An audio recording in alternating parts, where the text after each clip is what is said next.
Cantor Audio, a division of Recorded Books, presents Her Saints by Sarah Bale, narrated by Charlotte Claremont and Oliver Highpoint.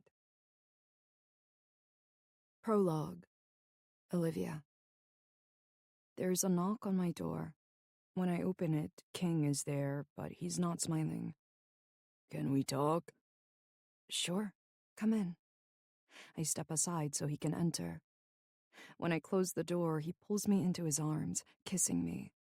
I run my fingers through his long hair. Hey now, I'm okay, I whisper. I promise. Olivia. His voice breaks, and he kisses me again. He kisses me like a man saying goodbye. King? He cups my face with his hands. I care about you so damn much. I'm just sorry we didn't have much time together. King, you're scaring me. We voted today, He says. Olivia. Again, he can't finish his sentence, but I think I know what he's going to say. When? Today. No. King. He presses his forehead against mine. I'll never forget you, Olivia Mayhem. I won't forget you either, King. He pulls away, looking pained. One day you will. This will be a distant memory. You'll meet a nice guy, and then you won't think of us again. I shake my head. I'll think about you until the day I die.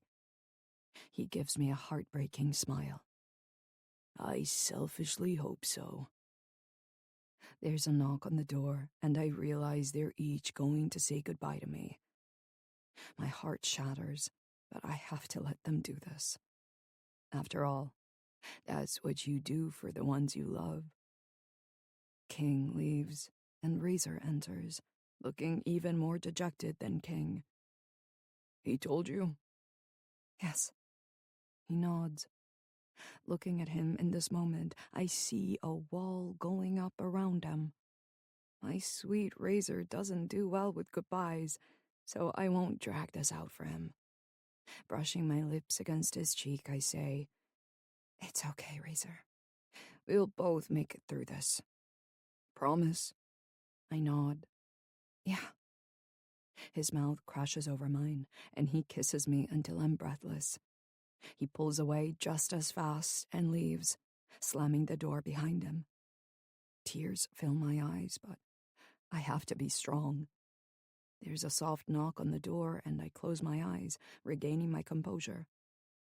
Liv? Can I come in? I open the door. Bash isn't like me, and allows his tears to fall freely. Are you okay? I know this is a lot to take in, especially after just getting out of the hospital. I'll be fine, I assure him. I expected this. The thing is, I've lied so much in my life that he actually believes me. I can see it all over his face and in his body as a weight is lifted from his shoulders. He lets out a sigh. I don't want you to go, Liv, but I know it's for the best. I brush my lips against his. I know, Bash. I know. Do you need help packing? Packing? My heart falls even more, and I understand what is happening. Saint is making sure I'm gone before anyone can change their minds. I shake my head. No, I've got it. Thank you. He nods, looking uncomfortable. Bash, I promise I'm good. But I should start packing. Okay. He gives me one last look before leaving. When he's gone, I sit on the edge of the bed, feeling sick. Why didn't I see this coming? Hell, I lied to them. There is no way that I can be allowed to stay. They can't trust me, and who can blame them? They think they're letting me go for my own good, but what they don't know is this is for their own good. They still don't know everything about me. If they did, they definitely wouldn't want to keep me. So even though this hurts like hell, this is for the best. I'll remind myself of this lie every damn day until I believe it as the truth. So the only thing I can do is pack and be ready for Saint to come talk to me. And I'll do my best not to let him see that this is killing me. 1 hour later, my room is packed, and I wait for that final knock on my door. When he knocks, I jump, but then I let him in. His face is unreadable as he closes the door behind him, and I prepare myself for whatever he has to say. I owe him that much. Saint looks down at me with those big brown eyes that haunt my dreams. I'm sorry, Olivia. You aren't welcome here anymore. Even though I knew it was coming, my heart breaks.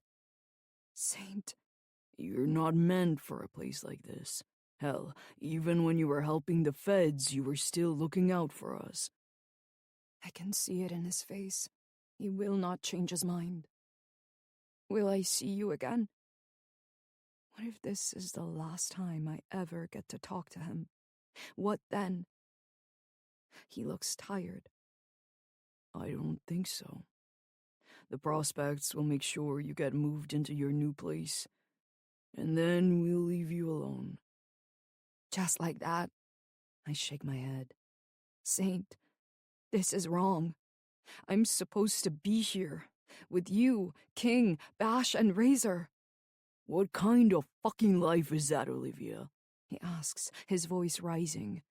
What? You want to be our whore for the rest of your life? Is that good enough for you? He's just given me hope, even though he didn't mean to. Your whore? What? You just said I was yours, too. Not just King, Razor, and Bash's. I move closer to him. Heat radiates off his strong body. Saint, I'll go, because I can see this is what you think needs to happen. But you have to do something for me first. And that is? Kiss me. His eyes widen, and he shakes his head.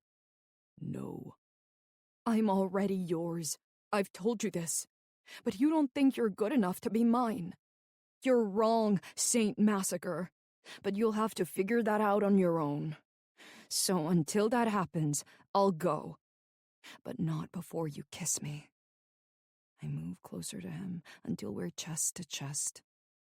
Saint. His head dips, and his hot breath meets mine. He's so close that all I have to do is lift just a little. But this has to be him. He has to be the one to want to kiss me. He moves even closer, and my eyes close. Olivia, you need to leave. Now. Opening my eyes, I meet his gaze. Saint. He straightens. Goodbye, Olivia. He walks away from me just as I feel the first signs of heartbreak. No, this isn't how this ends. He doesn't get to just send me away. Not when I let them in, breaking every single one of my rules. Saint! He doesn't turn around this time. Saint! The door closes as he leaves, and I sit on the floor, trying not to lose it. I thought they were my saviors, but I was wrong. So fucking wrong. 1. Olivia. The prospect sets a box on the floor and says, "That's the last one, Miss Olivia." He hasn't been able to look me in the eye once since he's been here. No doubt he knows what this means. The Devil's Regents are through with me, tossing me away as if I was never there to begin with, like I'm no more than a piece of garbage. Maybe I am. I don't even know at this point. I realize he's waiting for me to say something, so I force myself to smile. After all, it's not his fault I'm being thrown away. "Thank you for your help." He nods, leaving me standing in the middle of the living room of my new townhouse.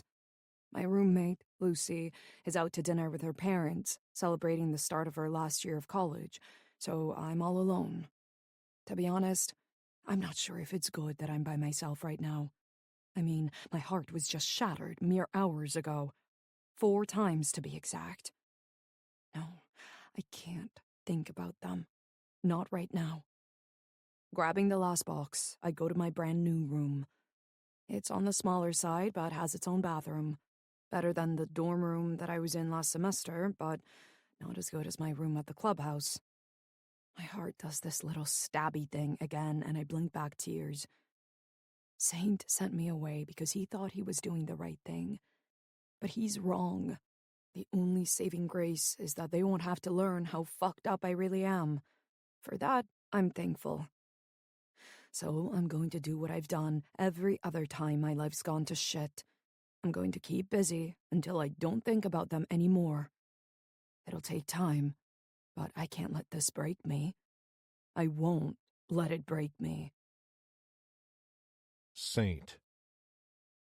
My brothers sit in disbelief as I tell them everything that happened at the rally. Most of them were too fucked up to know why we left so abruptly, but there are a few who know, like Doc. Razor meets my gaze, shooting daggers, but I have to do this. I have to tell my brothers everything. What kind of leader would I be if I didn't? I finish with, Mama Bear is gone, but we won't mourn her death. She betrayed us. What about the bitches? Someone calls out. I say they need to pay for being rats for the feds. Razor jumps to his feet. I suggest shutting the fuck up, Chopper. You don't know what you're talking about. King takes a drink from his bottle of Jack and quietly adds, They've paid enough. One of them is in a hospital bed, unable to move. The other was shot. Twice.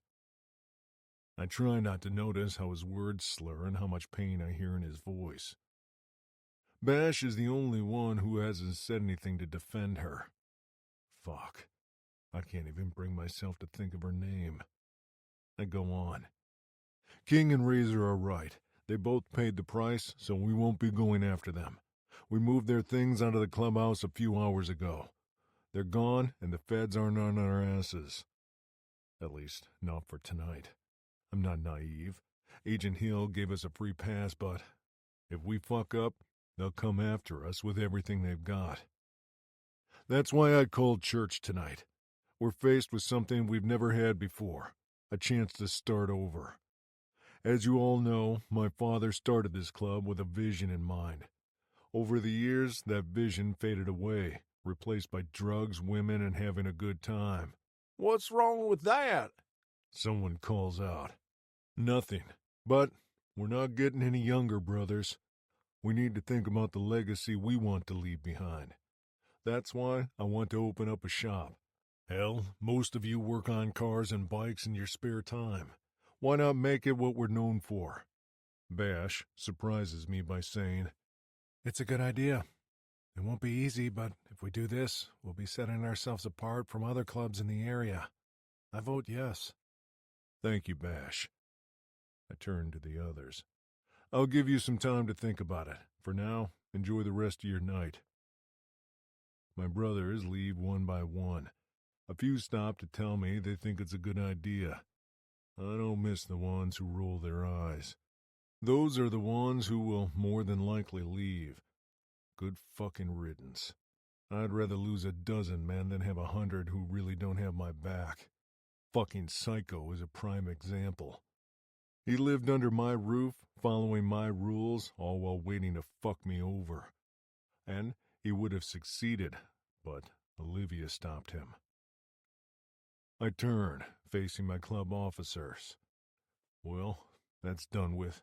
We'll have church again in a month, see where we stand. In the meantime, we need to find a warehouse, maybe something with a few acres so we can have the clubhouse there, too. King stands, grabbing his bottle of Jack, and leaves without saying a word. Razor follows suit, leaving Bash and me. Well, the prospect lets you know when she's settled. The hoarse whisper bears his pain. Yes. Good. He stands and I feel the urge to explain myself. She would have got hurt again. What? If she had stayed, she would have gotten hurt, maybe even worse. I know. I've seen it happen before. I go on. This is to protect her. Sure, Saint. Whatever you need to tell yourself to sleep at night. He brushes past me, leaving me alone in the room. When I decided to send her away, I knew the others wouldn't be on board at first, but I hoped they would at least see that I was right. That this was the best thing for her and us, and that no one would get hurt this way. My phone rings and I reach into my pocket, answering it. This is Saint. Just letting you know that she's moved in, Prez. Good. Was her roommate there? No, sir. She left a note saying she was celebrating with her parents. Shit. How did Olivia seem? She was quiet. Didn't talk much, but thanked me when I was finished. Good. I want you to sit outside the house until her roommate shows up. Will do. I end the call, aiding the surge of emotions that assault me. She shouldn't be alone right now. Fuck. I'm reaching for my keys in my pocket before I realize what I'm doing. What the fuck am I thinking? I can't rush over to her place to make sure she's fine. I'm the motherfucker who sent her away. But I can't stay here. Not when I feel her presence everywhere. I send my club officers a text, letting them know I'm leaving. Going outside, I go to the garage, getting into my F-150. I'm not in the right mind to be on my bike tonight. Taking off, I leave the clubhouse and the ghost of Olivia behind. I drive, not paying attention to where I'm going. When I stop, I let out a bitter laugh. I might have left one ghost behind, but apparently I'm going to face another one tonight. Putting my truck into park, I kill the engine. The gates to the cemetery are wide open, inviting me in. My boots sink in the manicured grass as I make my way toward the lone weeping willow that looms in the distance. I run my hand over the white marble tombstone before sitting on the stone bench with my surname inscribed on it. I clear my throat. Didn't know I was coming tonight. Would have brought flowers if I had. Talking to her grave felt unnatural at first. As time went on, it was like she was right there with me. Hell, sometimes I think I feel her sitting next to me on that damn bench. I think I fucked up. I let someone in. Someone I knew didn't belong in that world. She got hurt because of me. Just like you. When I swallow, my throat burns. She reminds me of you, to be honest. Even though she's seen some shit, she still has a way of holding on to hope. Being around her was like taking a deep breath of fresh air. I swallow. I can't bear for her to go through the same thing you did. And I know in my gut that one way or another she'll end up dead too. Just like you, my little dove. Closing my eyes, I allow myself a moment to feel everything I normally keep locked away in my soul. Her face, the way she smiled at me. How I held her until the last breath left her body. How my world went dark after she was gone. But thoughts of another trickle in, and I let myself mourn the loss of Olivia, too. She's never going to be the same because of this, but at least she'll live. And that's what I'm going to remind myself until the day that I die. At least she'll live. 2. Olivia. I toss and turn all night, but at some point I finally fall asleep. My face is a puffy mess when I wake up, giving away all my secrets. My heartbreak, the fact that I cried myself to sleep. The only blessing is that my nose isn't still red and swollen. Showering helps a little. By the time I dress and put on makeup, I look like a different person, even if I don't feel like one. I open my phone, scrolling through social media. I hoped there would be a text or something from them.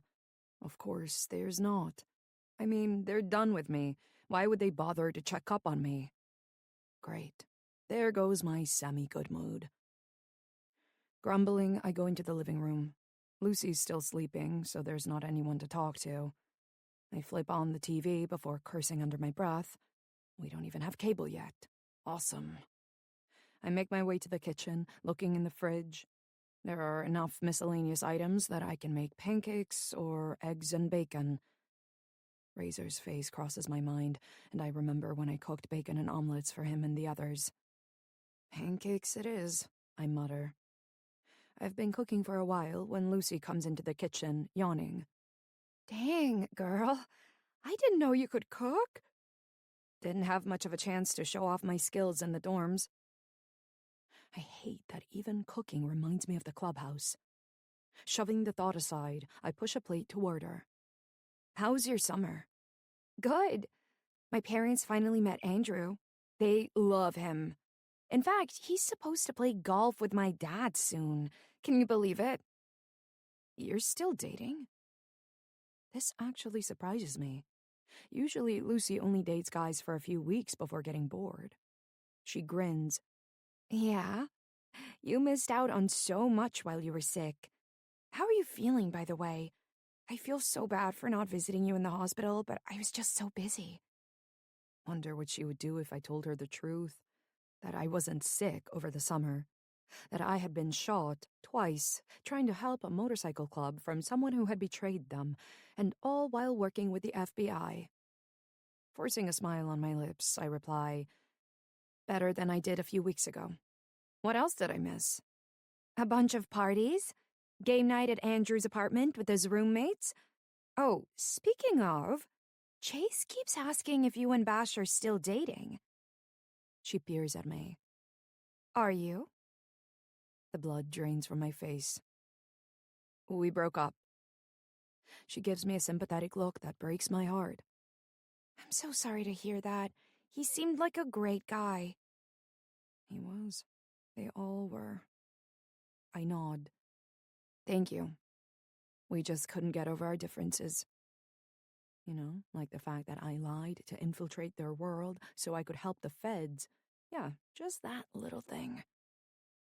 That sucks. Well, if you want to jump back in the game, I'm sure Chase will take you out. Or maybe even Mitch, their other roommate. He needs to put down his video games and get a real-life girlfriend, if you know what I mean. My stomach churns. I know Mitch is, because he hired me for sex once. He, of course, hasn't seen me since, and probably doesn't even know who I am. But I definitely won't be going on any dates with him, ever. In fact, I won't even cross paths with him again if I can help it. I'll keep that in mind. For now, I'm going to focus on school. Ugh, don't remind me. I can't believe we have to pick up our books today. Think you can hook me up with a discount at the bookstore? I'm actually not going back there this year. Her eyebrows lift. Really? No. I made enough over the summer that I don't have to work. Well, at least not until we graduate.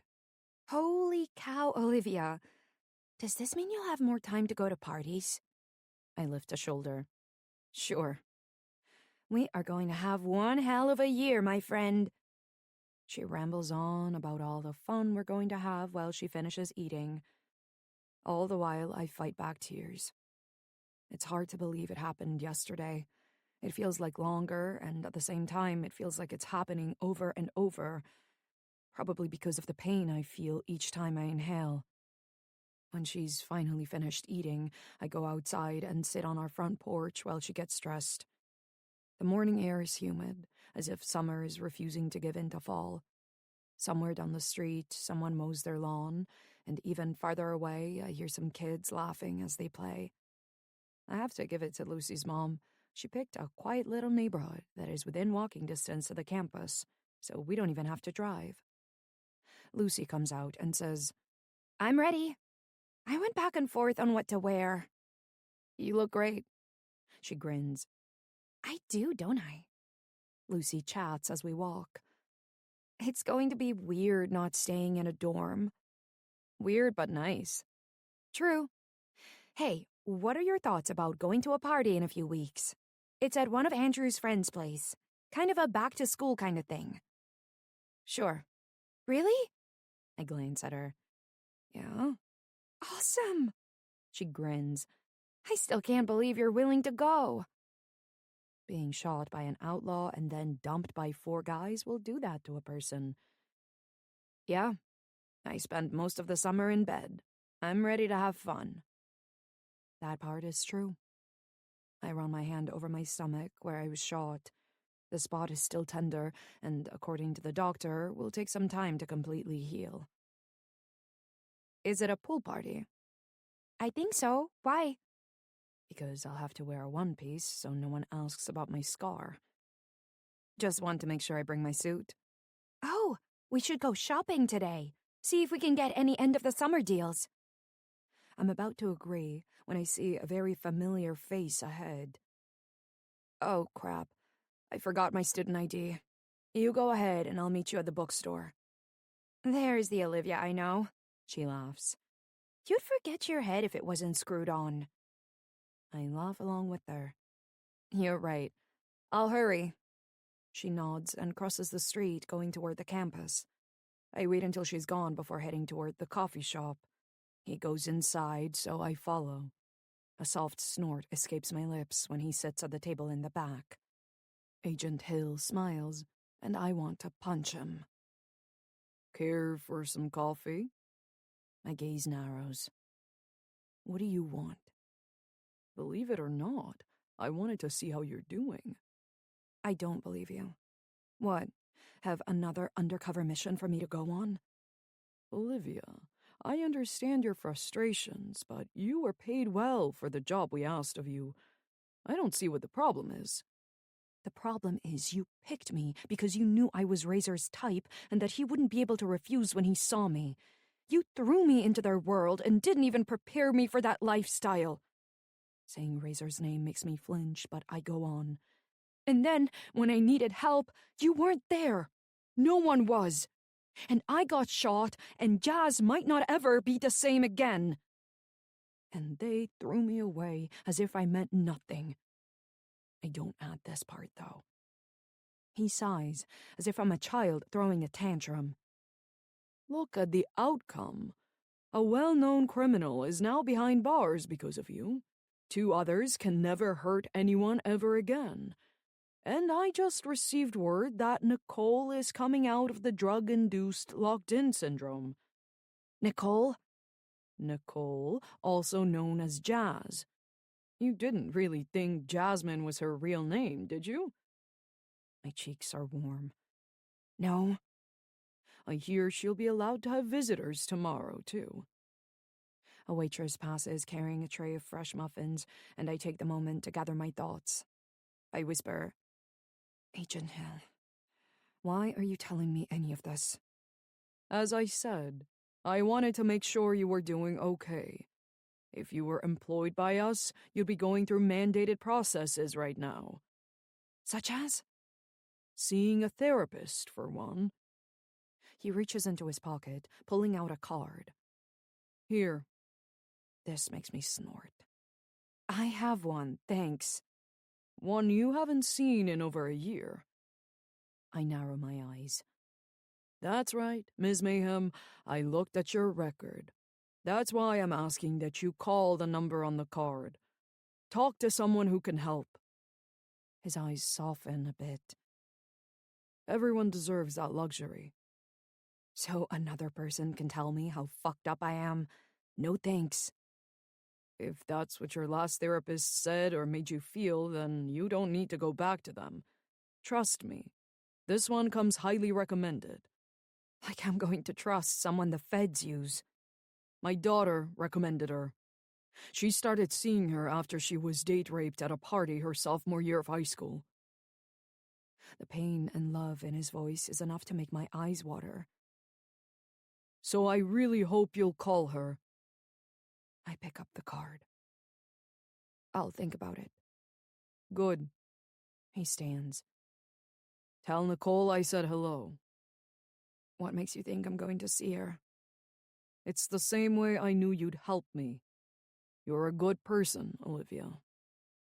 He leaves me sitting there, feeling like a hole's been ripped inside my soul. I'm starting to think I pegged him wrong. Sure, he's a dick, but there's a big heart under there. I look over the card, warring with myself. I've been on my own for so long that I don't know if I can let someone in. Well, that's not true. I let 4 men in, something I've never done. And look how well that worked out for me. What the hell? I dial the number before I can talk myself out of it. Hi, my name's Olivia Mayhem. Dr. Cross was recommended by Agent Hill.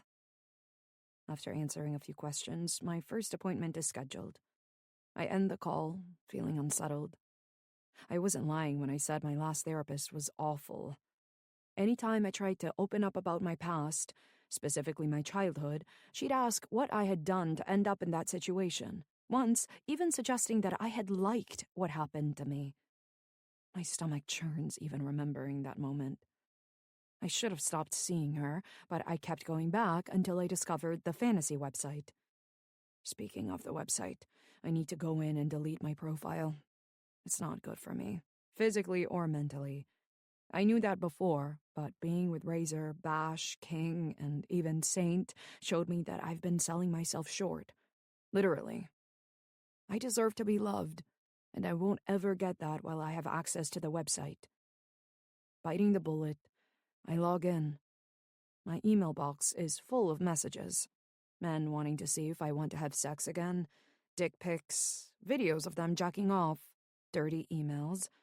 All things that used to get me off, but now make my stomach knot. Selecting all the messages, I hit the delete button. Canceling my account takes longer. They want to know why I want to cancel. Did something happen? I think of the Devil's Regents. Yeah, something happened. But I finally get through all the forms, wiping my profile, photos, and videos from the website. I close the browser and delete the link from my bookmarks. The website was always a way for me to cope with my past. I knew it then, and I sure as hell know it now. But I don't need that kind of shit in my life. I might be alone and hurting right now, but at least I finally see my worth. And it's something that can't be bought. Not anymore. My phone dings and I look at the screen. Lucy. You get lost? Me. Sorry, ran into someone and got stuck listening to them ramble. Lucy. Haha. Well, I'm still in the bookstore. The line is wrapped around the building. Me. On my way. Making sure I have everything, I go outside just as a motorcycle roars to life and speeds off.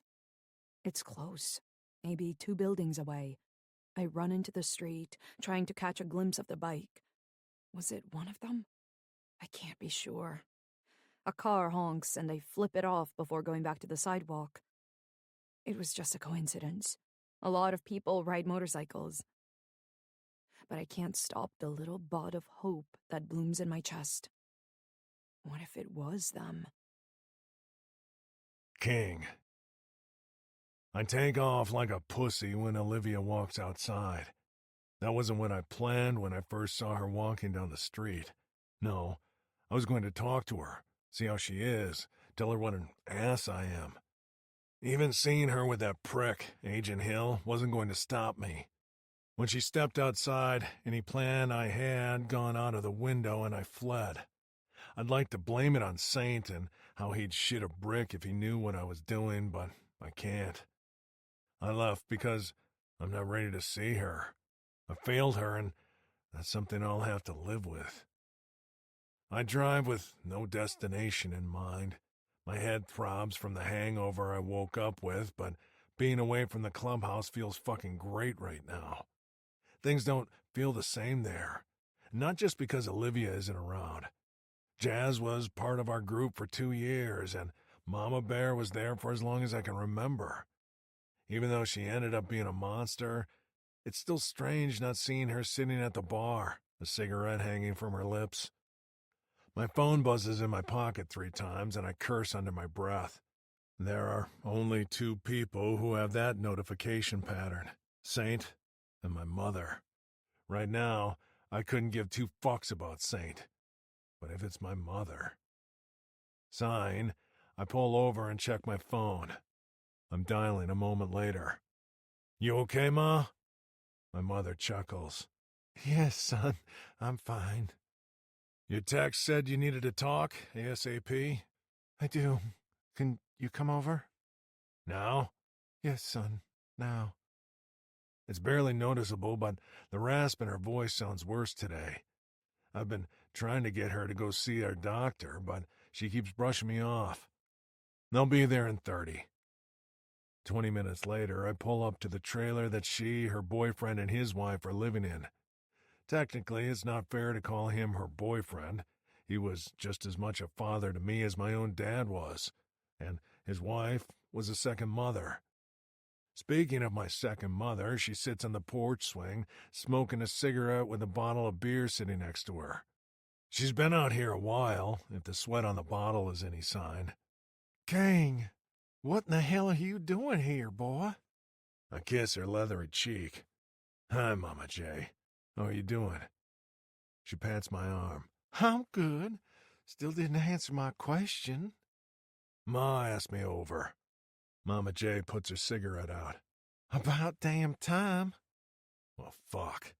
This essentially confirms that it's something bad.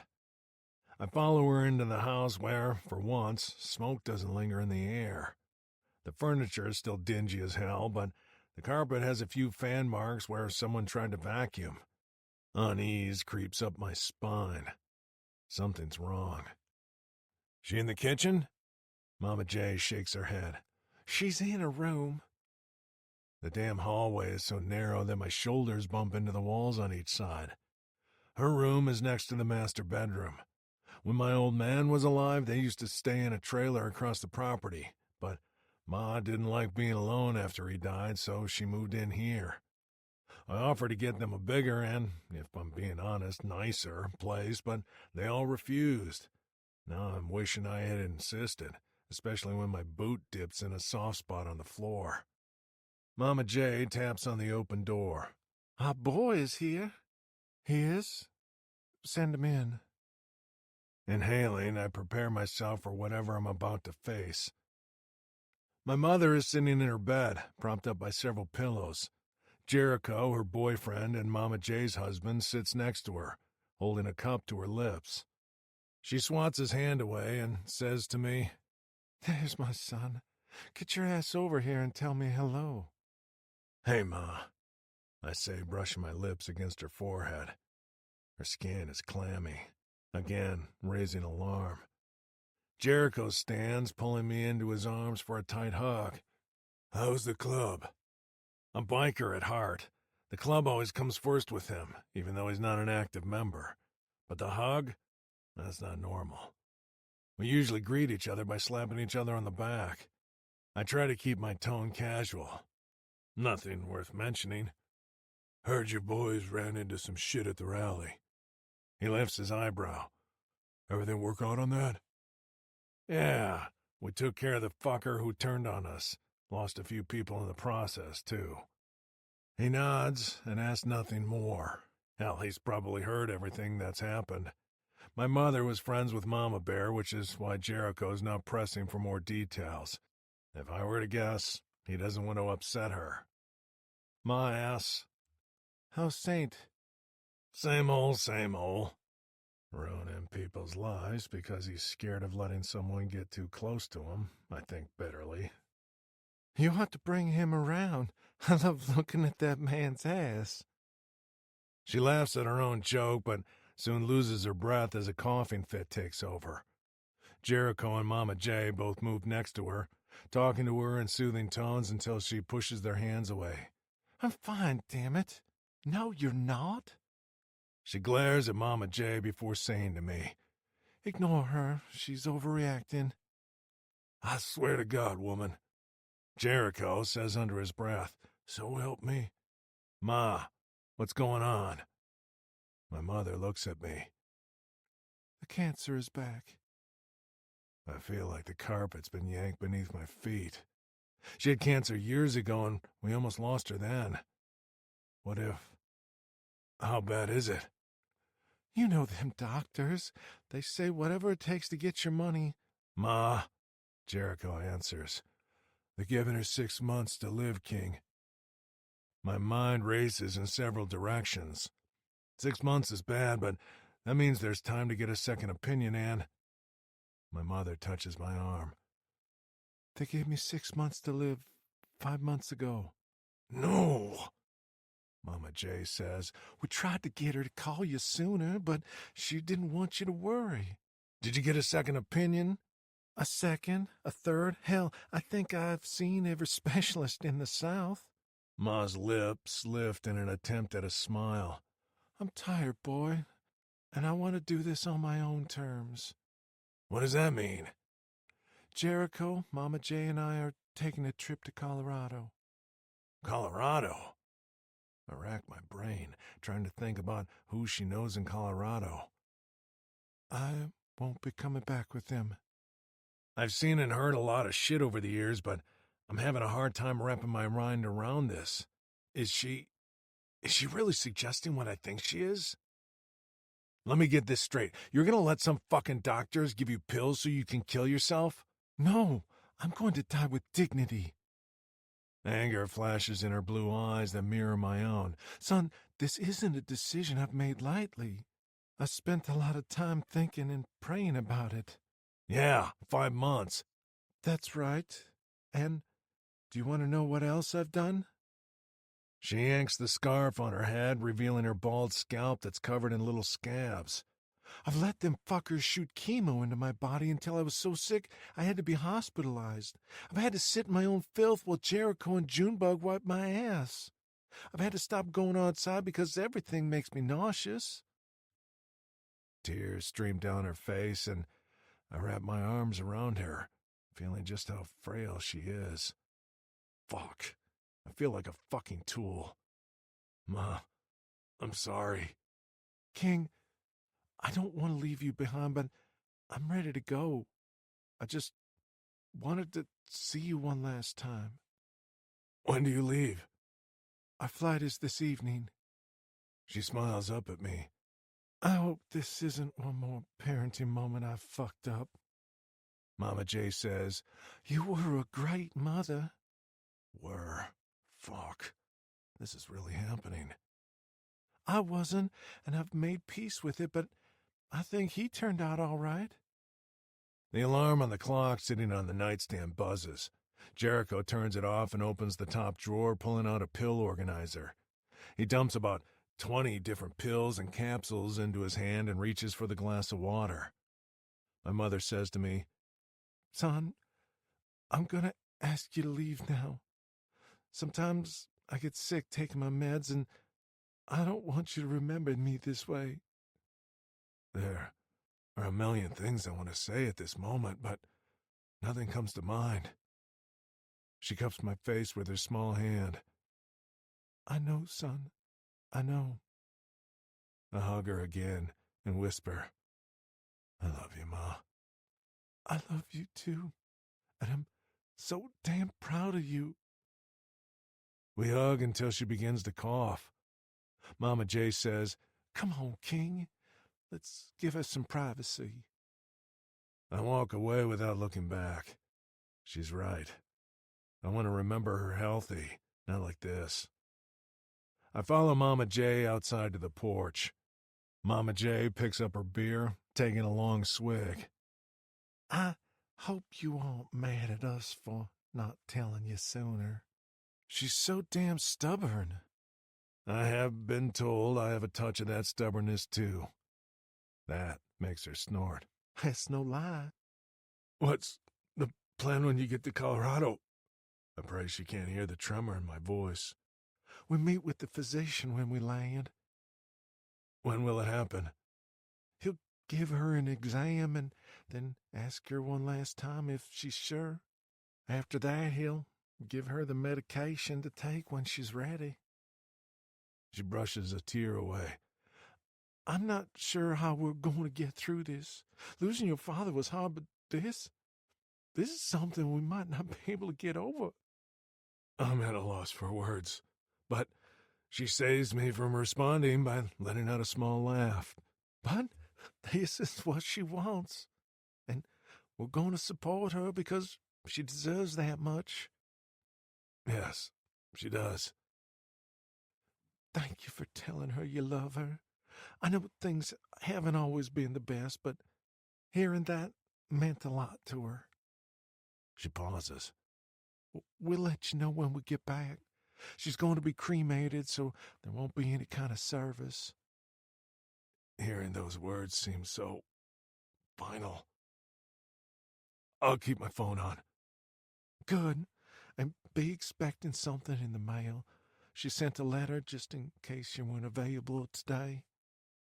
She smiles, tears filling her eyes. She could always convey her emotions through words. My phone buzzes in my pocket and I pull it out, seeing Saint's name on the screen. Mama J, Go on. Club business comes first. She kisses my cheek before going inside. I close my eyes before answering the call. She's right. Club business comes first. 3. Olivia. I wake up before my alarm goes off. Jazz can have visitors today, and I want to be there as soon as possible. Lucy didn't come home last night, texting to say she was with Andrew. I'm really happy for her, and it's kind of nice having the place to myself. Mostly because Lucy can't hear when I'm crying, which happened 4 times last night. I'm at the hospital 10 minutes before visiting hours start. I decide to kill time by browsing the gift shop. Crap. I should probably grab her something so I don't show up empty-handed. But I don't know what she likes. Sure, her room at the clubhouse was decked out in One Tree Hill memorabilia, but that's about all that I know about her. The rest was all a part of her cover. Ironically, I end up finding a pom-pom that says, "Get well soon" on the handles. That's as close to her favorite show as I'm going to get, so I buy a pair. By the time I get to her door, my hands are shaking, and not just from the overpowering memories I have being at this hospital. What if she doesn't want to see me? What then? Fuck it. She might not want to see me, but I need to see her. I tap on the door. Hey, can I come in? Jazz looks up, grinning. Olivia. Yes, come in. There's a vase of wilting flowers next to her bed, but other than that, there aren't any personal touches. I sit in the chair and let out a nervous laugh. I got this for you. She opens the plastic sack, and I feel like a jerk for not spending the extra $5 to get an actual gift bag. I love it. Thank you. We smile at each other, and all nerves I feel vanish. I'm so glad you're doing better. Me too. That was the scariest thing I've ever been through in my entire life. I could feel, see, and hear everything happening around me, but I couldn't speak. I shift uncomfortably in my seat. I'm fully aware of the side effects of the drugs she was given. This isn't something I'm going to tell her, though. It opens up the door to talk about my past, and I'm never going to do that. Agent Hill said he thought you might stop by. She shakes her head, smiling to herself. That man is one of a kind. I think our experiences with him might be different. Did he save your life? I nod. Then it's exactly the same, which is why I offered to help him. Plus, walking away with a clean record was a huge bonus. Since we're diving right in, I ask, did you know I was working with him? Not at first. After the first botched run, I began to suspect. What made you suspect? The guilt was eating you alive. Hell, I'm surprised they didn't notice. I flinch, and she lets out a curse. Sorry. I know you really cared about them. Cared. As if all the feelings I have for them have magically disappeared. Have they reached out to you? No, but I didn't expect them to. They're letting me walk away with my life. That's good enough for me. I'm assuming you at least knew what you were signing up for when you agreed to work with Agent Hill. She nods. I'd heard about the Devil's Regions for a while. When I got the job at their strip club, I finally put faces to them. I hate the surge of jealousy I feel. She mentioned once that she got her club nickname of Jasmine from Saint while she was working as a stripper. It bothered me then, and it bothers me now. Which is fucking nuts, right? I mean, if I were sane, I'd say fuck them all. A nurse comes in, cup in hand. I hate to interrupt, but it's time for your afternoon meds. I stand. I should go. I have class in an hour. Don't be a stranger. They're saying I'm going to be here for a while. I won't. I leave with a wave of my hand.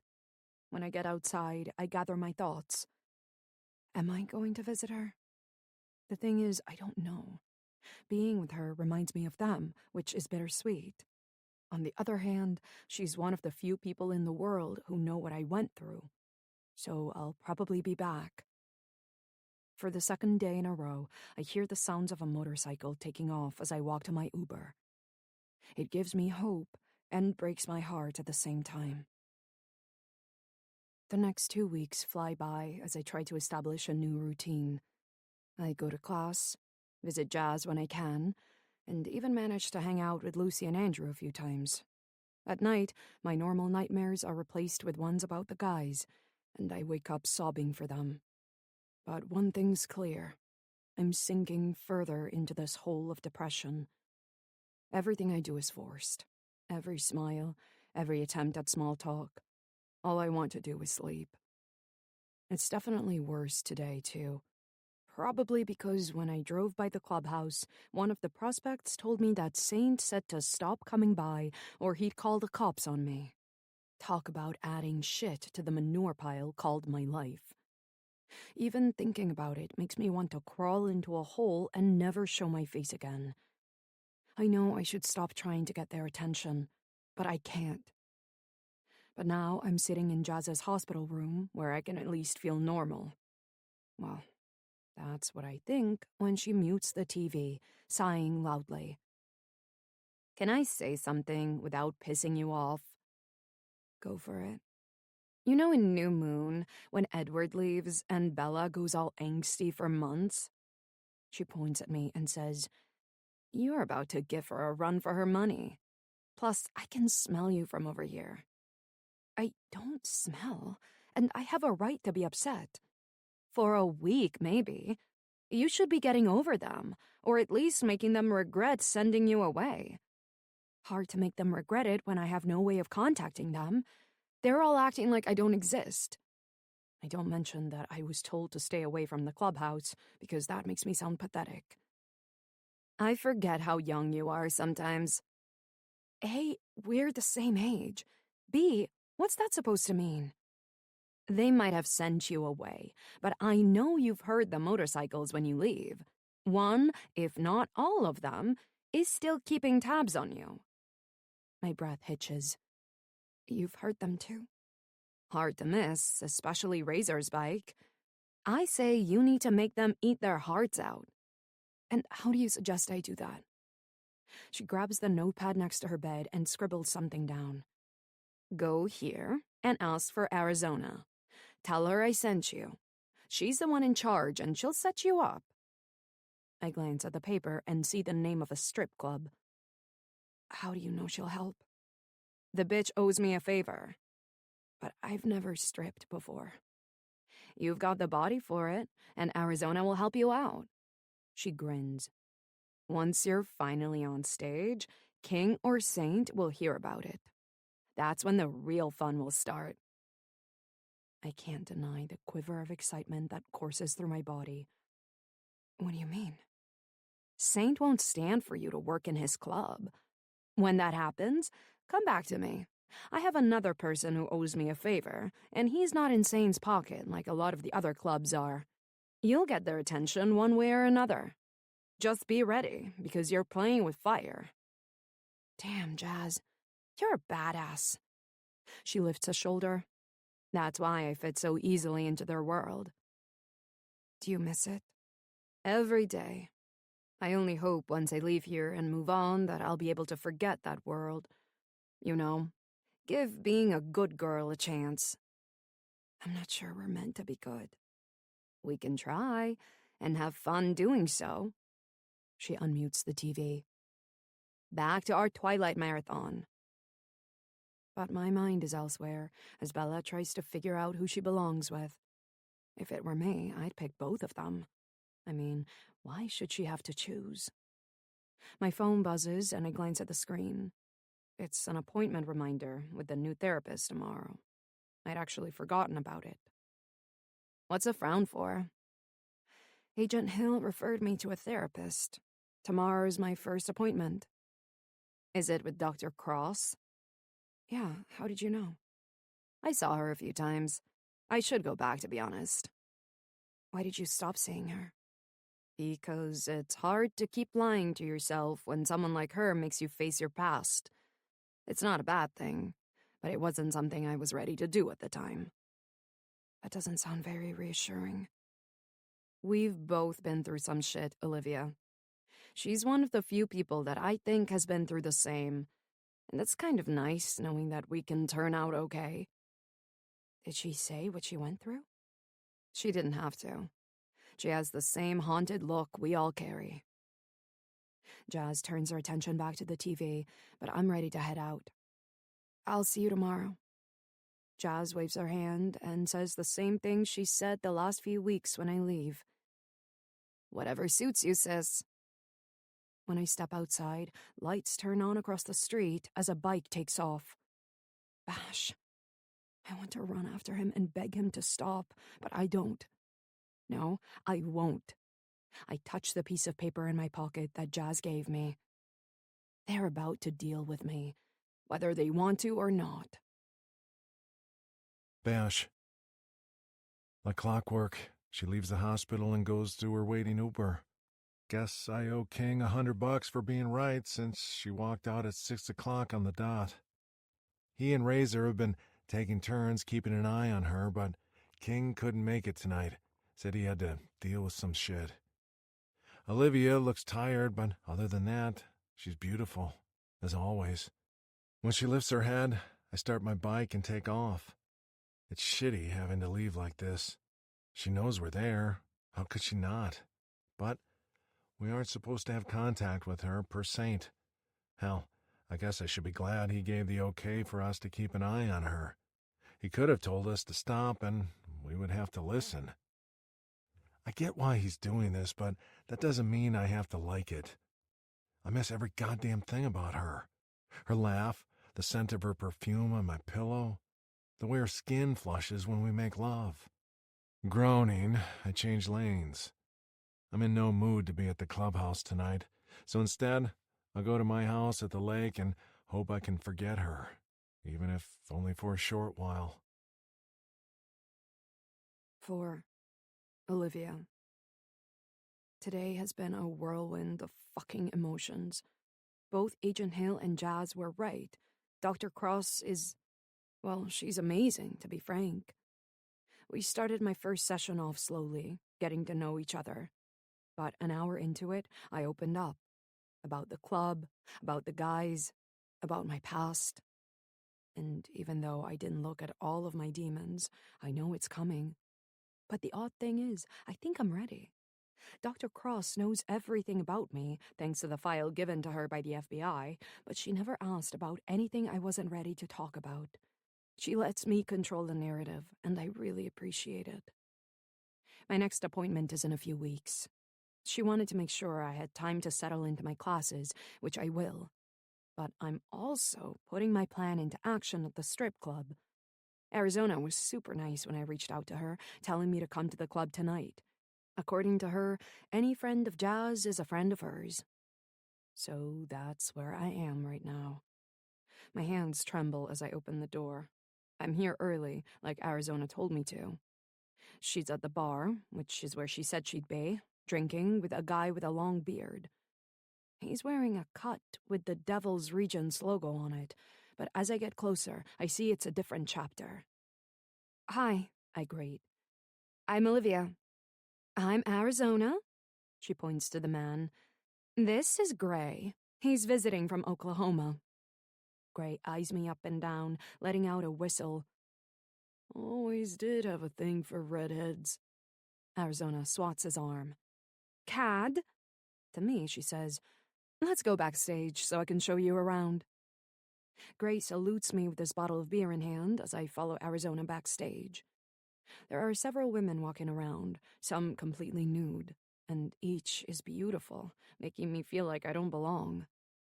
One of the women reaches out, lifting a strand of my hair. "Is this your natural color?" "Yeah.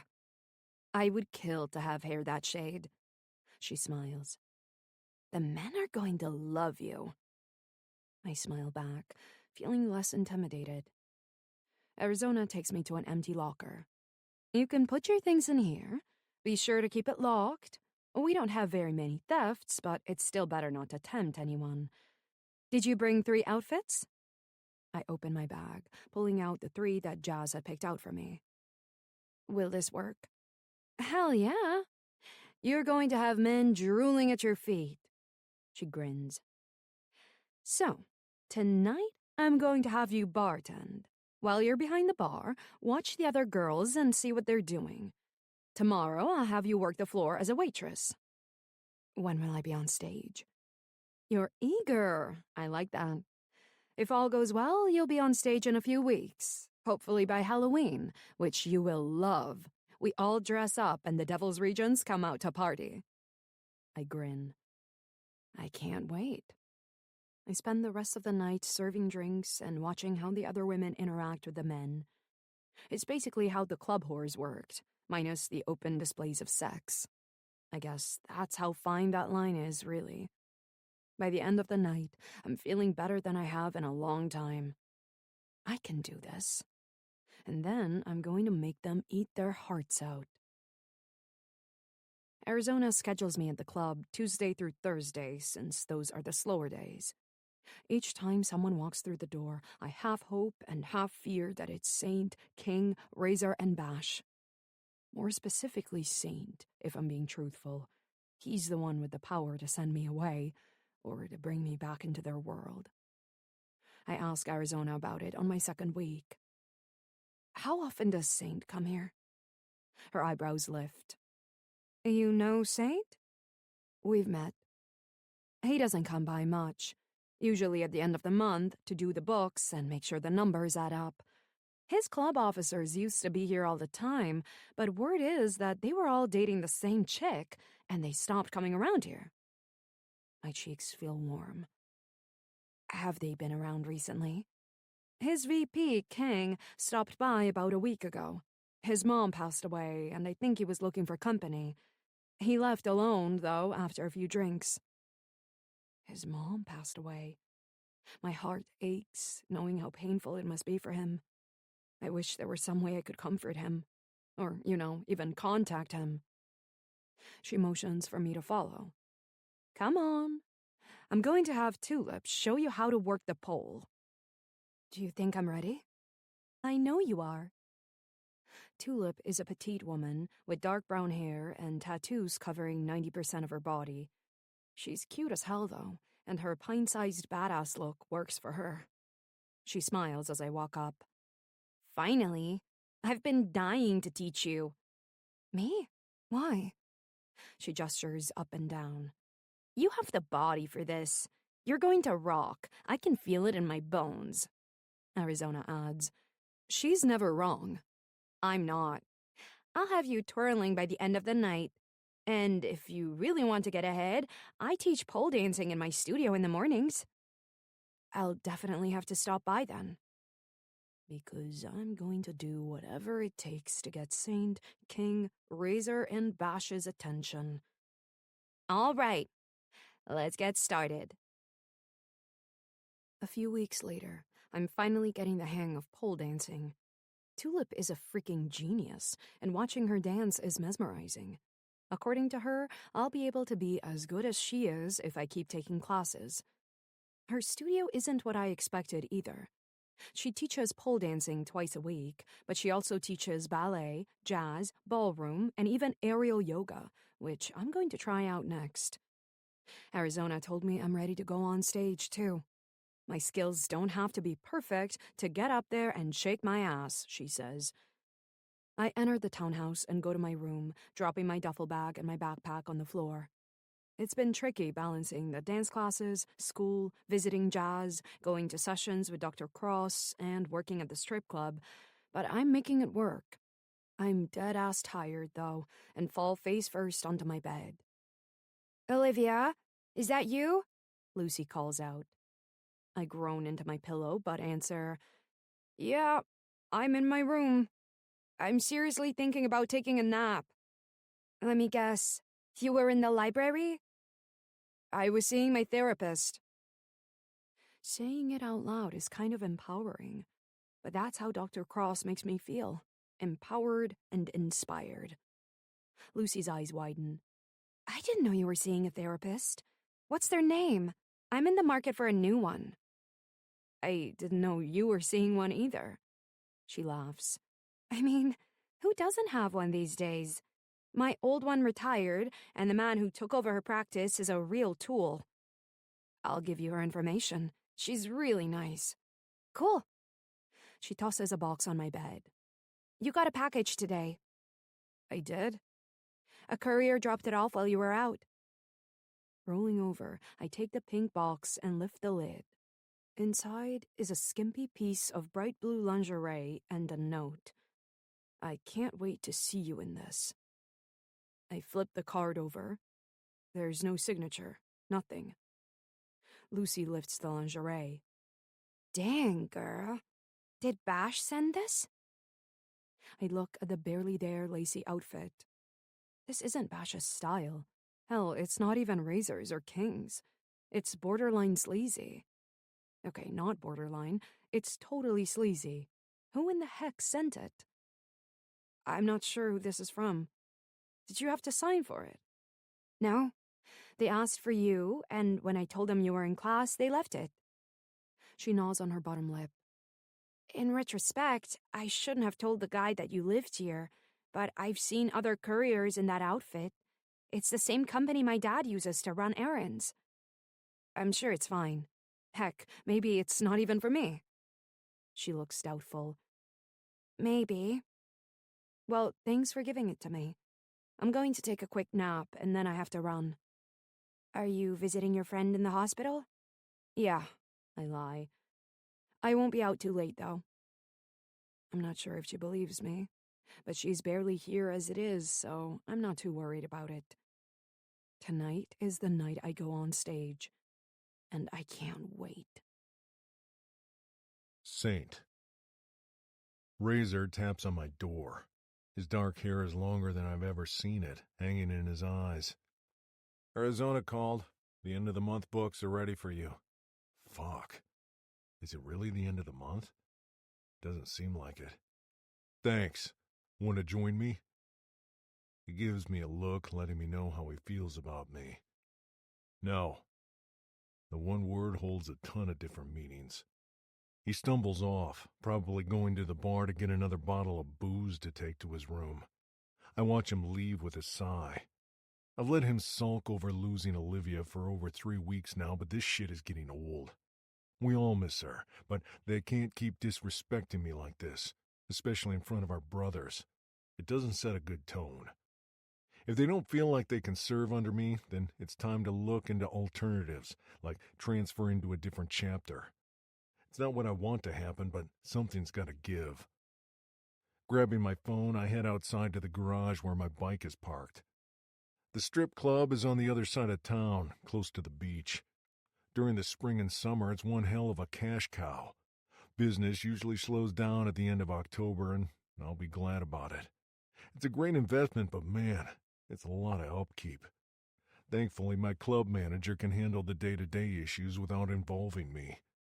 I pull up to the brick building and park in my reserved spot in the front. The bouncer dips his head as I pass.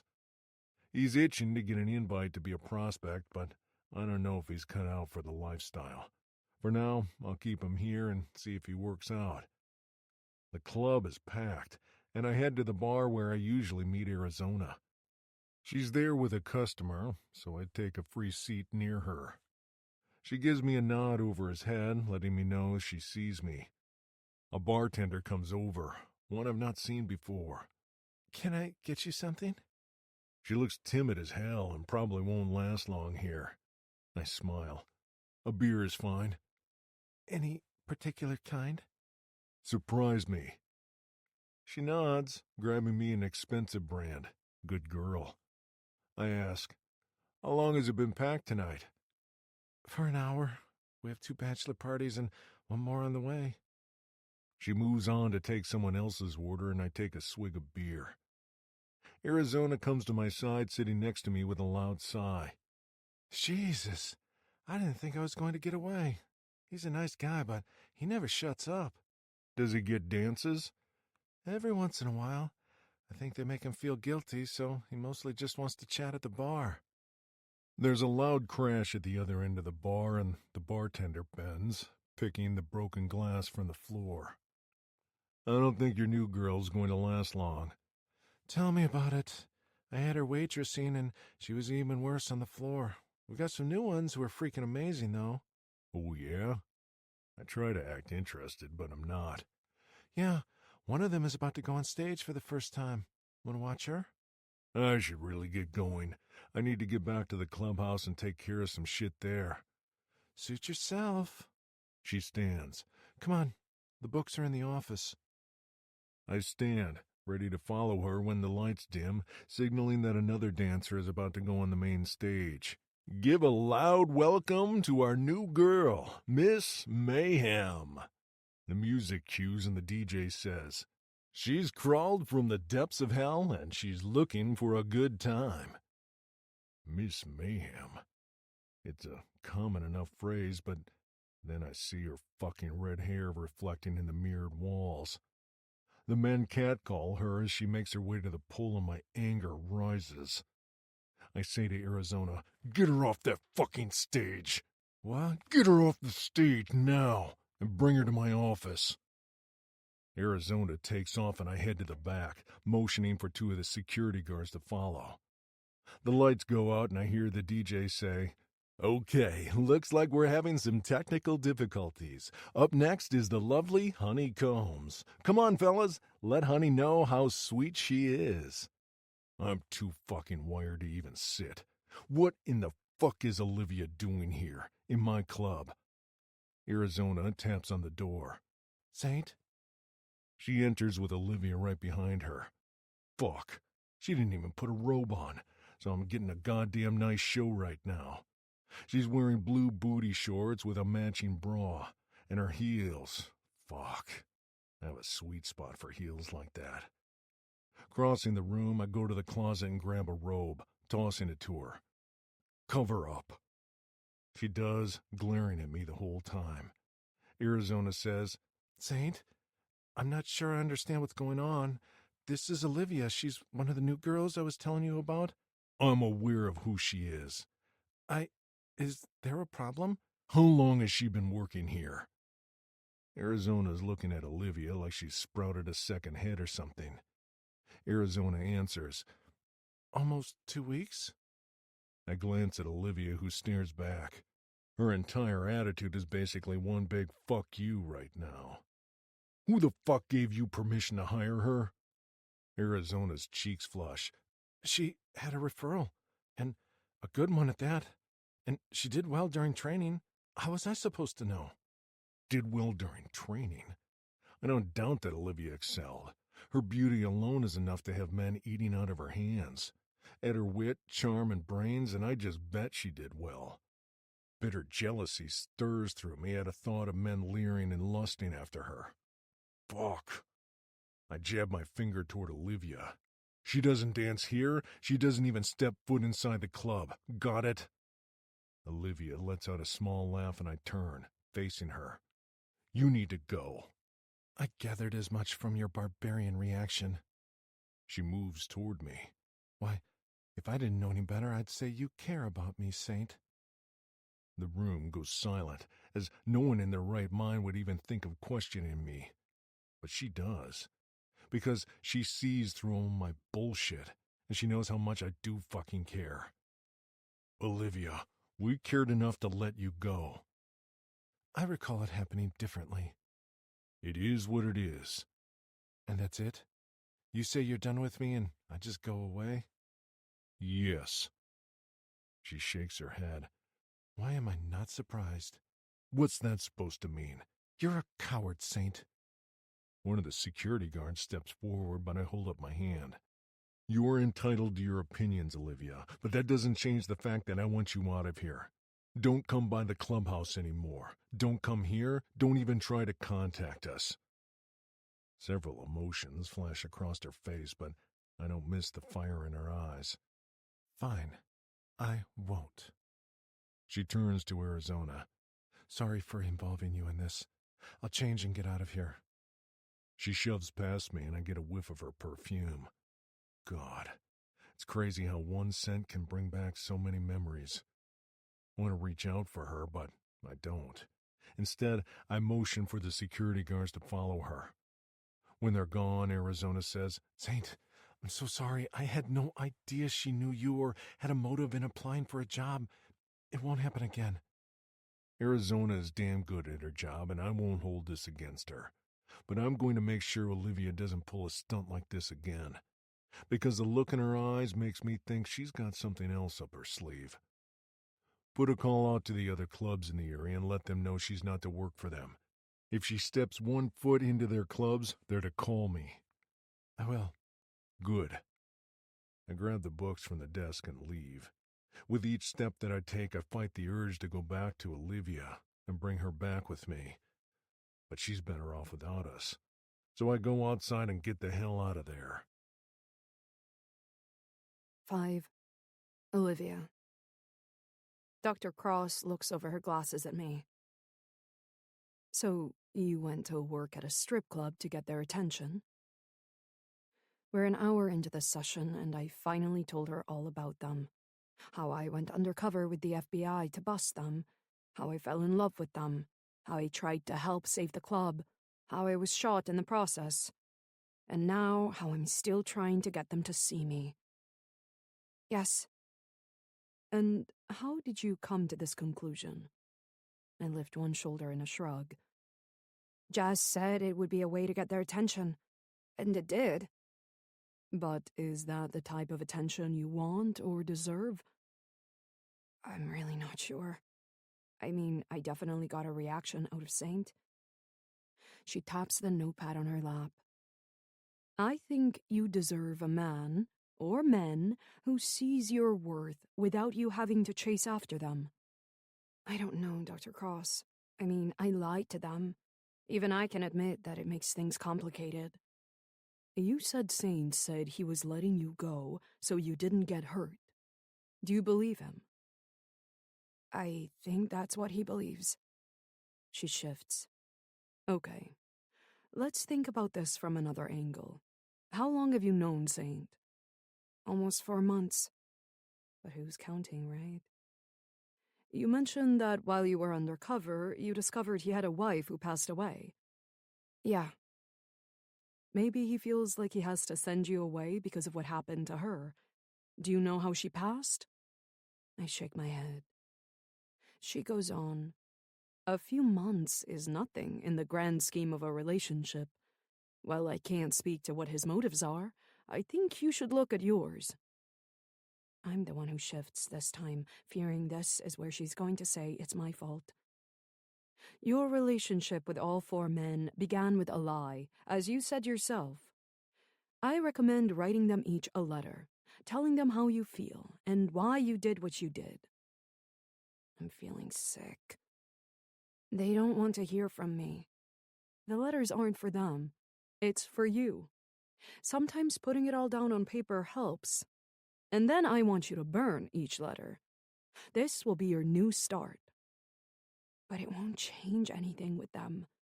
This is about you, Olivia. You are a survivor. You've been through hell and are here to talk about it. You deserve a chance to have a fresh start, but you won't get that until you can forgive yourself.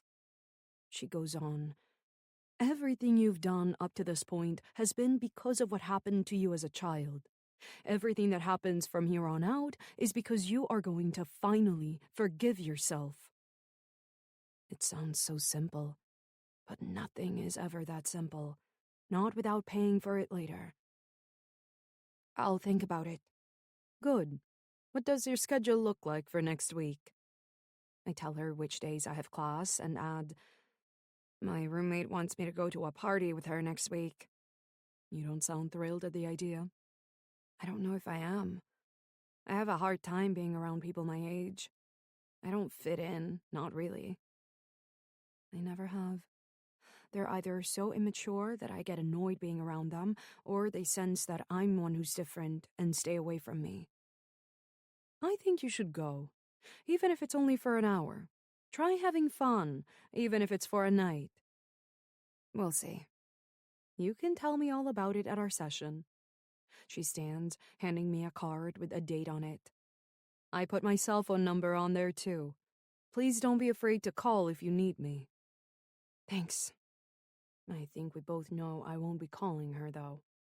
I still don't trust her, and I'm putting the second part of my plan into action, which goes against everything she just told me. I have to do this, though. I have to see if there's a chance they still care about me. When I step outside, I hear a motorcycle in the distance. My Uber is waiting, and I get inside, trying to ignore the pain in my heart. Why are they still doing this? They should know by now that I'm okay, or close to it. Jazz is sitting at the window in her room, waiting for me when I get to the hospital. How was your session with Dr. Cross? Okay, I guess. She told me I should write letters to the guys. She cringes. Ugh, I felt like shit when I did mine. Do you think it helped? Maybe. Judging by your tone, I'm guessing not. It's just a lot. You're telling someone how they hurt you and how you hurt them, and then you don't even get to give it to them. She mutes the TV and points to the chair next to her. Arizona called last night. Said Saint was furious. He was. I didn't even get to touch the pole. She waves her hand. It's better this way. I heard him telling her to call the other clubs. I know, she mentioned that too, but like I said before, this other club isn't in the Devil's Regent's pocket, so you're good. So, what's the plan? Go to the Purring Pussy tonight. Ask for Milo and tell him I sent you. He'll take care of the rest. The Purring Pussy? Isn't that the place that was busted for sex trafficking? That's just an urban legend, and it was prostitution, not sex trafficking. She gives me a look. Milo doesn't force the women to have sex. They do it because they want to. It sounds a lot like the fantasy company I was working for before. Since I closed my account, they've reached out a few times, asking if I was sure this is what I wanted to do. The thing is, I'm not sure at this point. I mean, what if this plan doesn't work? What if I don't get the guys back? What then? At least with the website, I know I'll fill the void inside of me. A void, I'd like to mention, that has been leaving me restless since I last saw them. Are you even listening? Sorry, just got lost in my thoughts. She sighs. I was saying to stay away from the ones who have been there a while. They're territorial and don't mind fighting for what's theirs. That's not very reassuring. You'll be fine.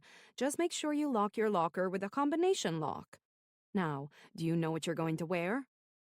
Probably one of the outfits I'd planned on wearing yesterday. No, that won't work. You need something racier. The patrons of the club like the women to look like they're DTF. Down to fuck. Right. She gets up slowly, as if she's in pain, and makes her way across the room to the tiny dressing cabinet and opens the door. Here, I think this will work. She's out of breath, so I go to her side. I could have gotten that.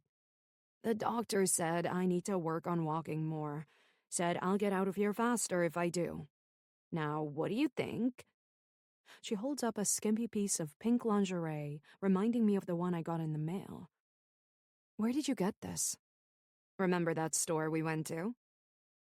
The one and only time I went out with the club whores, we had gone to a stripper store. It was fun, and I felt like a part of a group.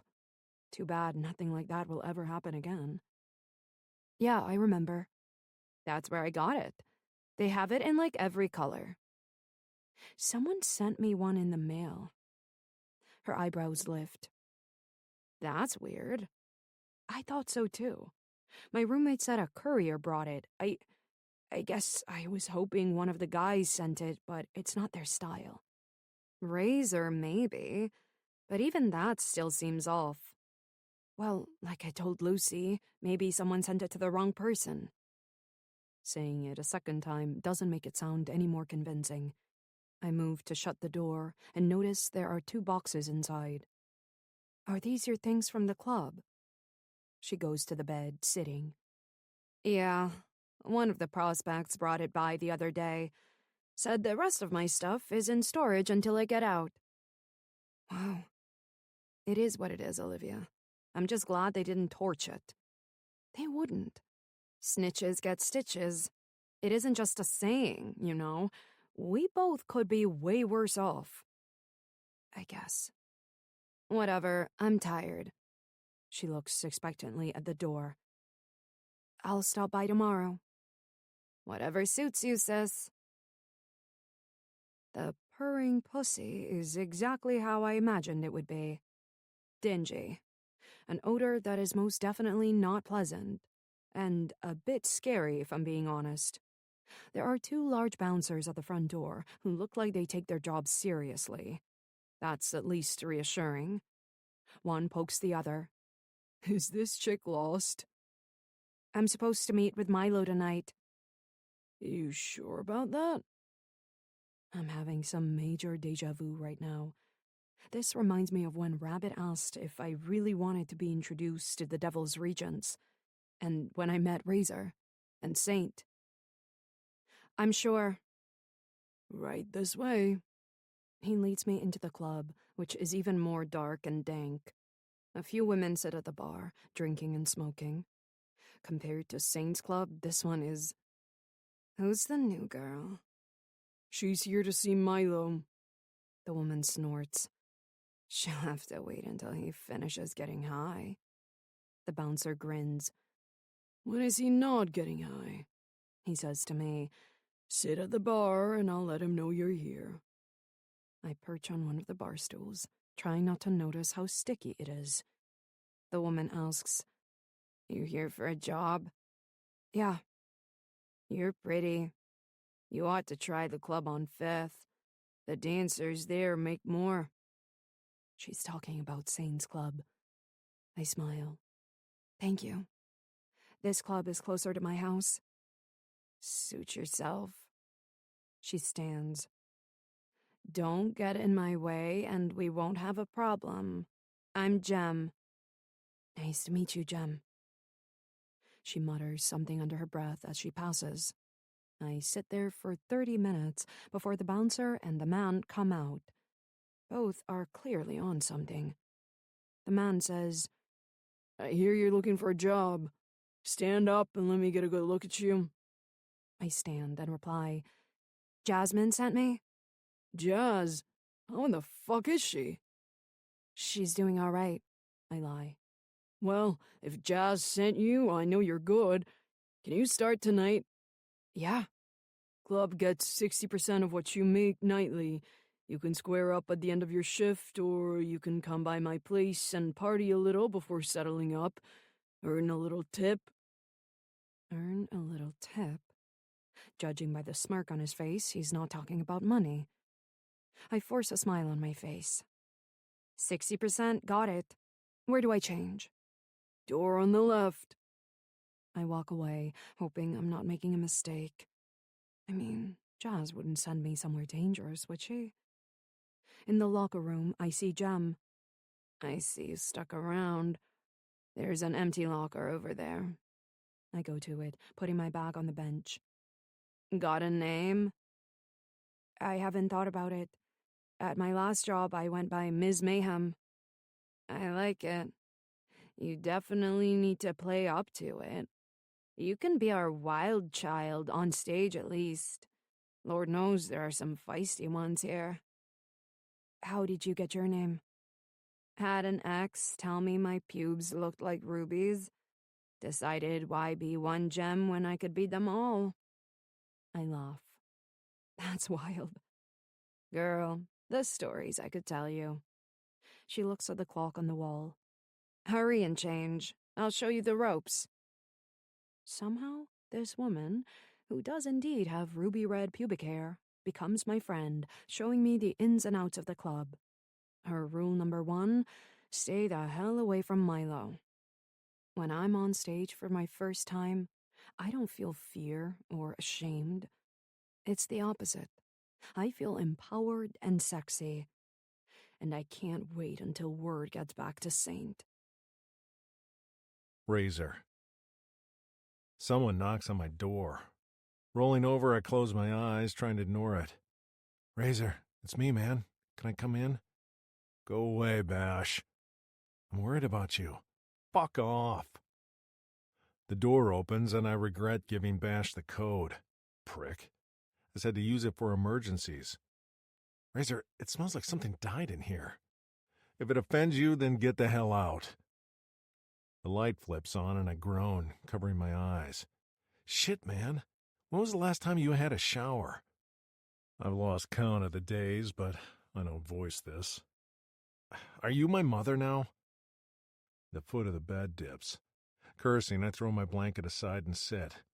What do you want, Bash? I keep thinking it'll get easier. I know what he's talking about without having to ask because I keep wishing the same thing. Do you think she's happy? He asks. She looks like she is, and it kills me. I only get to see her a few times a week as she leaves her classes. The other day she was talking to a friend when she stepped outside. Her long red hair was blowing in the wind, and I swear I can almost smell her scent in the air. She laughed at something and then went to the library. According to King, that's what she does quite often. He's got her scheduled down, but I can't seem to bring myself to hang around. It hurts too much watching her move on. Eventually, we're going to have to stop this. It isn't helping her, and it's not good for us. This makes him frown. I know that. Yeah, me too. But neither of us is going to stop anytime soon. I say, I've been thinking. That's never good. Remember how we were talking about fixing up your place at the lake? He flinches, but nods. Maybe we can still do that. It'll get us out of here. Because this place doesn't feel like home now that she's gone. I think that's a great idea, but Razor, you've got to take a shower, man. Seriously, you reek of booze and onions. I laugh. I will. Good. He stands. Get some sleep. We can go to the lumber store in the morning. When he's gone, I look around my room. He's right. It stinks in here. Standing, I go to my kitchenette and grab a trash bag. My grandma used to say that if you need a clear mind, you need a clean house. Didn't make sense as a kid, but I think she might be on to something. So, I clean. Tomorrow, I'll start working on my life. And then, I've got to make a choice. Do I let Olivia go, or do I go after her like I've wanted to since she left? 6. Saint. I look up at the building, nodding. This is it. I'll take it. The brick warehouse sits on 40 acres outside of Savannah. It's spacious and is bigger than our current place. There's enough room to keep the shop and living quarters separate, and we don't have to do much construction.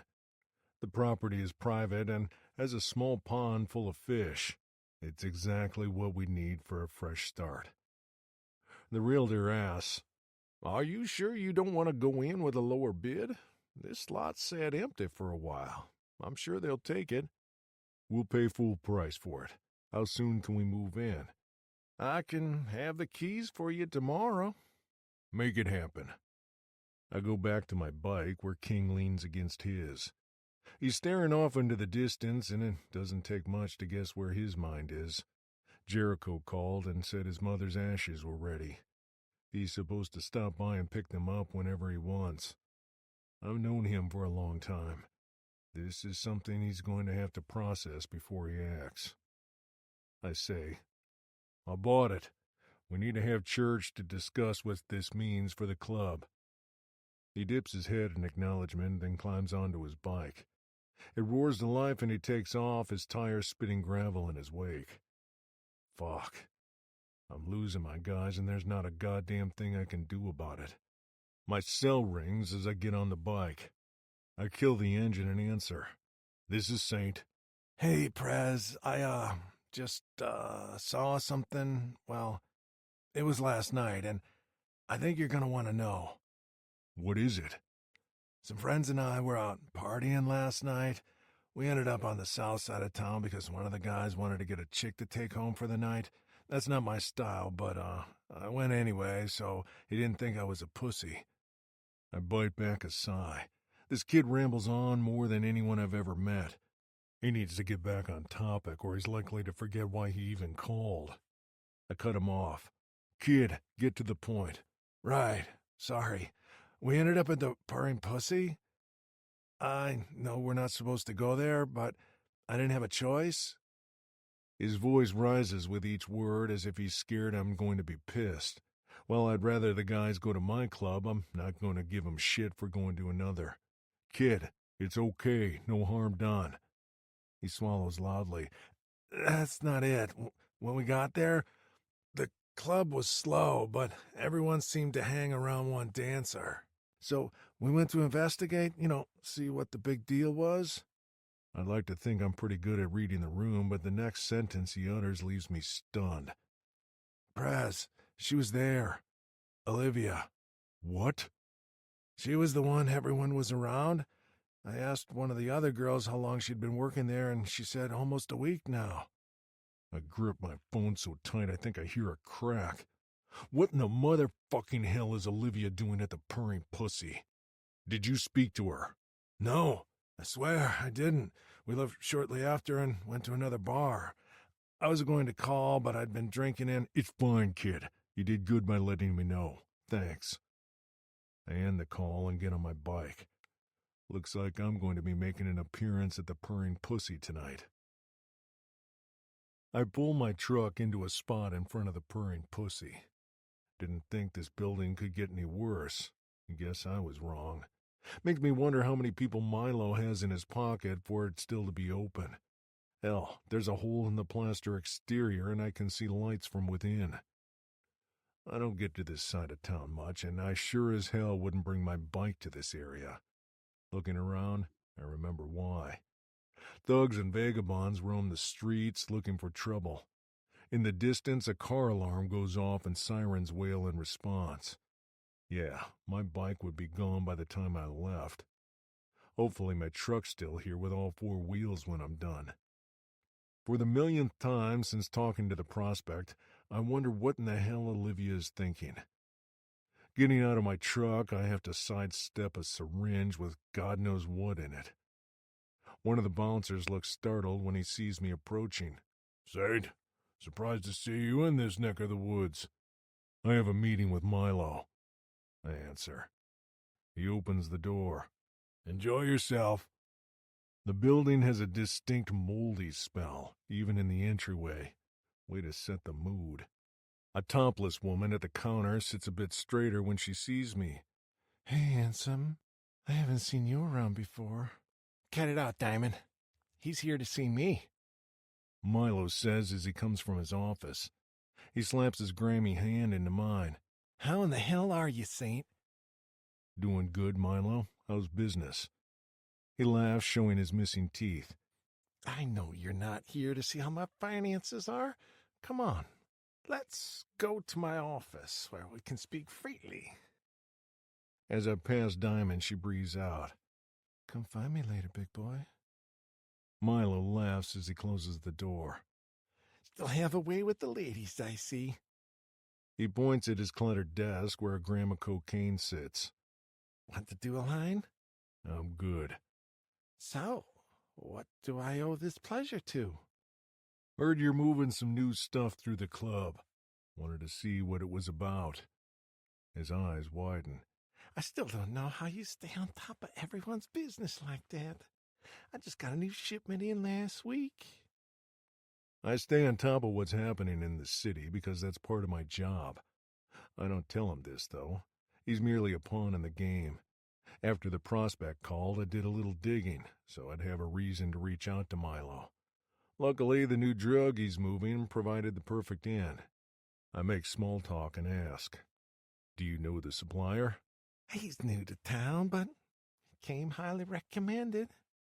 Milo reaches under his desk and brings out 2 plastic bags filled with tiny clear crystals. Looks like meth. That's the beauty of it. Looks like meth, but isn't. It's practically undetectable by drug canines and doesn't have the same odor while cooking as meth. It's going to be a game changer. He opens the bag, dipping in his fingers. That right there is why he'll always be a pawn. A good businessman knows not to sample the merchandise. He pulls out a scoop of crystals, putting them into a glass pipe. Right in front of me, he lights up and takes a deep puff. A moment later, he lets out a moan. Fuck, that's good shit. Reminds me of the first time I took X back in the day. He reaches into the bag again, getting some more.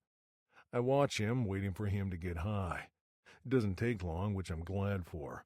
I have other business I should be taking care of, but I won't be able to do anything until I see for myself if Olivia's here. Milo, man, let's go grab a drink. I'm in the mood to see some pussy. He stands, swaying. I got just the gal for you. She's real classy, and the customers can't get enough of her. I grip my teeth and nod. Let's go. He stumbles as he goes down the hallway and going to the main floor. His club is pretty basic. Main stage, 2 side stages, a bar, and the champagne room, which is in the back of the club. He takes me to a table surrounded by what used to be red velvet ropes. I sit on the tattered leather seat, and he takes the chair next to me. At least the view of the main stage is decent from here. A woman comes up, bringing a bottle of Jack. She pours us 2 glasses before going to help another customer. The MC comes overhead and says, "Get your dollar bills ready and show Miss Mayhem some love." Milo taps my arm, sloshing some of his drink. This is her, the new girl. Milo rambles on, but I'm not listening. Olivia walks on stage and goes to the pool as the music starts. She spins around and the blue and purple lights reflect off her skin. Her hair is twisted in some kind of bun, and she's almost naked, wearing only a thong and pasties on her tits. Her heels are... Goddamn, I'm going to dream about the way she looks in those heels. She's a walking wet dream right now. The only thing out of place is the scar on her thigh and stomach, from where she was fucking shot. But even her scars don't take away from her beauty. Milo leans over. Enjoying the new girl? A nod. Where did you find her? She applied the other night. Probably after I told her to get the hell out of my strip club. He goes on. We told her she should apply at your club where she'd make more money, but she said this would be fine for now.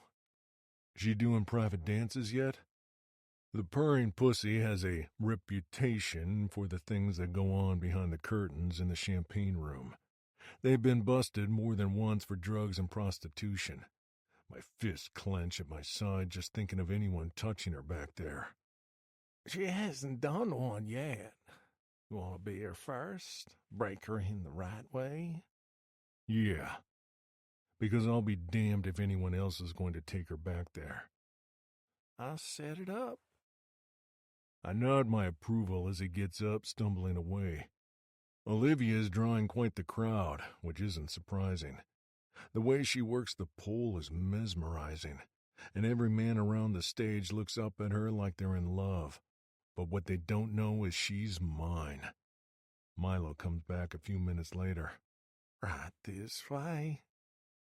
I follow him down a dark hallway. We pass a room where moans can be clearly heard.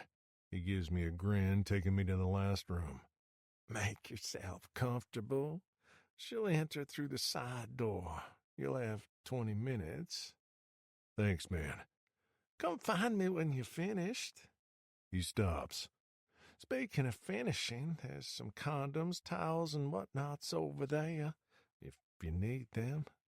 My damn jaw feels like it's going to break from gritting my teeth, but I manage to nod.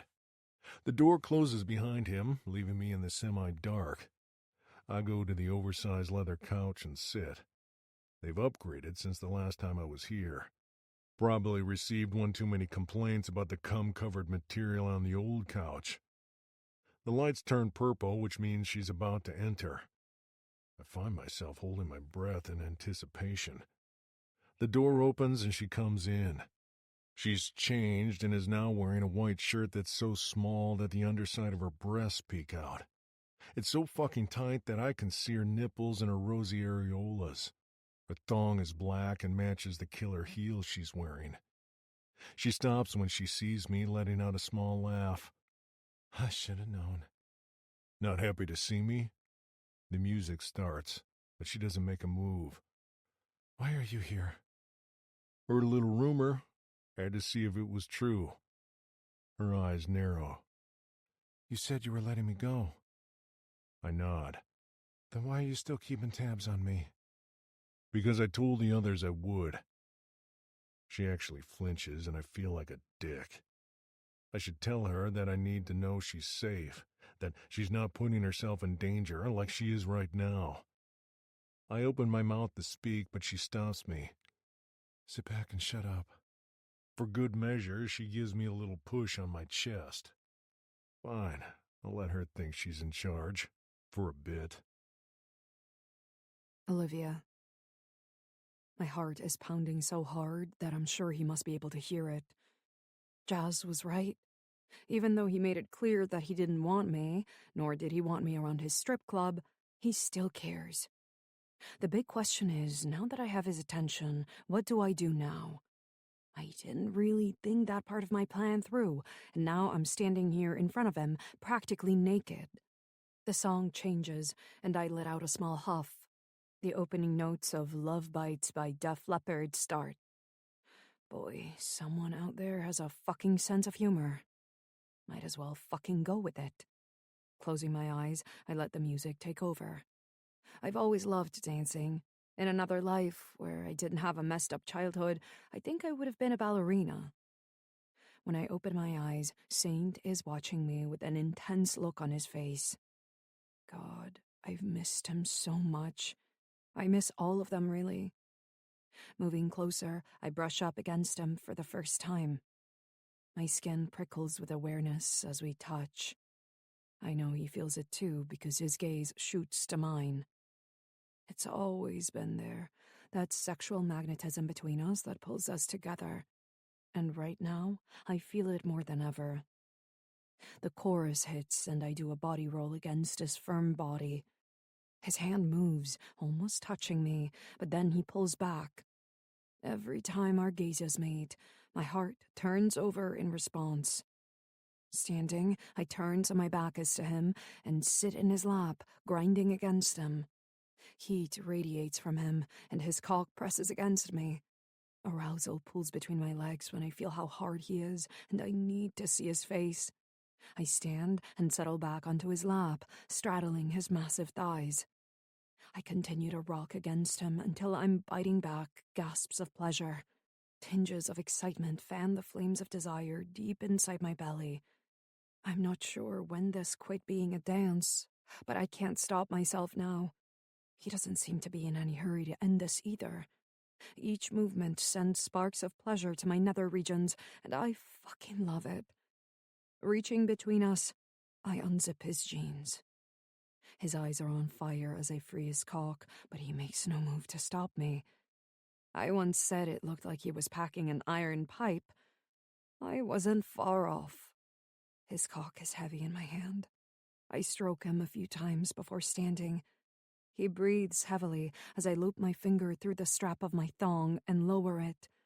Carefully, I step out of it and then move towards Saint. He reaches for the thong and puts it to his nose, inhaling. I'm so turned on right now, and everything feels hypersensitive. Didn't know you were a panty sniffer. He gives me a wicked grin. There's a lot you don't know about me. Moving over him, I settle onto his lap. His cock nestles against my mound, and I bite back a moan. I won't let him see how much he's getting to me. I can't. Using his shoulder to brace myself, I do a body roll. His cock slides along my pussy as if he was made for me. A delighted shiver of want runs through me, and I do this over and over until we're both thrusting against each other. My pace increases as I use his body to get off. I'm so close to coming, but I need something more. He touches me this time, his hands slipping under my shirt, running over my scar before cupping my breasts. That's right, Olivia. Coat my cock with your sweet juices. I bite back a moan as he flicks my nipple.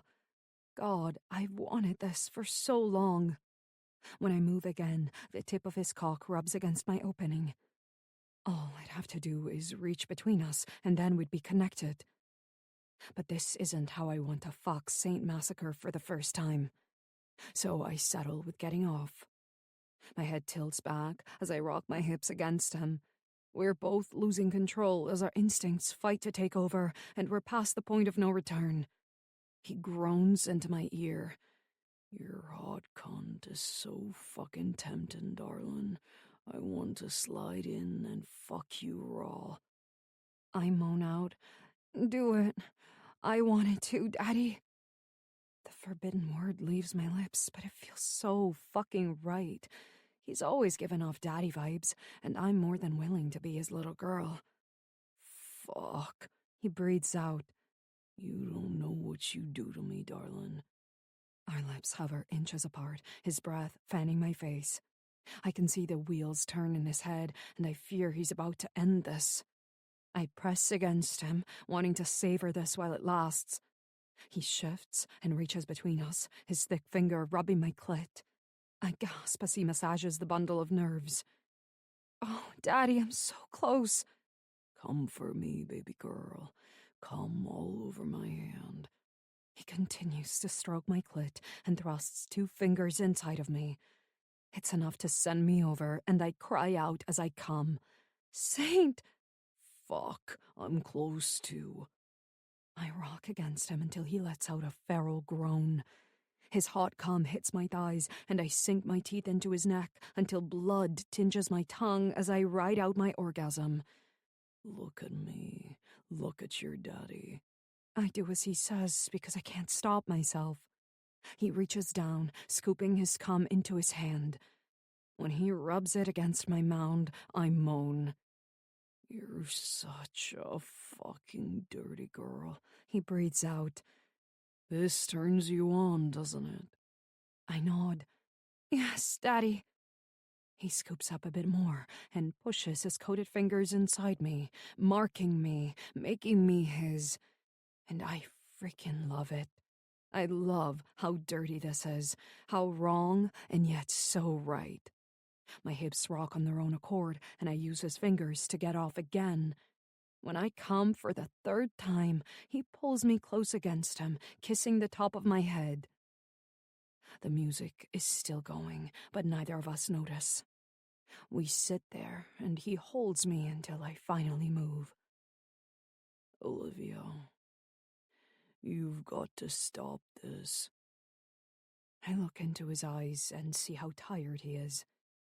I'm tired too. Tired of this game we're playing. I sent you away because I don't want you to get hurt again. Saint, you can't protect me from getting hurt any more than you can control the weather. You're right, but I can control whether you get hurt because of me. He sighs. You could have died at the rally. I'd never be able to forgive myself if that happened. The again is unspoken. Wrapping my arms around him, I ask, what happened to her? To your wife? He actually flinches.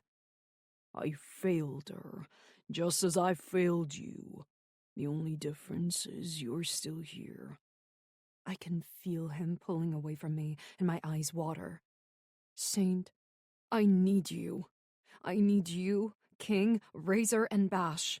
Why can't you see that?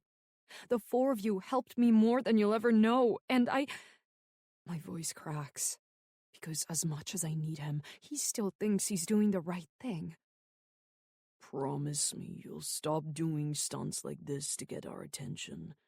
You have a chance to start over. Take it, Olivia, and live. I pull away from him, standing. Goodbye, Saint. I go to the shelf and grab a towel, wrapping it around my waist before walking away. He's right about one thing. I can't keep chasing after them. It's not fair to me. I deserve better than that. 7. Olivia. I was surprised to get your message. Dr. Cross says, "Want to tell me about it?" After my encounter with Saint, I went to the locker room, got dressed, and told Milo I was quitting.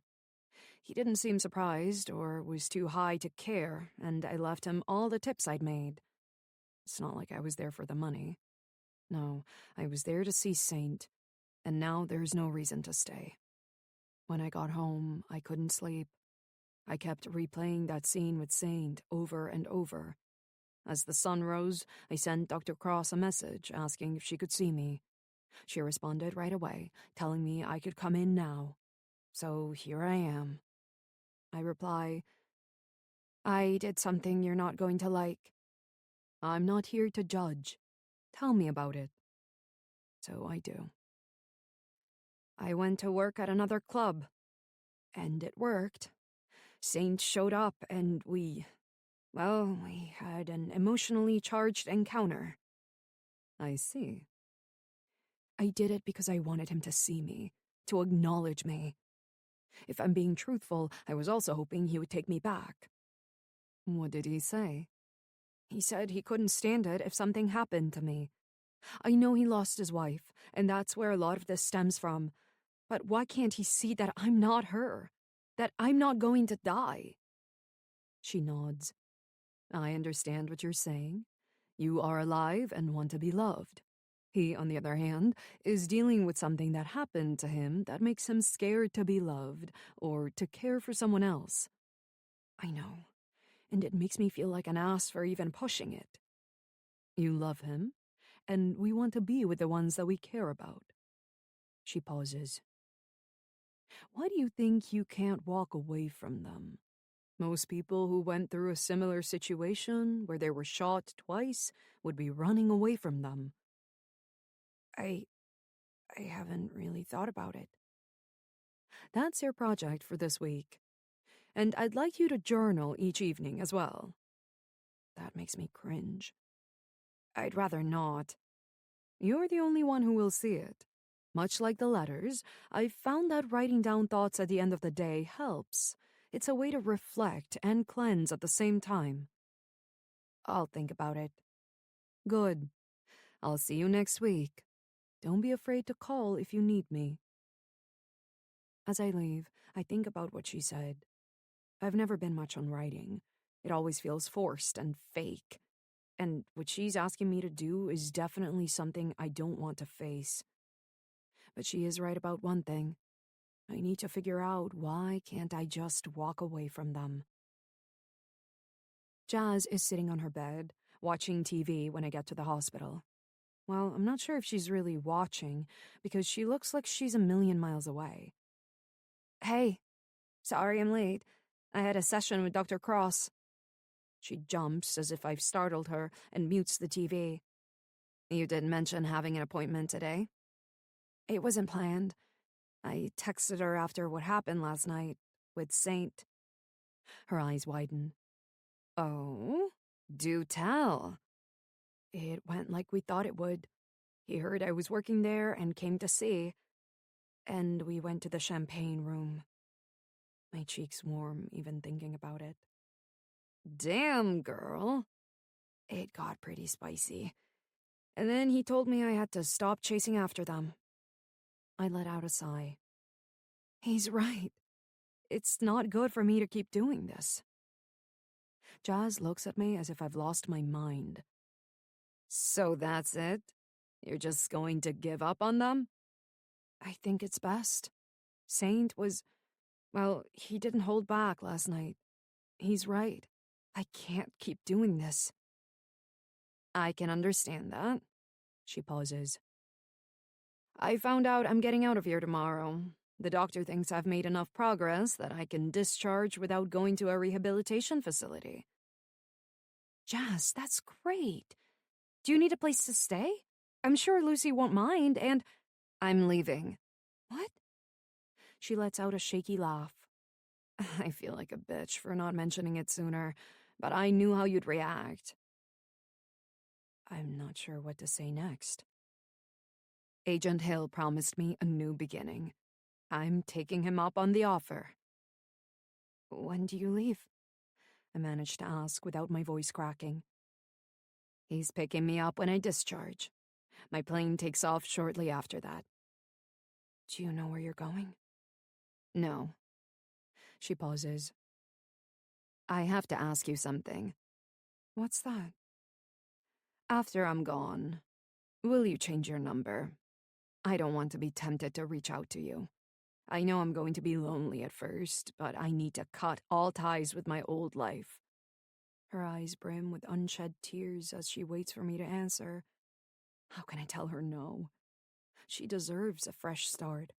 And I get her wanting to cut ties. Hell, if I were smart, I would do the same. I'd tell Agent Hill to take me far away from Georgia and the Devil's Regents. I'd move somewhere where my past couldn't haunt me, and I'd live. She touches my hand.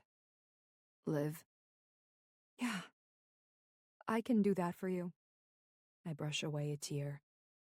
I'm going to miss you. I'm going to miss you too. You're the first real friend I've had, well, in forever. I selfishly wish there was a way you could come with me. Hope blooms in her eyes, but I shake my head. I get why you have to go, Jazz, but I'm not ready. There are still things I have to do here. Like what? Graduating college, for one. I smile. Did you know that no one thought I'd even be able to finish high school? Now I'm on track to graduate with honors. I don't mention that I want to see how much Dr. Cross can help me. One day I might leave, but now's not the time. I'm going to miss the hell out of you, Olivia. I'm going to miss you too, Jazz. She brushes away a tear. Guess I'll have to think of a new name. Maybe something classy, like Catherine or Liza. I like them both. We both grin at each other, and it hits me that this is the last time we're going to do this. She picks up the remote control. Do we want to watch Breaking Dawn or something else? Breaking Dawn, of course. She unmutes the TV, and we spend the rest of the afternoon watching Bella find her happily ever after. When the movie is over, Jazz says, I don't want a teary goodbye. Just act like you'll be back tomorrow. I nod, trying to keep my tears at bay. I'm going to head out. I'll see you later. Whatever suits you, sis. I smile and walk away, but as soon as I get into the hallway, the first tear escapes. God, I'm going to miss her so much. Dr. Cross's words come back to me. Maybe I should write a letter to Jazz tonight, letting her know how much she means to me. When I get in my Uber, I call the phone company and have my number changed. Jazz deserves a fresh start, and I'm going to honor her request. Once I get off the phone, I send a text to my friends, letting them know I have a new number. My finger hovers over Bash's name. Should I tell him? Hell, for all I know, he has a new number too. But out of all the guys, he's the one I think will care the most, so I send him a text. And then I delete Jazz's number from my phone. There. It's done. I make it all the way back to the townhouse before I realize something. Today was the first time that I didn't hear a motorcycle as I left. And I'm not sure how I feel about it. Lucy is in the process of straightening up the magazines and books on the coffee table when I walk into the townhouse. She looks up when the door closes. Hey, Hi, Liv. I didn't know you were going to be home this evening. I finished up early with my friend. I point to the table. Are we expecting company? I hope you don't mind, but Andrew and Chase are coming over to watch a movie. Why would I mind? I don't know. I get the feeling that you've been avoiding me. Hearing her say that makes me feel like shit. Lucy, I'm sorry if it made you feel this way. I've just had a lot on my mind. Is it Bash? My chest feels tight at the mention of him. She goes on. I thought I saw him sitting across the street the other day. I wasn't sure if you two had been talking again. Double ouch. So she's noticed him too? No, we're still not talking. Oh, she frowns. Should I call the cops if I see him again? No, he's not. It's okay. Okay, if you're sure. I am. So, Andrew and Chase are coming over? Yeah, we're going to watch the latest Marvel film. I smile. Sounds fun. Mind if I join? I would love that. And I'm sure Chase would too. This makes me groan. Please don't tell me you're trying to set us up. Might be good for you to get back into the game. When I make a face, she holds up her hand. Okay, I won't force it. Thanks. She gets up. I'm going to change. They should be here in a few. I've just finished picking up the rest of the living room when the doorbell rings. Lucy calls out, Can you grab that? I'm still deciding on what to wear. Sure. I go to the door, opening it. Andrew and Chase stand there, each holding a box of pizza. We come bearing gifts, Andrew says as he walks in, going right to the kitchen. I hope there's a pineapple pizza in there. Andrew physically looks pained. I'm going to pretend that you didn't just say that. Can't argue with good taste, Chase retorts. He smiles at me. How have you been, Olivia? Oh, living the dream. Same. How are your classes going? Good. What about you? How's your math class? He leans against the counter. I'm surprisingly doing okay in it. You're a great tutor, and all the help you gave me last semester really helped. I'm glad. Maybe we can get together and study sometime? Andrew reaches around me, grabbing the plates, but I don't miss the smile on his face. I answer Chase. Sure, that would be cool. Cool, he grins. Andrew goes to the fridge, grabbing some beers. Anyone else want one? His familiarity in the house is kind of cute, but also makes me realize how little I'm around. I answer, I'll just have water. Chase says, I'll take one. To me, he asks, Are you doing anything next Friday? Thinking he wants to study, I reply, Nothing to my knowledge. Why? My dads have a friend who's a chef. There's a grand opening of the restaurant Friday night, and I would love it if you could come. Andrew nods. It's legit, Olivia. My parents are total food snobs, and they can't stop going on about this place. They're trying to get on the list and can't. Sure, that sounds fun. Chase looks like he's just won the lottery. Freaking fantastic. Lucy walks in at that moment and asks, What did I miss? Olivia agreed to go on a date with me. A date? I seriously thought this was going to be a group thing.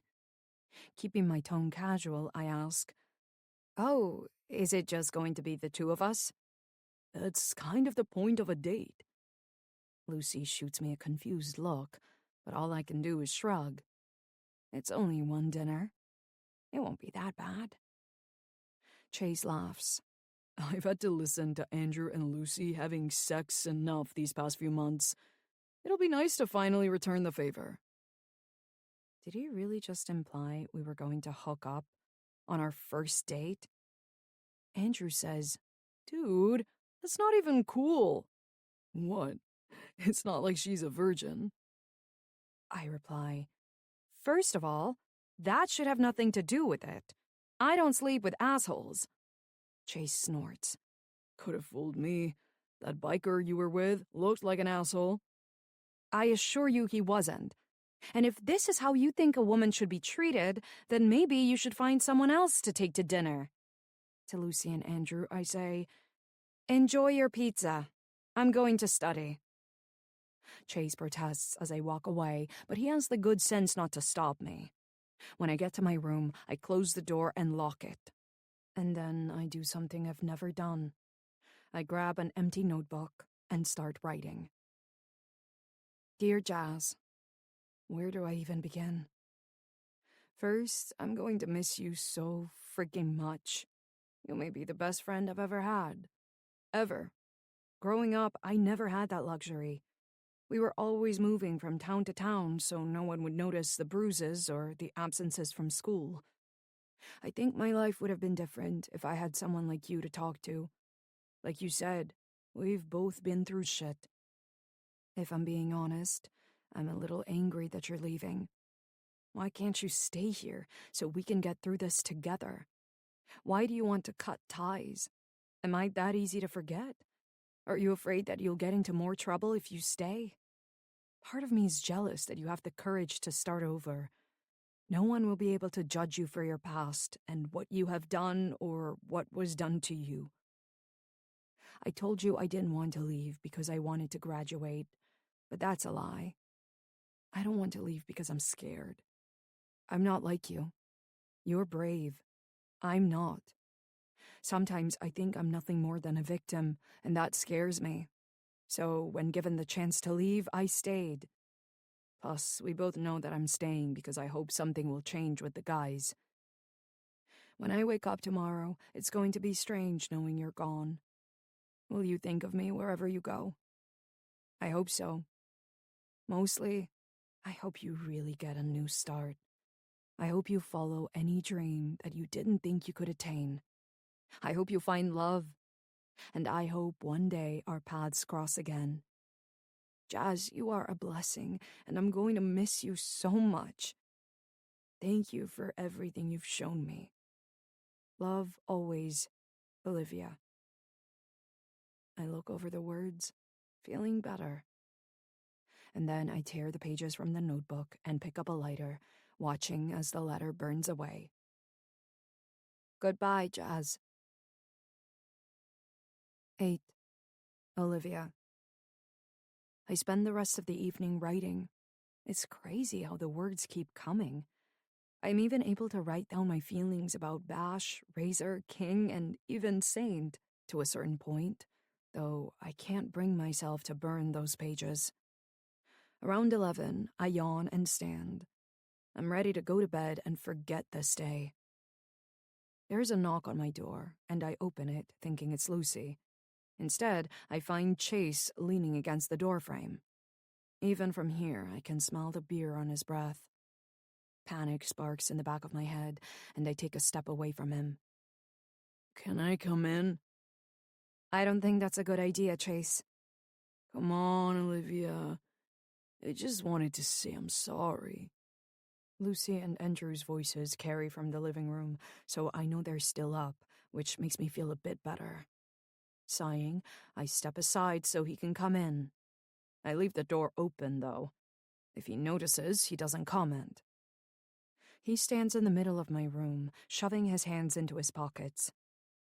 I'm really sorry, Olivia. What I said earlier came out totally wrong, and I didn't mean it. I would never disrespect you like that, but I know I can't take back what I said either. All I can do is hope that you will forgive me. We don't know each other very well, Chase, and I rarely give people second chances. We're friends, but I get the feeling that you want more. I'm letting you know right here and right now that I don't want anything else at the moment. If you can accept that, then I can forget what happened tonight, and we can go back to being friends. He nods. Of course, yes. Let's forget tonight and just be friends. I can do that, for now. I try not to let his word choice bother me. He's probably just echoing what I said about not wanting anything else at the moment. And really, I tend to second-guess everyone, especially men, which is something I'd like to bring up to Dr. Cross. Besides, he's probably harmless. I'm glad we could work this out. And it won't happen again. He pulls me into a tight hug, holding on to me until I pull away.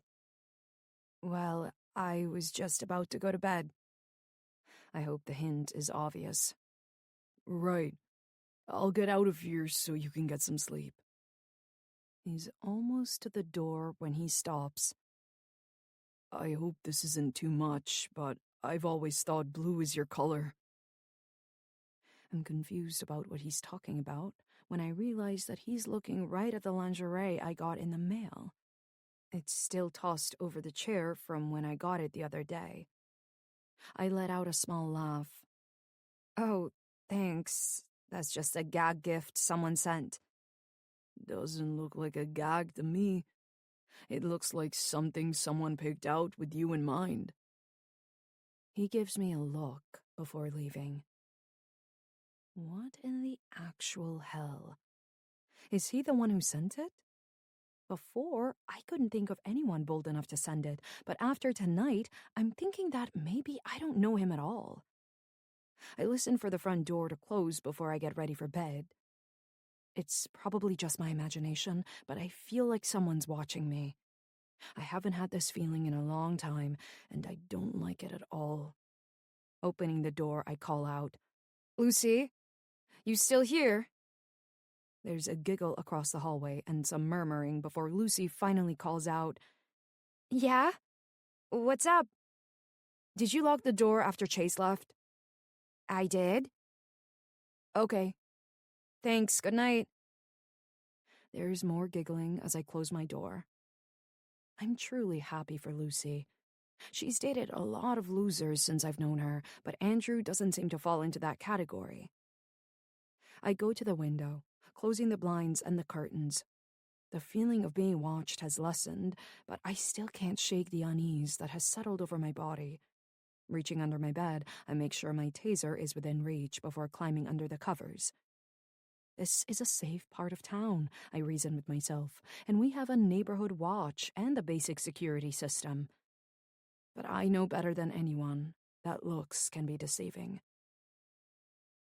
My head aches as I listen to my professor ramble on. I didn't sleep worth a shit last night, and I'm paying for it now. Ms. Mayhem, if I'm boring you, you are more than welcome to leave my classroom. I'm sorry, Professor. I'm getting a migraine. Standing, I gather my books and slip out the back door. It's not a lie. The pounding between my eyes feels like a hangover, except I don't drink. Crap. I hope I'm not getting sick. Some of my classmates were complaining about a stomach bug going around when class started. I stop by the cafe on the campus corner and grab some veggie soup and head home. When I get there, Lucy is gone. She doesn't have class today, which means she's probably with Andrew. That's fine by me, because I'm planning on eating my soup and vegging out on the couch. After picking a rom-com on Netflix, I change into my PJs and grab a blanket. I fall asleep at some point and wake up when someone pounds on the front door. Sitting, and pleased to find my headache is gone, I pad to the door, opening it. No one's there. There is not even a car parked on the street. But there is a large envelope leaning against a flower pot. Picking it up, I see that it's addressed to me. I'm not expecting anything, so this is odd. There's no return address, or even a stamp. Just like the last gift I got. Unease creeps up my spine, and I go to my room to get my scissors. My hands shake as I open the envelope. Inside is a single photo that's been blown up. It's from the Purring Pussy champagne room. I'm writing Saint, and my head is tilted back. The look of pleasure on both our faces gives away what we're doing, or close to it. If it wasn't taken without my knowledge, it would almost be beautiful.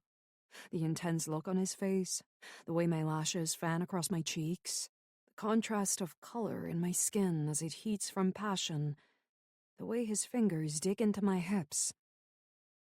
Who in the fuck took this? Flipping it over, I gasp. It's the same scratchy handwriting as the note that came with the lingerie. Little sluts get what they deserve. Bile creeps up my throat, and I reach for my phone before stopping. Who am I going to call? Saint? So he can hang up on me before I even say why I'm calling? Agent Hill? Hell, he's probably too busy to bother talking to me. Jazz isn't here anymore either. There's literally no one I can reach out to, and I've never felt more alone. The front door slams, and Lucy calls out, "Olivia? You home?" I shove the photo into my dresser drawer and wipe my sweaty palms on the sides of my shorts. "Yeah, I'm in my room." She's in the doorway a moment later. "Why did you bail on us? We waited for an hour."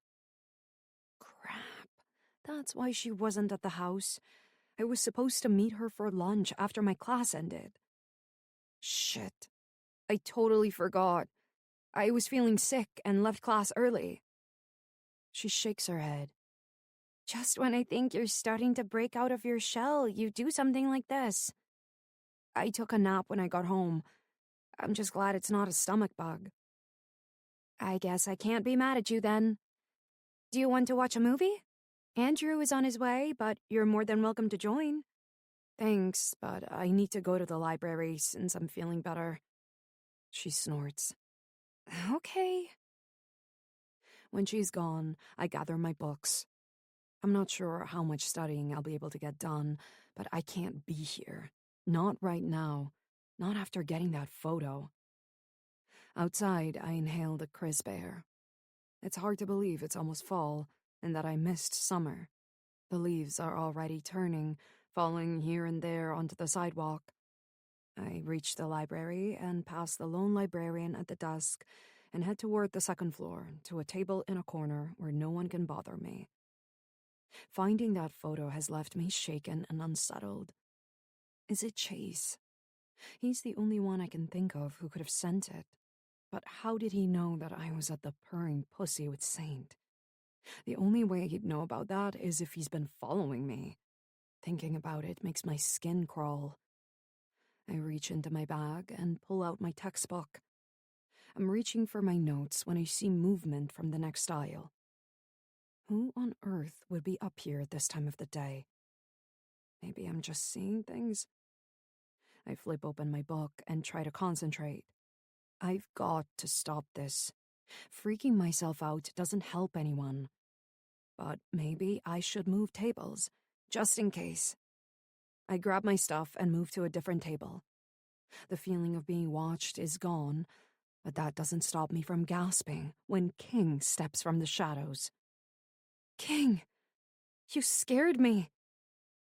When he moves into the light, I gasp for another reason. He's lost weight since the last time I saw him, and there are dark smudges under his eyes, as if he's not sleeping well. King?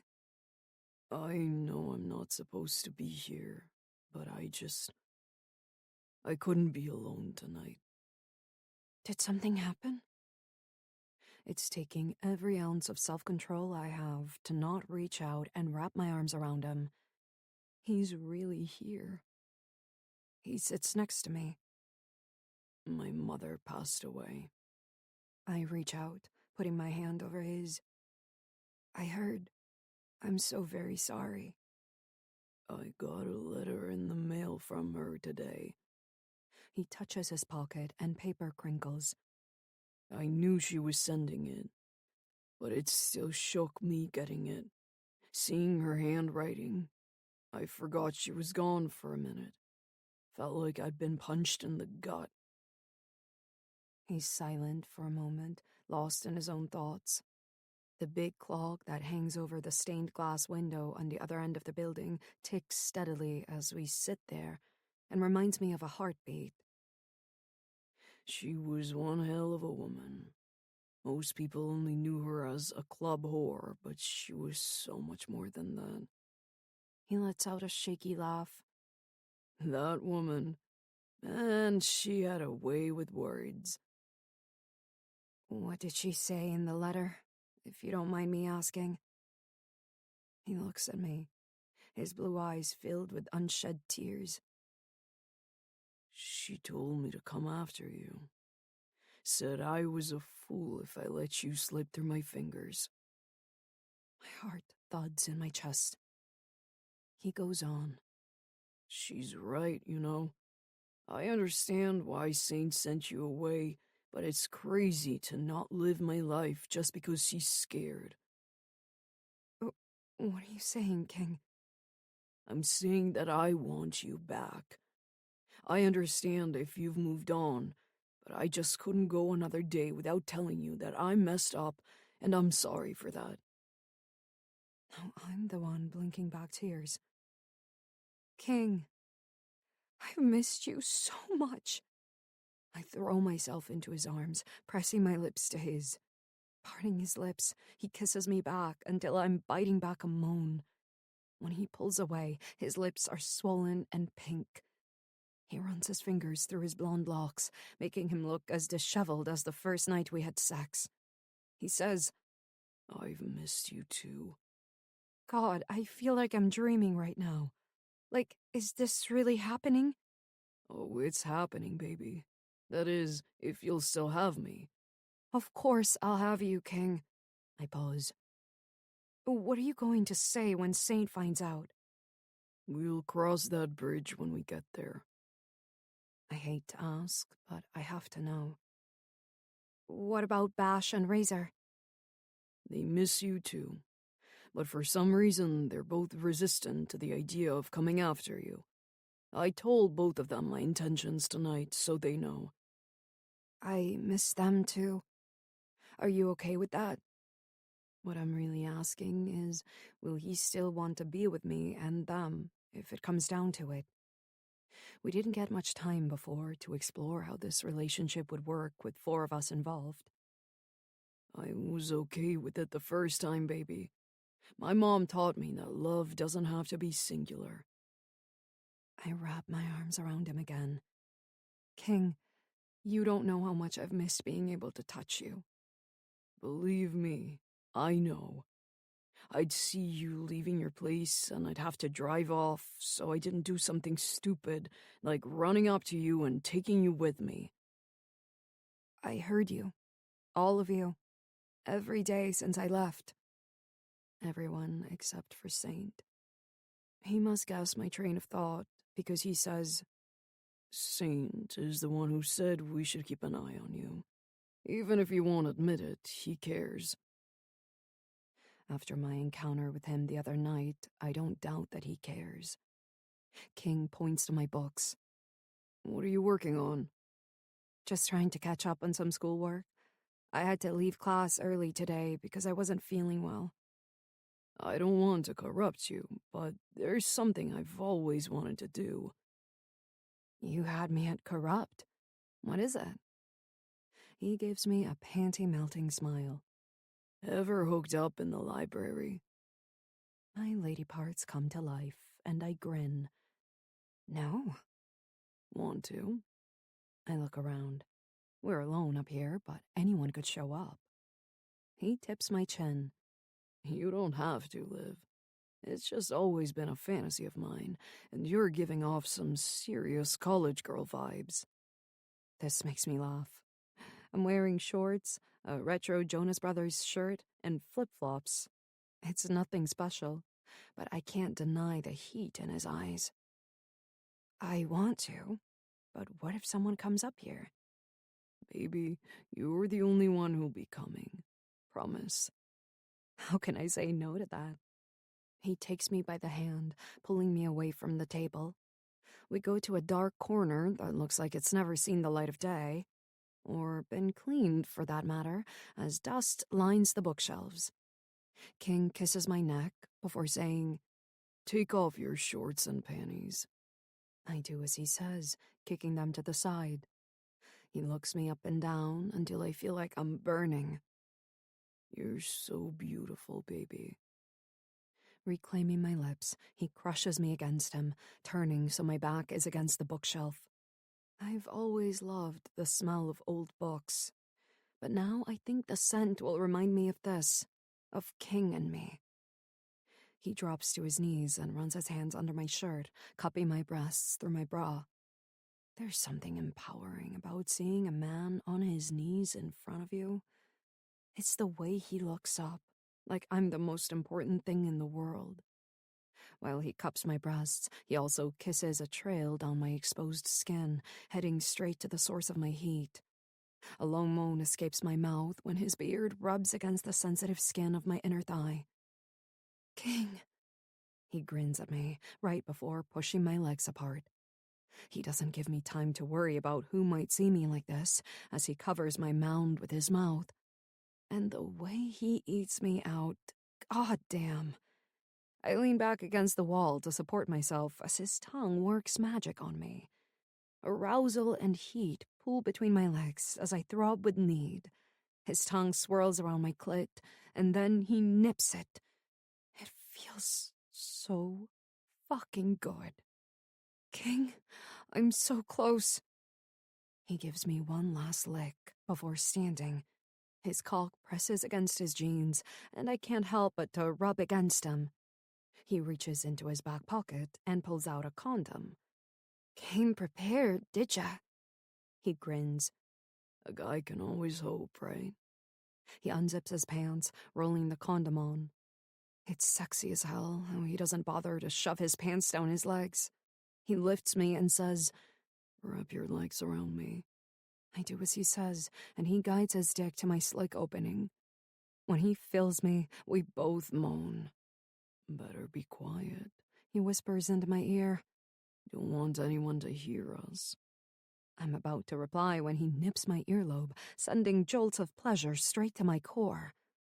You play dirty, I whisper back. He smiles against my neck as he rocks his hips.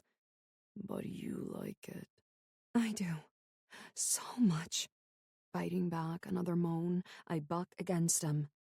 Voices trickle our way a few aisles over, and my heartbeat thuds in my chest.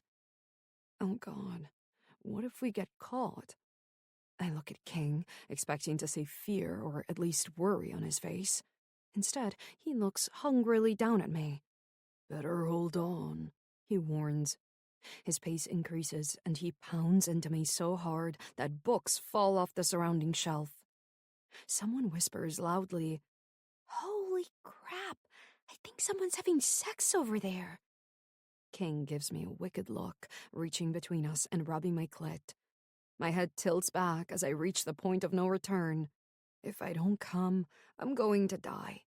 A moan works its way up my throat, and I bite my lip to keep from making a sound.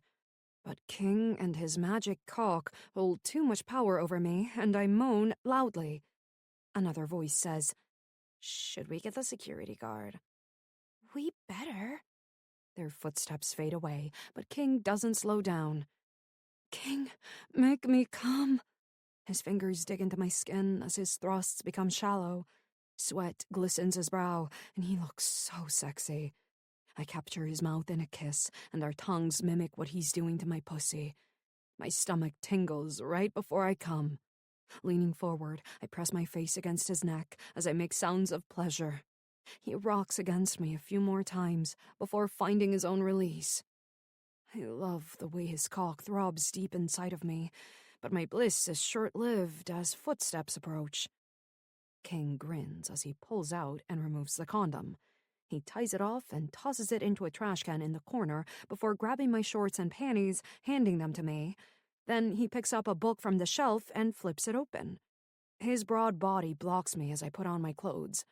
I'm able to run my fingers through my hair right before a security guard walks up. Evening, folks. Had a complaint that some inappropriate actions might be happening in this area. Do you know anything about it? King looks at me before answering. No, sir. My friend and I were just looking for books on cooking with cumin. Did you know that some people taste soap when eating it? The guard looks skeptical. I think you mean cilantro. If you hear anything, please call campus security. Will do. When he's gone, I burst out laughing. Human? Really? What? It worked, didn't it? Barely. You're full of surprises, King. I'm just getting started, baby. Let's get your things. He holds my hand as we go back to the table. My legs still feel like freaking gelatin, but it's a good feeling. I can't believe I just had sex in the library, and we almost got busted. I let out a small laugh, and he peers at me. Care to share? I was just thinking, Bash had me watch a porno with him once that took place at a college. He nods. Professor Fucker 6, I'm familiar. This time I laugh out loud. Jeez, I don't even want to know. He shrugs. The club has its hand in different pots. The adult industry is one of them. I can introduce you to the cast if you'd like. He wiggles his eyebrows. Have a little party. You're incorrigible. So I've been told my entire life. He brings my hand to his lip, kissing it. Let's get out of here. This surprises me. You want to come home with me? Well, yeah. Unless you want to go to my place. It's not much, since I spend most of my time at the club. Never saw the point of having something fancy.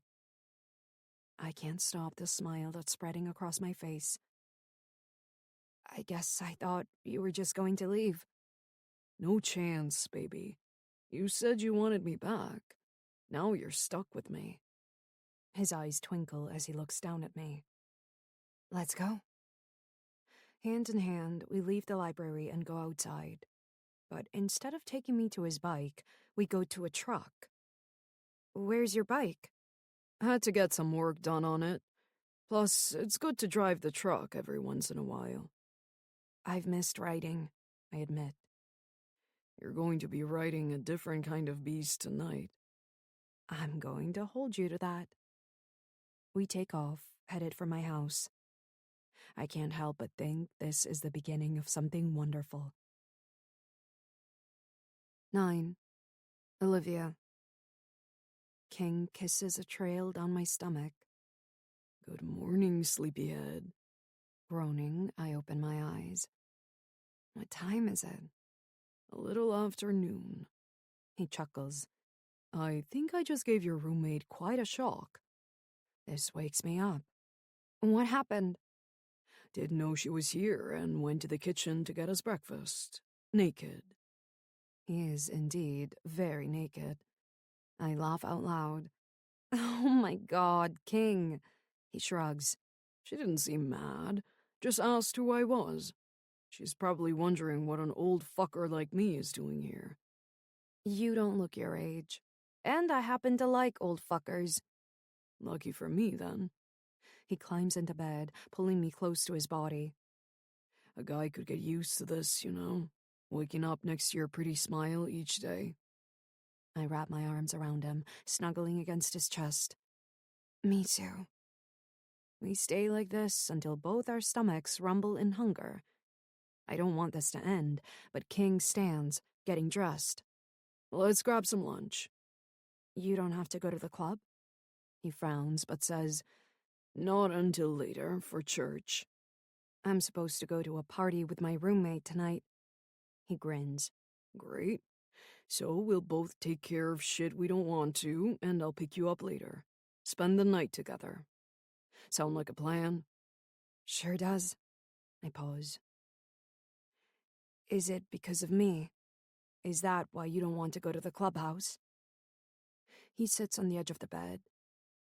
Partly. Hell, I don't know. Everything was great, and then all of a sudden it wasn't. You're not there. Can't stand to be around Saint. Bash and Razor are moping around, so they're no fun. And then there's my mom. He sighs. I know it's crazy because she hasn't worked there in years, but I feel her presence everywhere, especially in the main room. It's just not the same. I brush my lips against his. Then let's eat lunch and go take care of our business. Deal. We have lunch at a cute little diner that King obviously goes to often. The waitress is an older woman who lets out a hoot when we enter. "Did you bring your cute friend with all the tattoos?" "No, Tabitha. I did bring my girlfriend, though." I low-key love that he calls me his girlfriend. Tabitha puts on a thick pair of spectacles and peers at me. "Girl, are you blind?" "No, ma'am." "Why is someone as pretty as you are with him? Have you met his other friends? That saint is a real treat." I bite back a grin and answer, "He is, but I'm partial to King." "Good answer," King murmurs into my ear. Tabitha leads us to a table near the window. From here, we have a lovely view of the park across the street. When she's gone, King reaches across the table, taking my hand into his. "I was thinking, we didn't get to know each other very well last time. Maybe we can act like this is our first date." "I'd like that." I pause. "My therapist would say it's a good idea, too." He doesn't seem taken aback at my therapist revelation and nods. "Good. So, Olivia, what do you like to do in your spare time?" I'm reminded of when I first met Bash, and he asked me a similar question. "I like to read." Kind of lame, I know. "Who's your favorite author?" "You can't ask me to pick a favorite." He grins. "Fair enough." "What about you? What do you like doing in your free time?" "Pretty redheads." "King." But I'm laughing. "That sounded like something out of Razor's book, didn't it?" "A bit." He thinks. "Obviously, I like writing. When I was younger, I used to write something entirely different." "Care to elaborate?" "My mom thought it would be a good idea to get me in equestrianism, so I did competitive equestrian vaulting." "You're joking." "I'm not. Did it for a couple of years until I got into football. My dad was thrilled, my mom not so much." "That's amazing." "We'll have to go on a date to the farm where my mare lives. She's from the same bloodline of the horse I used to ride when I was younger." I say, "That would be amazing. I'm kind of jealous. Growing up, we were too poor for me to have a hobby." "What would you have done if you could?" "Get away from the monster living with me." I answer, "I always wanted to be a ballerina. I got to take classes for a few weeks at the local Y, but that was short-lived because we had to move all the time. We could never keep a house because any time my parents got money, they'd use it on drugs and alcohol. Just about the time I'd get settled, we'd be packing up. Sometimes we stayed with our friends, which was worse. Instead of worrying about one monster, I feared them all." "Story of my life. The only reason I got into horses was because my maternal grandfather was loaded. He thought that if he enriched my life, that I wouldn't turn out like my parents. Guess the joke's on him." "You turned out pretty great, in my opinion." Tabitha returns at that moment with our water. "Getting the usual, King?" To me, he says, "They make the best BLT here." "That sounds perfect." Tabitha nods. "Good taste in men, good taste in food. I like her. I'll be back with your food." I grin when she's gone. She's nice.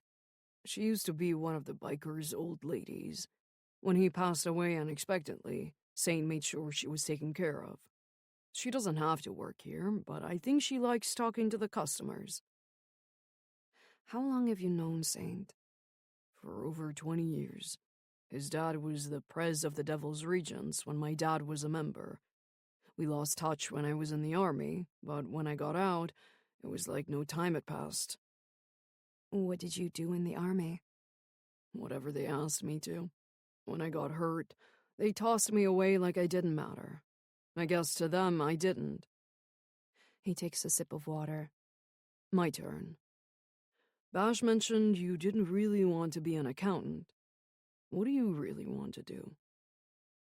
I'm surprised he and Bash talked about me, but I reply, "I don't know, to be honest. Numbers make sense and are reliable, but it's kind of boring. I thought about being a teacher at one point. Or maybe a chef? You should do what makes you happy. It's kind of too late at this point. I graduate in May, and I don't want it to be for nothing. Besides, you don't have to love what you do for a living. That's what I keep telling myself, at least. Okay, next question. And this is a big one. Creamy or soupy macaroni? Ew, creamy, obviously. Same. That was a deal breaker for me. I laugh. If you said soupy, I was going to leave. My phone dings, and I glance at it before groaning. It's freaking Chase, asking what time he should pick me up for dinner. What's up? I agreed to go to dinner with a classmate Friday night. It's a grand opening of some fancy place, and is hard to get an invite to. I thought it was a group thing, but I was wrong. I can cancel, of course. Is it a guy or a girl? Guy. You into him? Not in the least. Then go. Enjoy some good food on his dime. Tabitha walks up with her lunch and says, "Listen to him. His mama didn't raise no fool." King actually looks pained for a moment before nodding. She most certainly did not. When Tabitha leaves, I ask in a low tone, "Are you okay?" Moments like that just punch me in the gut. I keep forgetting she's gone. I felt the same way after my mom died, I admit. How old were you? 14. I toy with the paper napkin in my lap. I haven't talked about her in a long time. You don't have to, Liv. I think that's part of my problem. For as long as I can remember, I've run from my problems. Since I've been seeing Dr. Cross, I keep thinking I should stop, face the music. I inhale. My mom always had addiction problems. Toward the end, she got hooked on this stuff that just, well, it consumed her. I think back to the first night she got high on it. The crystals looked harmless enough. Well, as harmless as meth, which was her normal drug of choice. He brought it home, and they got fucked up together. His high didn't last as long as hers, which worked out against me. When she finally came down, she looked different. She begged him for more, and he said he'd get it if she agreed to do something. My skin crawls as I remember how easily she agreed. Said I was old enough, that it was okay because in some states, girls my age were married off. She acted like this was the first she knew of his drug of choice, me. So she said yes, and he got her more drugs. And more, until her teeth fell out and she didn't know who I was. All she saw were those fucking crystals. Olivia? I came home from school early one day. I wasn't feeling well. It was 1 week after my miscarriage, the one he forced me to lie about, the one where my mom hit me as hard as he did, saying I was a whore for sleeping around, even though I hadn't. I still had bruises from both of them marring my skin. Most were hidden, but not the one that spanned my cheek. She'd hit me with the buckle of a belt. Said I deserved the pain from the metal. She even laughed after she hit me, saying she hoped she broke my cheekbone. Well, sometimes I wonder if she did, because it took forever for that wound to heal. I didn't know anything was wrong at first. She was in her room, the door closed. I went to my room to take a nap. What I was really doing was trying to get some rest before he came home. He always came to see me at night. The only time I could sleep in peace was when he was gone. But the smoke alarm in the hallway kept chirping until I finally got out of bed to see what was going on. She'd lit a cigarette before she got high. The blunt must have fallen onto the mattress, catching the blanket on fire. Fuck, Liv. I lift one shoulder in a shrug. She was dead long before the fire erupted. The autopsy confirmed she died from an overdose. And your dad? I flinch. He had his demons, too. In the end, he got what he deserved. I say no more, because he's not worth wasting my breath on. King says, I'm sorry your mother did that to you. Mothers are supposed to protect their kids and make sure they're taken care of. My eyes fill with tears. Thank you. It's strange. No one has ever apologized for her actions. Not that it's King's fault, but the gesture means so much to me. Enough of this depressing talk, I say. Next question. What's your favorite band? Oh shit, where do I start? We spend the next few hours talking, getting to know each other. We ask silly questions and serious questions. One thing is clear. I've never done this with anyone before. It's nice and kind of scary at the same time. Around 6, King drops me off at my place, and we agree that he'll pick me up around 11. It'll give him time to go to church, and I'll be able to make an appearance at the party. He kisses me one last time, and I let out a groan. I really, really don't want to go to this party, but I think my roommate will be pissed if I bail. You should go. Do things people your age do. See if you're missing out on anything. I brush my lips against his. They're the ones missing out, King. Our kisses become more intense, and desire burns deep in my body. When his hand slips under my shirt, I moan. King. I'm about to climb into his lap when someone pounds on the window. We both jump, and I realize the windows are fogged over. If that ain't a cop, I'm going to be pissed, King mutters. Rolling down the window, I find Chase and Andrew. Well, Andrew's actually a few feet away, looking like he'd rather be anywhere but here. Chase, on the other hand, peers into the truck. Olivia? He bites out. Who is this man? King kills the engine, getting out.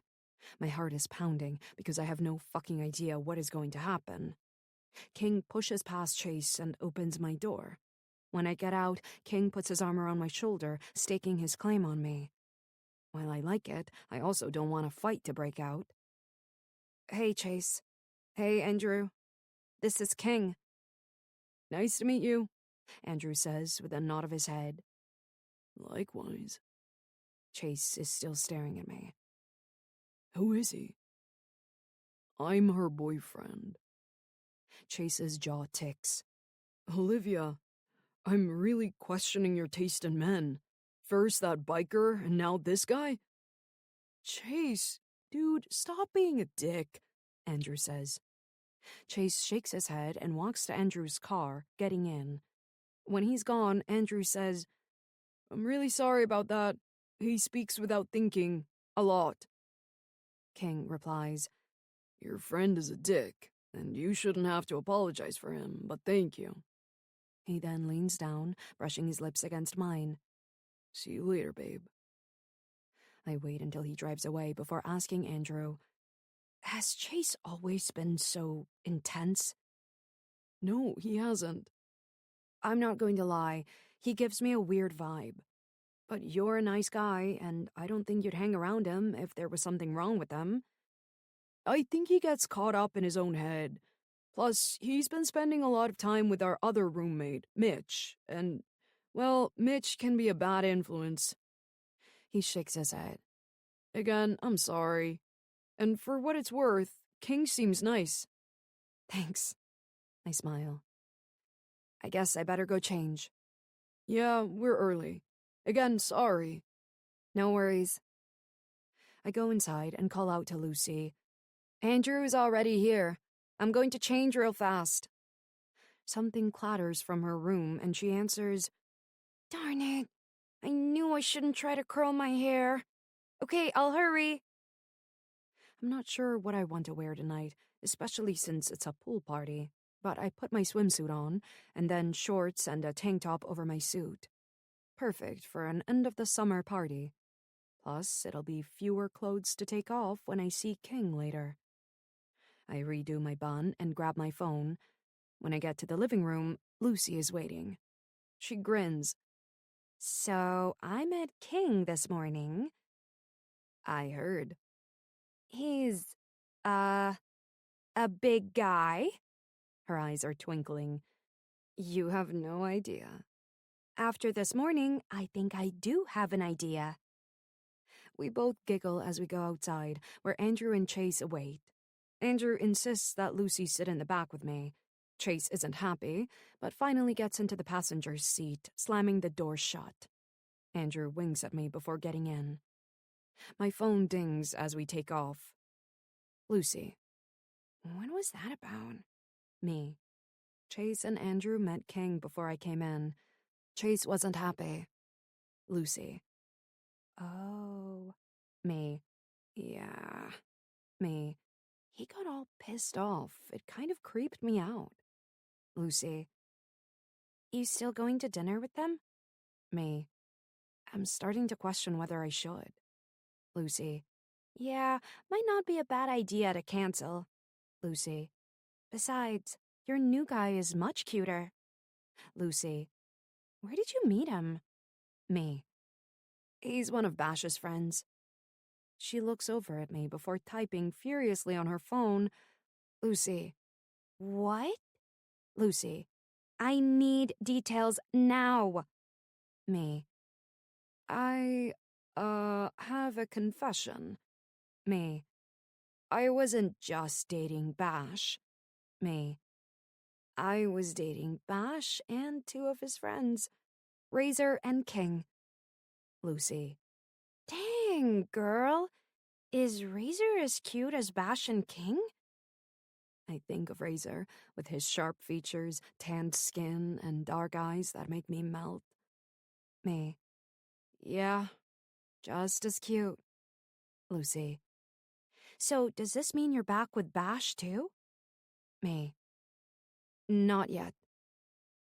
Not yet. Holy crap. I mean, it's true though. Getting King back in my life makes me realize how much I want Bash and Razor back. Lucy. Get it, girl. She grins at me as we pull up to the party. As much as I don't want to be here, in a few short hours I'll be back with King. And that's pretty damn awesome. 10. Razor. Is it possible to want to punch one of your best friends in the face every time he opens his mouth? Asking for a friend. Asking for me. Saint finally finishes speaking and opens the floor for comments, questions, and concerns.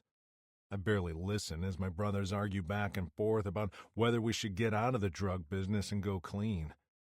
If someone would have asked me my stance on this a year ago, I would have told them we'd never be a law-abiding club. Guess the joke's on me. But I can't even bring myself to fucking care. Bash is actually paying attention, interjecting when needed, but I don't care. Glancing over at King, I see he's not listening either. Instead, he's on his phone, grinning like a fool.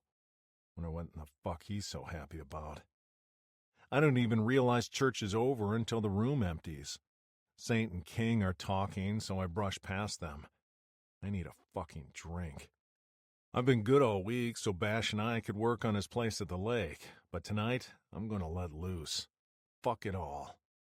Someone grabs my arm, stopping me, and I turn, swinging. Damn, dude, it's just me. King shoves my arm away. Can you do me a favor? What is it? I'm supposed to pick up Olivia tonight, but Saint needs me to take care of something. My eyebrows shoot up. Olivia? Yeah. He shakes his head as if he can't believe what he's about to say. I went to her last night after I got that letter in the mail. Man, it was the best fucking thing I've ever done in my life. Does Saint know? No. And I'd like to keep it like that for a while until I figure out what I'm going to do. He's fucked. I must voice my thought because he replies. Let's just hope he doesn't give me an ultimatum. He might not like my answer if he does. So, are we good? Yeah, I'll get her. Good. I'll text you the address. Doesn't sound like she's having a good time. Where am I taking her? Back to her place. I'll be there as soon as I can. Hearing that he has plans with her feels like somebody punched me in my junk. It hurts to breathe, and sharp pain followed by numbness creeps across my entire body. You okay, man? If you've been drinking, I'll ask Bash. I'm fine. Just hard to believe you were the one who went after her. Thought for sure it'd be Bash. He snorts. And I thought it'd be you. You better go. I wave my hand in the air as I go outside to my bike. I suddenly feel like a kid about to ask the hot girl at school on a date. I'm not quite sure what she'll do when she sees me. Fuck. Only one way to find out. Besides, King is right. I should have gone after her sooner. Olivia. I was over this party the minute I walked in. It's too crowded to even move. Booze, weed, and body odor linger in the air thanks to poor ventilation and the AC not working. My plans for getting in the pool are ruined, too, when someone vomits in the water. Grossly enough, that doesn't stop some of my intoxicated classmates from diving in. One even spits pool water into the air, which he'll probably regret in the morning. Thankfully, Lucy is able to find us 2 chairs. Andrew and Chase are off playing beer pong, which I'm glad for. Lucy fans herself. If I had known this was going to happen, I would have suggested staying home. Same, girl, same. When Andrew is done with his game, I'm going to tell him I want to leave. Would you be interested in going to his place and playing board games? They have an awesome collection. My stomach churns, as it does every time I think of Andrew's house, and shake my head. King's picking me up, and we're going to hang out tonight. She snorts. I'll definitely make sure we're out of your hair then. You can have the place all to yourself. What? Don't you want to see him walking around naked again? I don't want Andrew to get a complex if he sees him naked. King is a prime specimen, that's for sure. We both giggle as Chase comes up with 2 cups. Ladies, He hands us each a red cup. what's so funny? Oh, just girl stuff. Lucy takes a sip and makes a face. What is this? Trash can punch. I really hope they used a clean trash can. Chase watches me, ignoring Lucy. Not thirsty? I'm not much of a drinker. I swear to God, he looks angry for a moment before saying, Let me grab you a water then, since I didn't get it right the first time. He all but storms off. Good fucking riddance. Lucy finishes off her drink and reaches for mine. I'll drink yours. Have at it. I glance at my phone. I'm going to bail before he gets back. King should be here by now anyway. Run away, girl. Run. I'm going to find Andrew. Text me when you get to Andrew's. I will. Text me when you get home. I give her a quick hug before going to the gate on the side of the house. It's safer this way, and there's less chance of running into Chase. I know King said I should still go to dinner with Chase, but that little nagging voice in the back of my head keeps telling me it's a bad idea. I mean, why did he get so mad when I said I didn't want to drink? I've told him many times that I don't consume alcohol. He should just leave it at that. I'm so worked up by the time I get out front that I want to hit something. The street is cluttered, and it's going to be hard to find King. And then I see him. Razor, sitting on his bike across the street. Hey, sugar. He greets. You okay? Sugar. I hate how I melt at that one little word. What are you doing here? Is it fair to take my anger out on him? No. Do I care? Hell no.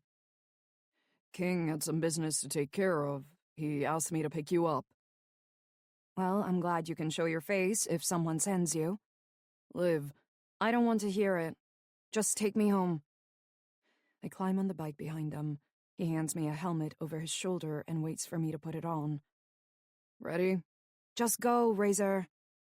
He lets out a sigh but starts the bike. It roars to life, and the vibrations from the engine go straight to my core. No, it's more than that. It's being on the bike with him. And as much as I want to be angry, I've also missed him. We take off, and I wrap my arms around his waist.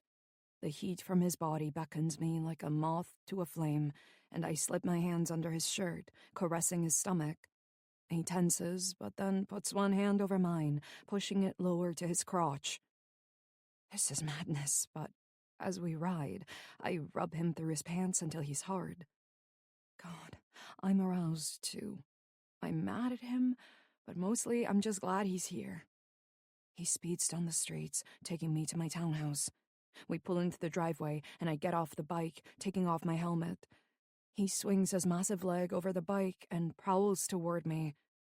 So what is it, Liv? Are you pissed at me, or do you want this cock? Can't it be both? I hit his chest as hard as I can. You didn't come after me.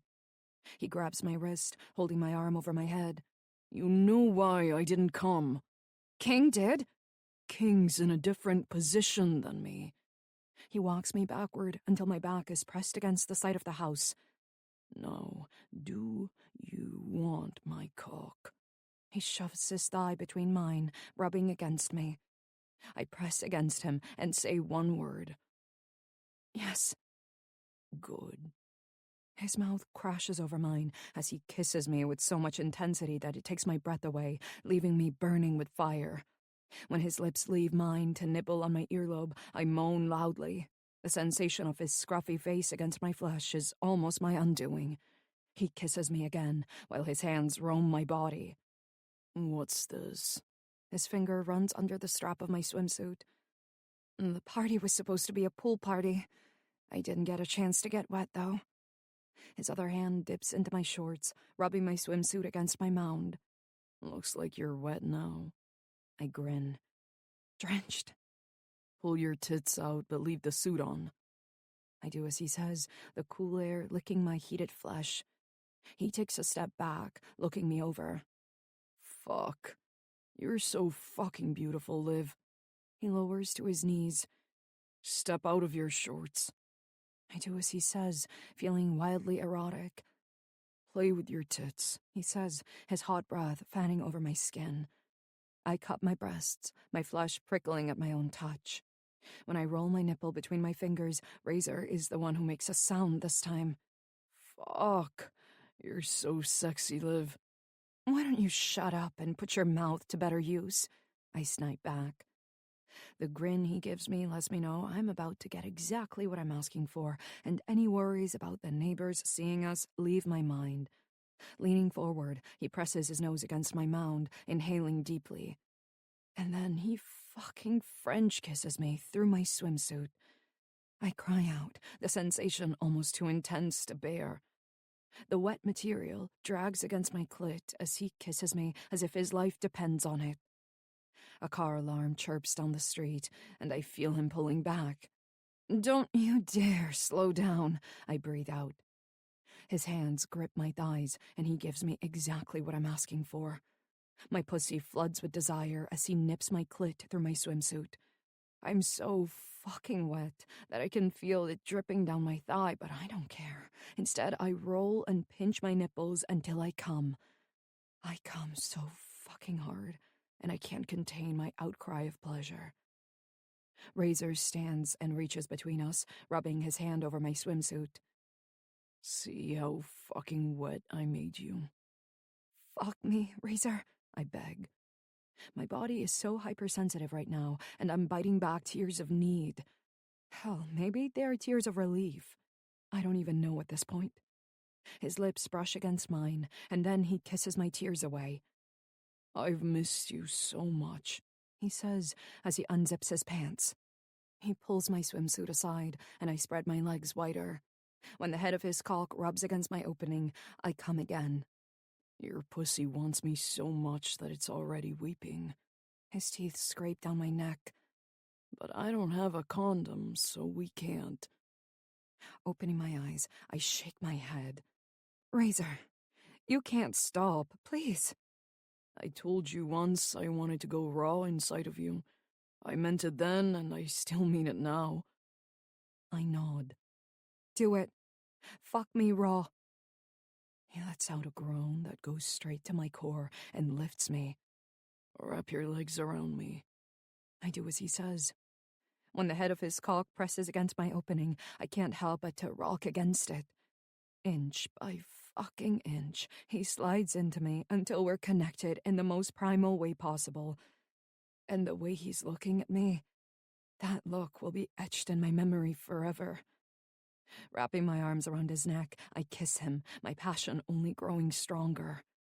When he moves, God damn, I've never felt anything like it before. I cry out something incoherent as his pace increases. My back rubs against the brick of the house, but I don't care. All I feel at this moment is him. Fuck, you're so fucking wet, he groans out. Razor, I'm close. His thrusts become shallow as my orgasm builds. We breathe in soul-drenching drafts as if I'm his only means of living and he's mine. And then I come harder than I've ever come before, screaming out his name. His body quakes as he comes to. It's the most complete I've ever felt in my life, and I don't want it to end. But our juices are running down my legs, and I'm certain my orgasmic bliss was loud enough to get the attention of my neighbors. We better get inside, I whisper. Can you stand? I think so. He pulls out, and more of our juices drip out onto the grass. He says, Fuck. I don't think I've ever come so hard. Me either. Are you okay? Yeah, I think I am. Good. Razor puts my swimsuit back in place as I tuck my breasts away. He wasn't joking about never coming this hard before. My body is still pulsing with need as he hands me my shorts. When I'm dressed, he takes my hand and leads me around the house to the front door. Is your roommate coming home tonight? No. Good. Because I want you again. But this time I want you spread out so I can eat your pussy. And the proof of his desire presses into my back. Somehow, I manage to unlock the door as we stumble in, undressing each other. When is King coming? He answers. He hasn't texted, so I assume it'll be a while. When we're both naked, he carries me to my room, putting me on the bed.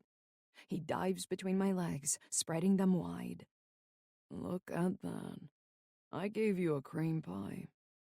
And then he fucking eats me out, and I come so hard that I feel like I leave my body. Razor, I beg. And my man gives me what I need. Several hours later, we're in my bed, tangled around each other. Razor kisses me and asks, Would I be a dick if I said I hope you got pregnant tonight? Not a dick, but it's not going to happen. I'm still on the pill. And I still don't want kids.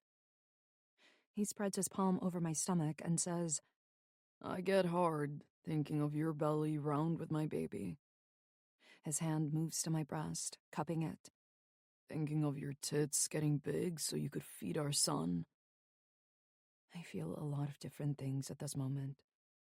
One, I can see what he's saying, and it makes me hot thinking of it too. Two, he doesn't know that I will never have kids, and I don't know if this is the time to mention it. Three, I wish I wasn't so fucked up. I wish that I could just let go and be in the moment without my past creeping back to fuck me over. Trying to take the seriousness out of the moment, I say, Oh, so you know we'd have a son? Or daughter. Or both. Hell, I wouldn't care. I link my fingers through his and say, I was pregnant once. A long time ago. His eyes meet mine in surprise, but he lets me go on. It wasn't something I wanted, and definitely didn't plan. The crazy thing is, when I lost the baby, I actually felt like maybe it was my fault. Like, because I didn't want it enough that God took it away. Fuck, Liv. It's fine. Like I said, it was a long time ago. But that doesn't change the fact that I'm not sure I want kids. Are you okay with that? He nods, pulling me closer. I had a fucked up childhood. But there was one foster family I had for a hot second that showed me what a genuine family could be like.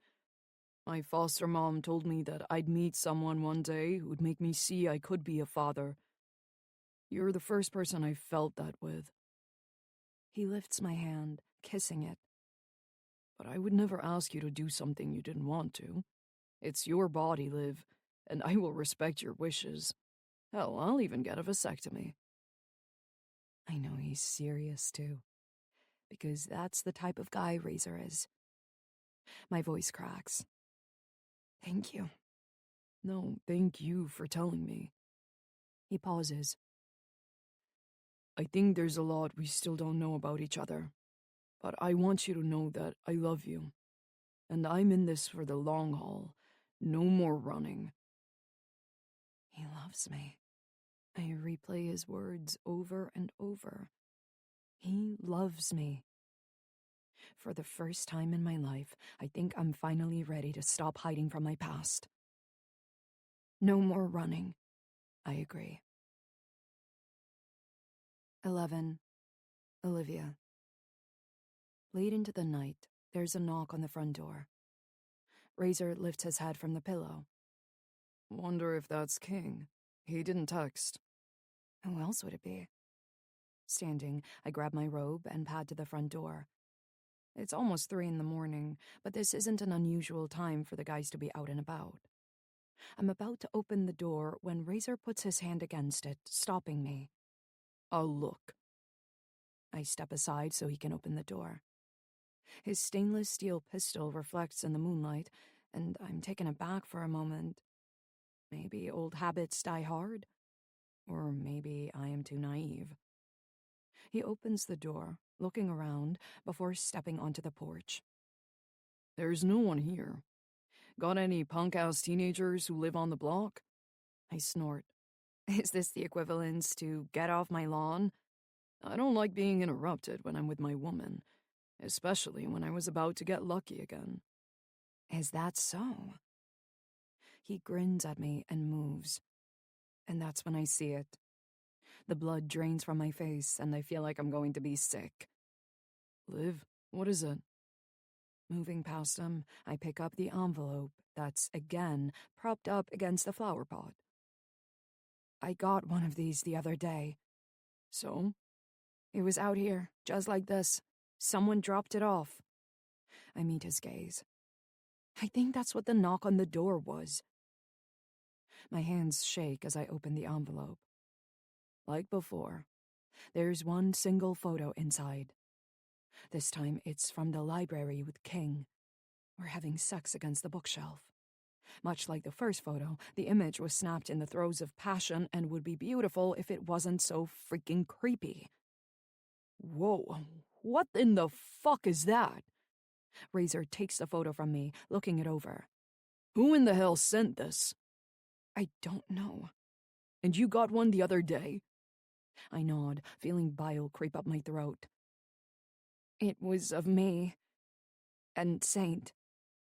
His eyebrows lift, but he doesn't say anything. Instead, he flips the photo over. You'll pay for giving my pussy away. Jesus fucking Christ. He pulls out his cell. Get your ass over to Olivia's place and bring King. I don't care if he's busy. Tell him he needs to be here.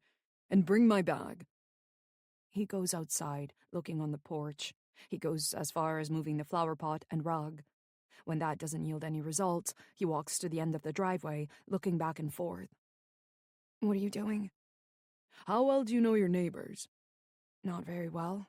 Why?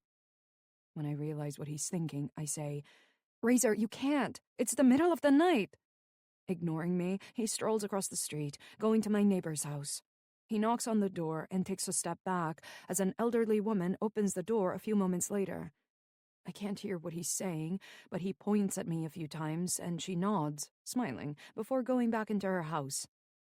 He comes back across the street and says, She has a security camera. She's going to send me the footage when it's a decent hour. Come on, let's get you inside. When we're inside, he locks the door and checks it twice before joining me on the couch. Is there anyone you can think of who would send this? A pissed-off ex? No, there's no one. Well, except for Chase. Tell me more about him. So I do.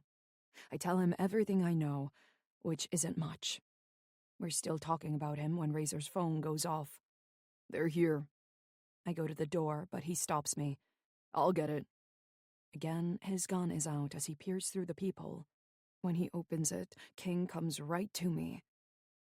What is it? What happened? Razor points to the photo on the table. Someone left this on the porch. King's expression becomes steely. Who in the fuck took this? I don't know, but I got another one the other day. Bash says, We need to see it, Liv. My stomach flutters. I've missed Bash so much. He's so close that I can reach out and touch him if I want. But I don't, because I'm a freaking coward. Instead, I get the photo of me and Saint from my dresser. When I put it down in front of them, Bash lets out a curse. Who in the hell has it out for you, Liv? There's only one person who comes to mind, but I just don't know. I mean, he gives me a weird vibe, but this is almost too much. King says, It's that one prick, her classmate. I met him today. He's a real fucking tool. Bash has met him too. The guy from the diner? I nod. Yeah. He was a bit off, but this is some really fucked up shit. Razor says, The neighbor has a security camera. She's going to send me the footage later. In the meantime, I think we should put up some cameras here and beef up security. Bash says, I put your bag by the door. They get to work, starting in my bedroom. I'm embarrassed at first, because anyone who looks in there will know what Razor and I were up to. But then I say fuck it. I care about Razor, King, and Bash, and they know it. So who cares if they know we were having sex? Razor installs motion detectors at the window and a camera. Why not put it outside? He talks around the screw hanging from the corner of his mouth. I don't want anyone to fuck with it. Do you think they would? He gives me a long look. If they're bold enough to take photos of you, they're bold enough to fuck with cameras. Bash asks, Should we make sure there aren't any bugs? Not a bad idea. I have a scanner in my bag. Just be sure to check the lamp and vents. How do you know so much about this? Razor shrugs. We've all got hobbies, right? King mouths marine to me, which makes sense. Another thing I didn't know about Razor, and also explains how he knows Bash and King. Bash pulls my bed out from the wall and coughs. Your, toy is over here? Toy? Oh my god, my toy. Son of a bitch. It must have fallen between the wall and the bed the last time I used it. He picks up the bright pink vibrator, tip first, handing it to me. I snort. Well, now you've all seen my vibe. Saint saw it at the clubhouse. Razor laughs. I'm sure that went over well.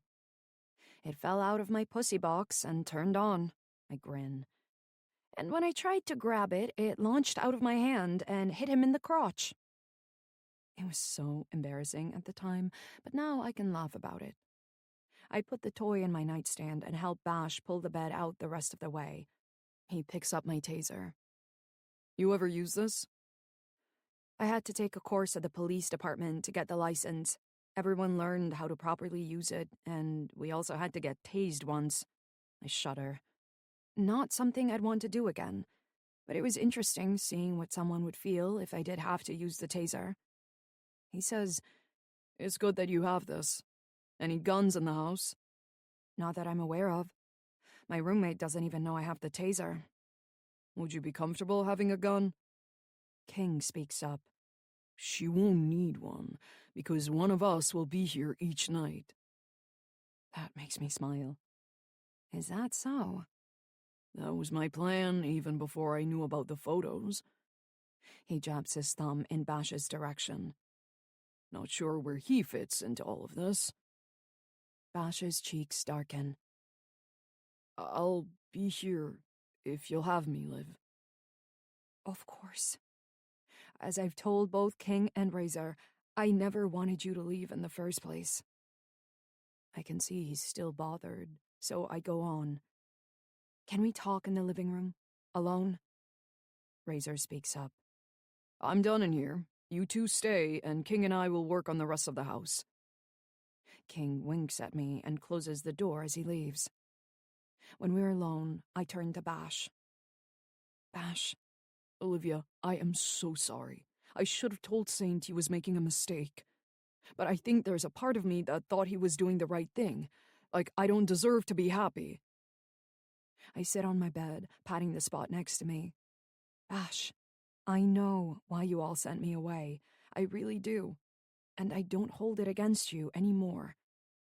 But now it seems we have a chance to start over. I can do that. Can you? He nods. Of course. Whatever it takes. Then kiss me. He's still, and I wonder if he's going to do it. Leaning forward, his lips press against mine and then gently cover my mouth. It's the sweetest kiss, which is how my Bash is. Always gentle, always caring, always loving. His voice is thick with emotion. I've missed you, Liv. I know, Bash. I know. This time I reach for him. Being with Bash has always been different. He's the first person who's ever made me feel cherished and loved. I kiss him with every ounce of love in my body. We're both breathless when I pull away. I'm sorry someone is sending you the photos. I feel like if we had been here, this wouldn't be happening. I lean against his shoulder. I really hope it's not Chase, but he's the only one who makes sense. His roommate says he's harmless, but I think we all hide parts of ourselves. Oh? What do you hide? A lot. I told you once that I'm broken. There are a lot of things that I've never told you. I pause. I'm seeing a new therapist. She told me to write a letter to everyone who's hurt me, and I wrote a few. Was I one of them? Yeah. But your letter ended up being more about how you showed me I could be loved. Liv. No, it's true. You know that I was selling myself on the fantasy website. Looking back, I did it because I didn't think I deserved to be loved. I pause. My childhood wasn't good. I've carried that with me for a long time, but I think I'm ready to let it go. He takes my hand in his, squeezing it. I can't say that I had a bad childhood, but I've definitely made some mistakes. Did I tell you how I came to join the Devil's Regents? No. I met King when I was in the army. I joined as soon as I could and was deployed shortly after. I hate to say it, but I was good at my job. One night, my unit was hit hard by enemy fire, and another unit was sent in to get us out of there. King's unit? He nods. He was injured, and I ended up being the one to pull him from rubble. We had to wait hours for them to get us out of there, and I thought he was going to die a few times. When it was over, he went to a hospital, and I was sent on my next mission. Wow. A few weeks later, I get a letter from King thanking me for saving his life. He said he was being discharged, and then said to find him if I made it out alive. That's kind of morbid. That's the truth of war, though. Months went on, and the killing never stopped. Finally, I reached my breaking point. He shakes his head. You'd hear about it often. So-and-so from a different unit snapped and went on a killing spree. Or so-and-so snapped and killed themselves. So I snapped. But instead of killing more people or myself, I put my gun down and walked away. They picked me up 20 miles away and gave me a chance to say it was a mistake, that I'd gotten lost. I couldn't do it, so they locked me up for a month. That month came and went, and I did it again. I was done killing people just because of where they lived or for the religion they practiced. My unit saw me as a traitor, and I was sent back to the States and locked up for 2 years before being dishonorably discharged. He snorts. All that time, all those deaths, it meant nothing. When I got out, I tried to go home. My dad met me on the porch, wouldn't even let me see my mom or sisters. Told me deserters and traitors weren't welcomed in his house. Gosh. I went off the deep end after that. It's honestly amazing I didn't go to jail or die. Believe me, I thought about picking up a gun one last time and just ending it. But one night, I found King's letter in my bag. So I looked him up. He smiles. The rest is history. I'm glad you found him. Me too. Because of him, I have a new family. I never thought I'd pick up a gun again, but turns out I'll do anything to protect the ones I care about. I know there's a law that happens with the club that I don't know a thing about.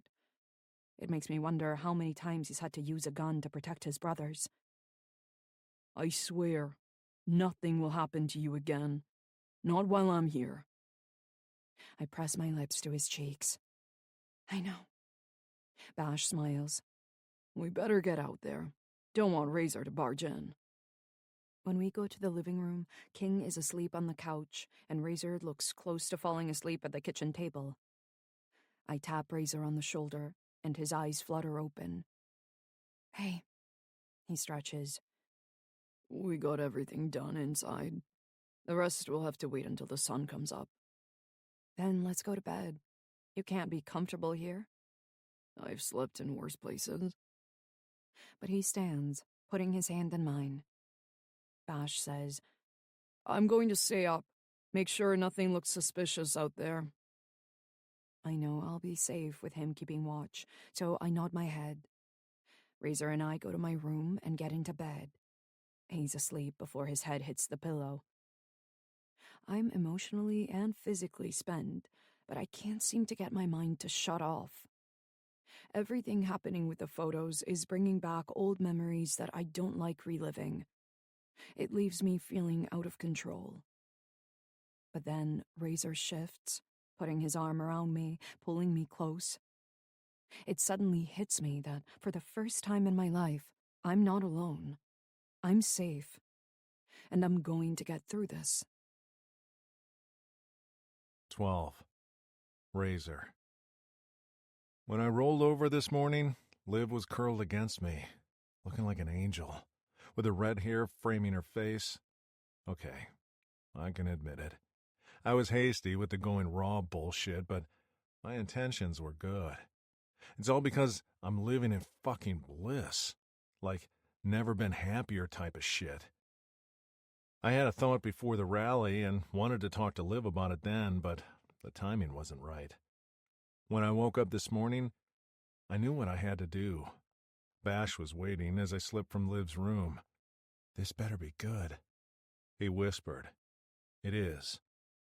I had a thought, and it's something that needs to stay between the two of us, no matter what. Oh, shit, he mutters. What is it? You mentioned you got a vasectomy while you were in the army, right? His eyebrows lift. What does that have to do with anything? Just answer my question, Bash. Yes, I had one. Now answer my question. What does that have to do with anything? I really like Liv. I do too. I know I freaked her out when I said I wanted to go raw on her, but I meant it. I like her that much. Which is nuts. I've never been the type to blindly jump into something so serious. With her, I want it all. She mentioned that she didn't want kids, which I get. I'm not sure I do either, so I woke up and had a thought. Maybe I should get snipped too. Bash lets out a laugh. I mean, I'm all for making sure you never spawn anything, but are you sure? I am. I pause. But I was wondering, does it, hurt? Like a lot? His laugh is genuine this time. You're such a pussy. No, it doesn't hurt. I was in and out in 30 minutes. Just have to take it easy a few days after. I nod. That doesn't sound bad. You know, Doc could probably do it for you. Doc is like 100 years old. I'd rather not put the family jewels in his shaky old hands. He's only 60, and even if his hand slips, you'll get the same outcome. Hard pass. But I find myself searching out Doc when I get to the clubhouse. He's in the common room reading the morning paper. I pull up a chair next to him. Doc, got a minute? Sure do. I glance around, making sure we're alone. Have you ever done a vasectomy? I have. When was the last one that you performed? He rolls his brown eyes. I'm the doctor for a motorcycle club, Razor. My biggest business comes from suturing wounds. My next is taking care of problems that stem from all the sex that occurs here. To answer your question, the last one I did was a few weeks ago on Jesus. His old lady is pregnant with their 7th kid, and he doesn't want any more blessings, but she's a devout Catholic. So, praise God, it's a miracle. I vaguely remember hearing Jesus complain about his wife being pregnant and that he couldn't afford another mouth to feed. I'll have to tell Saint to give him a raise. He's the best road captain I think we've ever had. I think I need to get one. Soon. He grins, showing his missing teeth. The pretty redhead caught you by the cock, I see. No problem. We can do it now if you want. Now? Fuck, did my voice just squeak like a fucking prepubescent teen? Yeah, come on. Let's go to my office. It'll be over before you know it. I hesitate, and he says, I'm not promising I'll be sober later. It's now or never. Fine, let's do it. I feel like I'm marching to my death as we cross the clubhouse. Doc rattles off bits of things that I try to remember. I might have swelling afterward. If I do, put an ice pack on my scrotum. Jock straps can help too, especially if I have to ride my bike. No sex for a week, but I still need to use protection. When I ask why, he laughs as he unlocks the door to his clinic. You still have sperm in the pipeline. Usually takes a few months to get it out of your system, but with the way you fuck, it may take less. Still, better safe than sorry. He points to the exam bed. Strip from the waist down while I get my supplies. This is all for Liv, I tell myself as I take off my pants and boxers. All for Liv. Doc comes back with a tray. I try not to look at the fucking biggest needle I've ever seen in my life, but can't help it. Doc pats my leg. Don't worry, if you pass out, I'll make it easier on me. Now, let's get you shaved and numb your gonads. Oh, sweet fucking God. 30 minutes later, the procedure is finished, and to my joy, Doc's hand didn't slip. All right, Razor, you're good to go.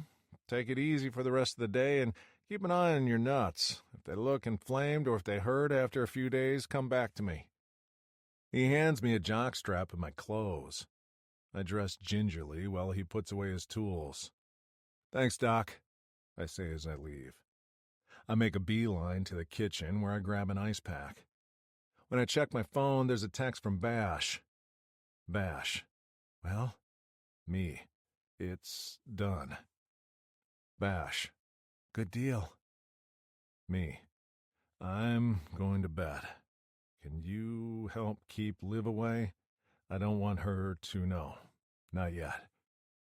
Bash. I'll do whatever it takes. That makes me snort. Me. Thanks. Bash. No problem. Dropping my phone, I climb into my bed and fall fast asleep, knowing I've done the right thing today for the first time in a long time. Olivia. When I wake up, Razor is gone, but Bash is next to me, sleeping peacefully. And he's gloriously nude. One of the many things I love about him. The sun is up, but I snuggle closer to Bash, feeling the warmth of his skin. I've missed this, waking up next to him. Bash is a gorgeous man, but when he sleeps, he looks like an angel. His dark lashes fan across his tan skin, and his hair is falling across his face. I brush a piece aside, and he stirs. Sorry, I whisper. I didn't mean to wake you. No, this is a good way to wake up. He smiles. Better than dreaming you're here and then finding an empty bed. So it happened to you too? Every day that you were gone. Rolling onto my back, I say, we were pretty stupid to let this go so long. I agree. What do you think Saint is going to say when he finds out? If he's smart, he'll grovel at your feet and beg to be a part of your life. I don't see that happening. He hasn't been the same since you left. None of us have. I think back to the purring pussy and feel warm. I saw him, I admit. I was trying to get any of you to see me, so I started dancing at a club. When he found out, he showed up. That's where the first photo was taken? Yeah. Looked intense. He told me I had to stop chasing after you all, that we all needed to move on. He's an idiot. That makes me grin. I'm just glad you're here with me. Me too. He shifts, and his morning wood presses into my side. When I look up, I see heat in his eyes. I'm feeling the same way, but I didn't know if this was too soon. Bash? Yeah? Can I ride you? Fuck. You don't know how long I've wanted to hear those words come from your lips. So is that a yes? He rolls over onto his back, nodding. I grin. I'm so glad you sleep nude. I tried getting in the bed with my clothes on, but it felt like I was suffocating. Reaching into my nightstand, I grab a condom. He puts his arm behind his head, watching as I fist his dick, pumping it back and forth. When he's groaning, I roll the condom on and move over him. We both moan as I settle onto his cock. I wanted to drag this out, but I need you too much. Then fuck me, Liv. Fuck me so we can both get off. His fingers dig into my hips, urging me to move. Holding onto the headboard, I ride Bash. Our bodies have always felt like we were meant for each other, and this is no exception. His cock presses deep inside of me, hitting that sweet spot that sends white sparks shooting behind my eyes. My head tilts back when he cups my breast. He's tuned into what I need and rolls my nipple before moving his hand lower. Fuck, you're close, aren't you? I nod, bouncing faster on his cock. It's all over when he scrapes his thumb over my clit. I cry out, shattering into a million pieces around him. He lets out a deep groan as he comes, and my pussy clenches around him like a tight fist. Leaning down, I capture his mouth for a kiss. That was a great way to wake up. I laugh. Agreed. I truly didn't intend for it to happen so fast. I'm not complaining. In fact, if you give me a few, I'm down for shower sex. My body stirs at the thought, and I nod. Then let's help your little friend along, shall we? He rolls on top of me, and we fool around until he's hard. And then we go to the bathroom and have the best shower sex I've ever had. Afterward, we wash each other, and I can't stop smiling, and he notices. It's good to see you looking happy. What can I say? I have a lot to be happy about. He kisses the tip of my nose. Me too. When we get out of the shower, I groan. I have a therapy session in an hour. I'd totally forgotten about it with everything going on, but I really don't want to miss a session with Dr. Cross. I'll take you. Make sure no one is following you. I'd like that. We get dressed and go to the living room. Razor is gone, but King sits on the couch watching TV. You two finally done? He grins at me, so I know he's not serious. I was trying to go for round 3, but then I remembered I have a session today. Bash adds, I'm going to take her. King replies, I'm going to head over to the clubhouse. He gives Bash a look, which makes me feel uneasy. Did something happen? King says, It might be nothing, but Razor is looking into it. We should have more information later. What time is your session? It starts in an hour. How long do they last? It depends on what I have to say. King, are you sure everything is okay? He smiles, but it doesn't reach his eyes. Promise. I want to trust him, but I can't. What happened? And where is Razor? We go outside, and King says to Bash, Take my truck. I'll ride your bike back to the clubhouse. Again, there's that fucking look. Bash opens the passenger side door for me and waits until I climb in before going to the driver's side. Seriously, tell me what's going on or I'll think the worst. I don't know. You're right, it's something. King's never told me to take his truck since I've known him, and we've been through some bad shit together. Does he think your bike was tampered with? That, or he knows you're safer in the truck. He's made some modifications to it, and it's as safe as a tank. Do you know where Razor is? No. I sit back, trying not to worry. But come on, it's nearly impossible not to. We arrive at Dr. Cross's building, and Bash kills the engine. I'll walk you inside. When you're in her office, I'm going to head over to the clubhouse and see what's happening. Text me when you're finished, and I'll come get you. Whatever you do, don't go outside alone. I let out a small laugh. That statement right there makes me think you know more than you're letting on. He doesn't deny it, but gets out, coming to my door. Hand in hand, we walk inside. In the lobby, I press the buzzer to be let into the office. Bash asks, They don't let anyone else in, do they?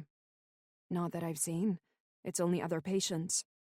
The door clicks open, and I give Bash a smile before walking inside. He stays there until the door closes behind me and I'm safely inside. He definitely knows something, but what is it? The receptionist says to me, Dr. Cross is just finishing with her last appointment.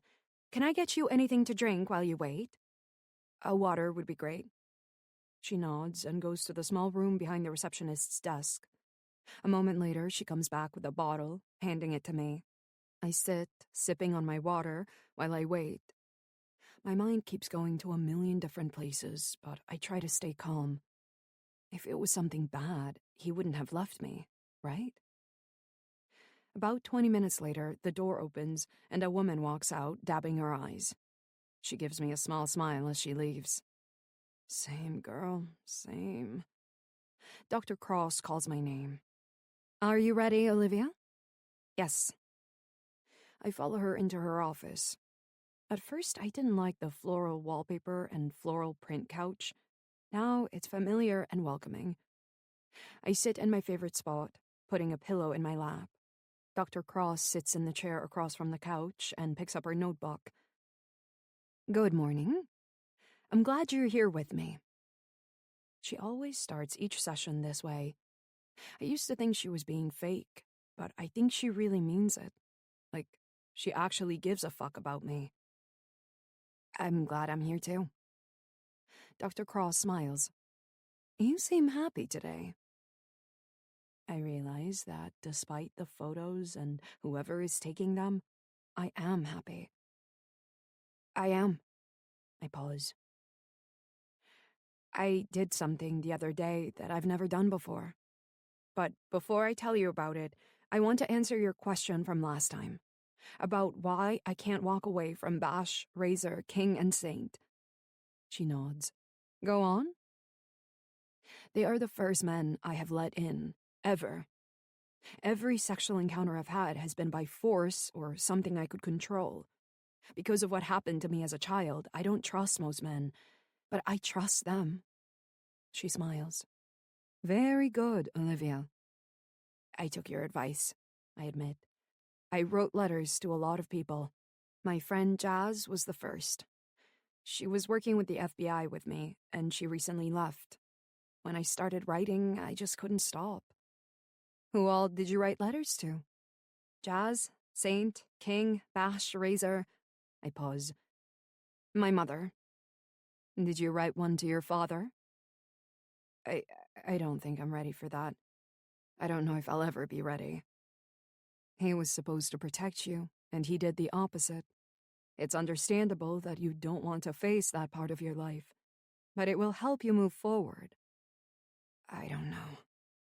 Bringing back that portion of your life isn't about forgiving him. It's about forgiving yourself. She's echoing what she told me the other day. I understand what you're saying. I pause. I told King about my mother's addiction, and I told Razor about having a miscarriage. Bash and I even managed to talk about our pasts a bit. And what brought these discussions on? King took me on a date, something that we didn't do last time. We were asking each other questions, getting to know each other. He recently lost his mother and was feeling sad about it. I told him that I understood because I felt the same way after mine died. How did you feel when you brought her up? It was strange. I try not to think about either of them very much, but what I said was true. I did feel sad after she died. Not just because she wasn't there to protect me, but because I'd lost a mother. And the miscarriage? Razor and I were in bed. My cheeks flush, but I rush on. He made a comment about hoping I got pregnant, so I told him I wasn't sure I want kids, and I told him about having a miscarriage. Did you go into detail with him? I shake my head. No, it was bad enough telling him about that. I see that you carry a lot of shame with your childhood. What happened to you was not your fault, at all. There's nothing that happened that should make you feel ashamed. But I do.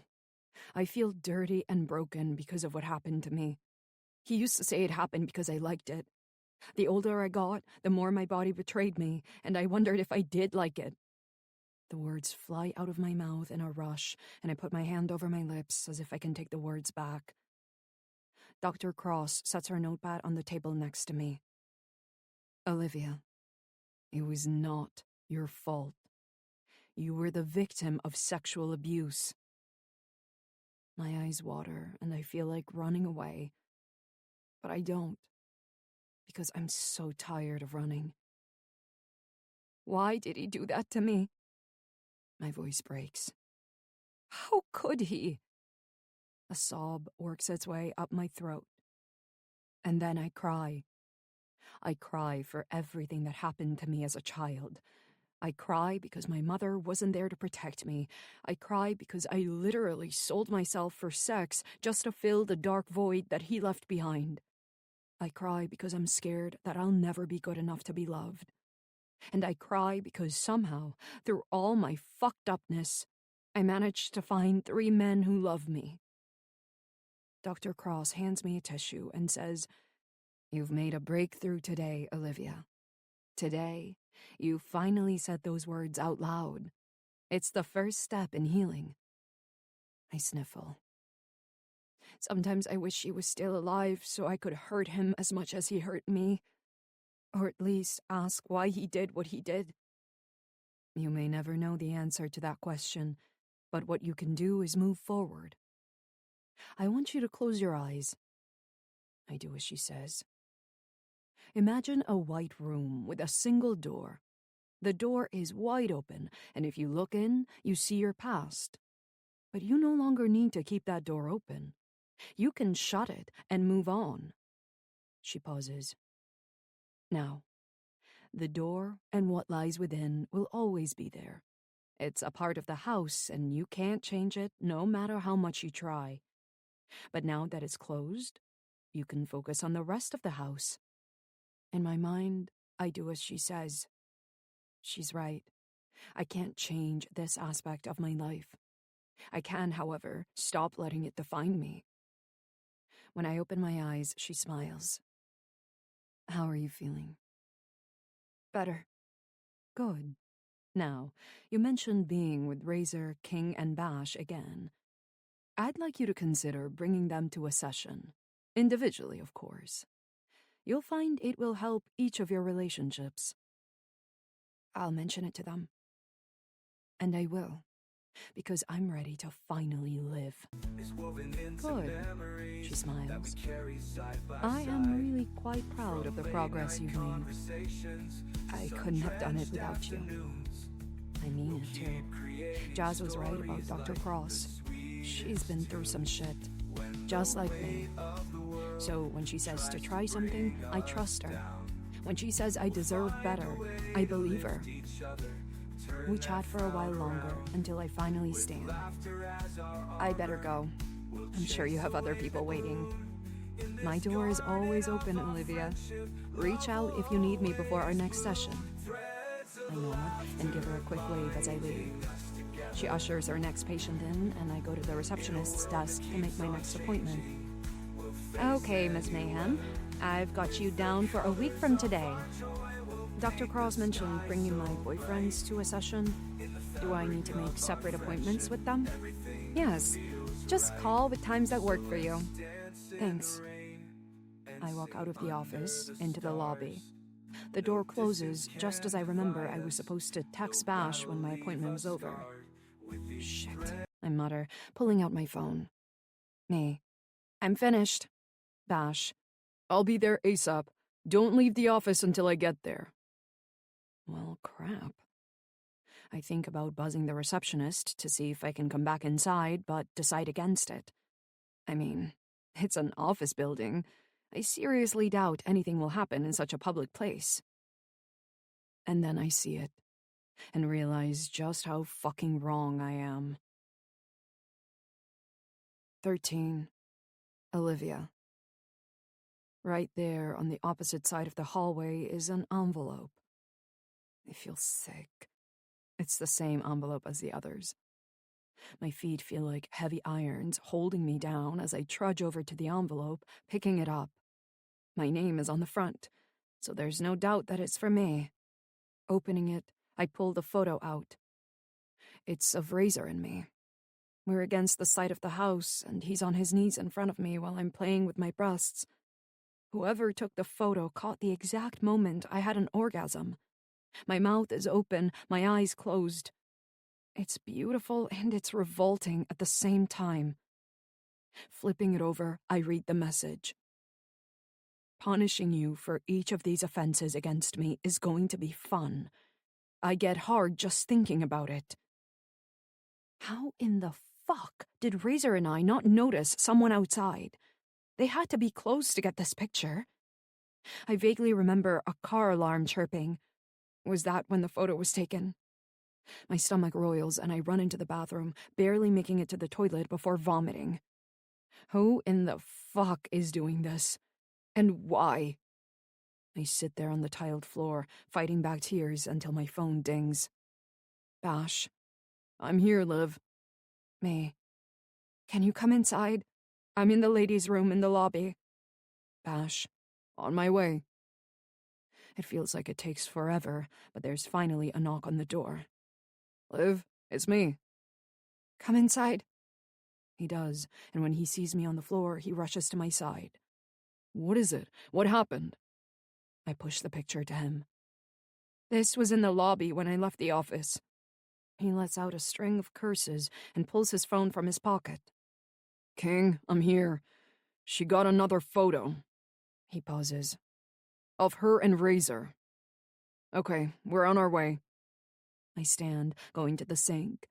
Bash watches as I splash water on my face and rinse out my mouth. You okay? No. He folds the photo and puts it in his back pocket before taking my hand. Let's get you out of here. Where are we going? To the clubhouse.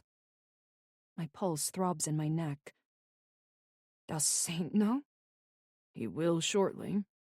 Outside, Bash opens the truck door for me and then slides into the driver's side. Then he'll be losing all his club officers. He goes on. But have faith, Liv. Saint cares about you.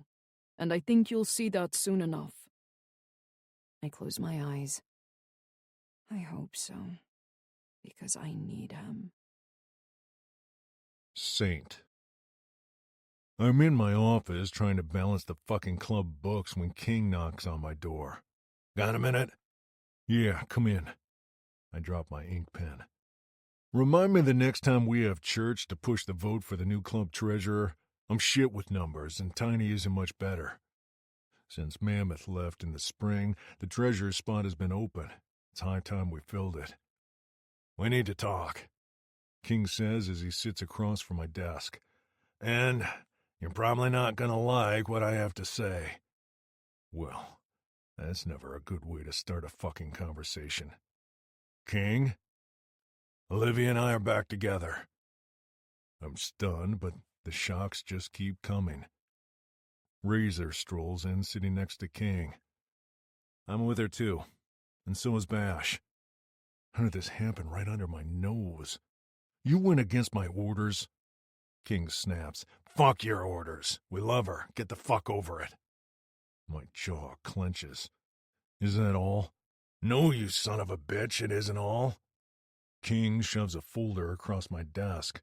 She's in trouble. Someone is stalking her. I flip open the folder and feel like I'm going to be fucking sick. It's a photo of the two of us at the Purring Pussy. I know the exact moment it was taken, too.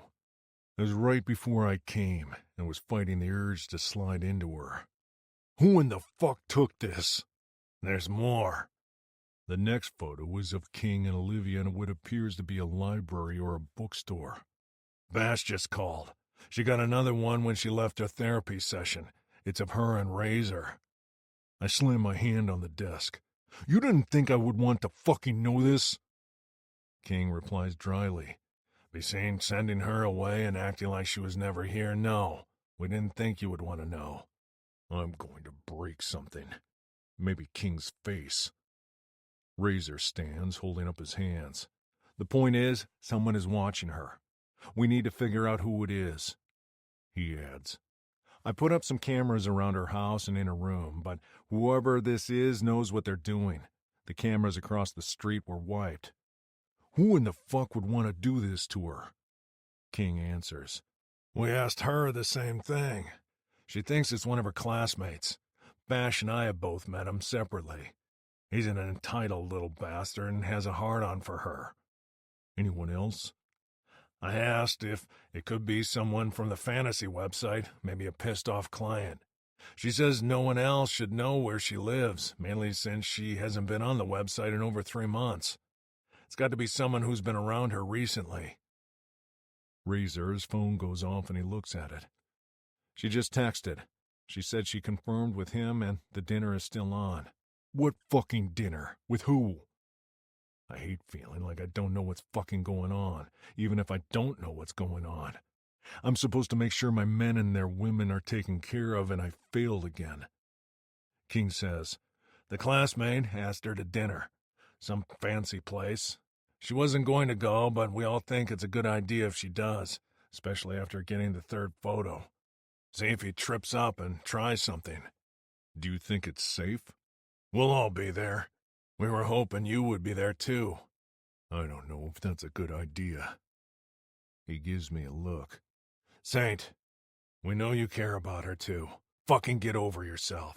This is about Liv. We've got to do whatever it takes to protect her. Razor agrees. You're only hurting her by pushing her away. They're fucking right. I'll go. Razor actually looks relieved. Good. I'll let her know. Where is she now? King answers. She's with Bash. He's bringing her home. Home. I swallow the lump in my throat. Is her room ready? She's not staying in her room. She's staying with us. We'll figure out some sort of system that works for everyone, but she's not to be alone. I agree. I stand. I'm going to make a call. I make it out of the room before they can see the tears in my eyes. God damn it. I sent her away to keep her safe, and now I find out that I probably pushed her right toward the fucker who's stalking her. Fuck! Pulling my phone from my pocket, I dial someone I didn't think I'd ever be calling again. Saint, Agent Hill greets. To what do I owe this pleasure to? Someone is stalking Olivia, taking photos of her and leaving them for her to find. Agent Hill tells someone he's stepping out of his office. A moment later, he asks, Do you have any suspects? She thinks it's a classmate. I was just informed of this, or I would have called sooner. I can make sure she has eyes on her at all times. No need. We're going to take care of it. He makes a sound. Assuming this will all be on the legal side, yes? Yes. Good. She's supposed to go to dinner with him. Can you do me a favor? Depends on the favor. Check the guy out. And be there if we call. I'll do what I can, but this is more of a local police business. I thought you'd say that. Like I said, I'll do what I can. He pauses. How did this happen under your watch?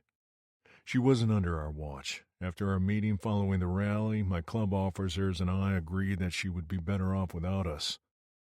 He responds. It appears you were wrong. I'll be in touch later.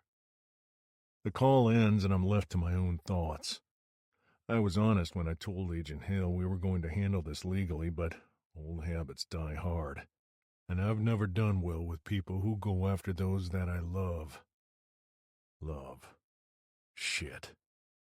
How am I ever going to make this up to her? I shove the side door open and go outside. Even out here, I'm reminded of her. The first night we met, she had a panic attack. I run my finger over the rough brick of the building, remembering how I told her to work past the attack. One of the prospects sees me and calls out, Can I get you anything, Prez?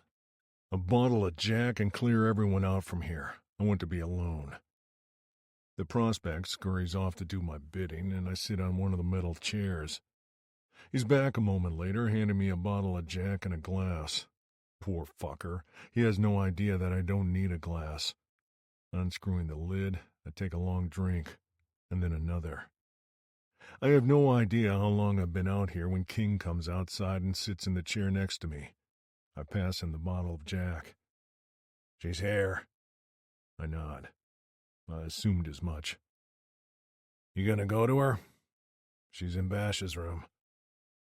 I run my hand through my hair. I don't know if that's a good idea. Saint, I'm going to lay it out here. I saw the photo at the Purring Pussy. We all did.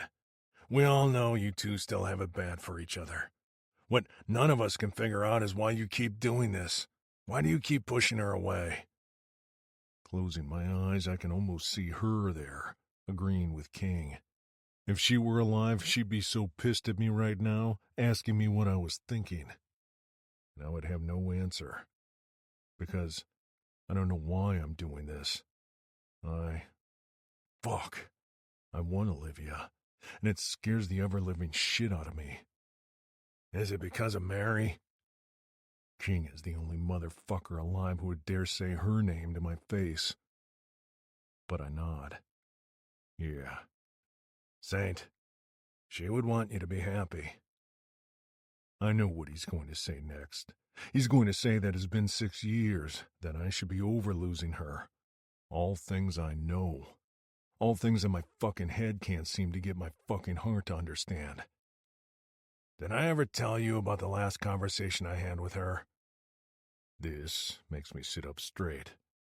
No, I don't think you have. He takes another drink before handing me the bottle. I take one too, for good measure. I was out with the guys, getting fucked up.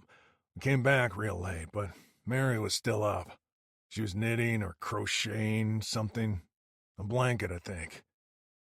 Grief tears at my heart. I know exactly what he's talking about. That blanket is in my room in a box. It was one of the things I couldn't bring myself to get rid of after she died. She asked what I was doing out, and I told her I was up to no good. You know how she was. She smiled and said there was a lot of that going on around the club. He smiles, remembering. When I asked where you were, she said you'd gone to bed because you were exhausted from club business. I nod. She never did ask questions, but she always knew when shit was going down. She definitely knew that night. I asked her why she was still up, and she said she wasn't feeling very well. The lump in my throat is so thick that I can barely swallow. If only I had known. She put the blanket and yarn aside and told me, King, I want you to promise me something. Anything, I told her. She gave me a long look and said, You have to swear that you'll remind him that he deserves to be happy. He takes the bottle from me, taking a long swig. Saint, I swear she knew something was going to happen. I mean, why else would she say that? Tears slowly find their way down my cheeks. My sweet Mary. God, she didn't deserve the ending she got. She was the best of the best, and when she died, I died too. When I look at King, his eyes are misty too. What did you tell her? That I would, but that you had her and that was all the happiness you needed. He swipes at his eyes. I thought about that conversation several times since we met Liv. Do you remember the night you told me about her, when I asked if she was a club whore? I nod. Of course I fucking remembered. You got so pissed that I implied she was a whore, but then it hit me. You liked her. A lot. I kept waiting for you to make a move, but you didn't. He looks me in the eyes. I didn't put two and two together until the other night. And what's that? You haven't gone after her because of Mary. I can't say that you're wrong, because he's not. Saint, by not being happy, you're disrespecting Mary's last wish. Don't fucking do that. Don't use my dead wife to guilt me into doing something. I'm not. But you need to face the music before it's too late. We're all being given a second chance with Liv. We don't take it, we're fucking fools, and she's the one who will pay because of it. He stands. Go to her, Saint. Go to her and let her know how much you care. Before you wake up one day and find you're too late. 14. Olivia. It's surreal being back at the clubhouse. Everything is the same, and yet nothing is the same. It's strange not seeing Jazz at the bar. There's a different woman there, passing out drinks. Some of the bikers see me and wave. Others glare. But Bash puts his arm around me, and they turn their attention elsewhere. Come on, let's go to my room. He leads me down the familiar hallway to his room. Inside, Razor is waiting, and he pulls me into his arms. Are you okay? I'm fine. Just shaken. Bash hands him the photo, and Razor curses. This is my fucking fault. I shouldn't have fucked you against the side of your goddamn house.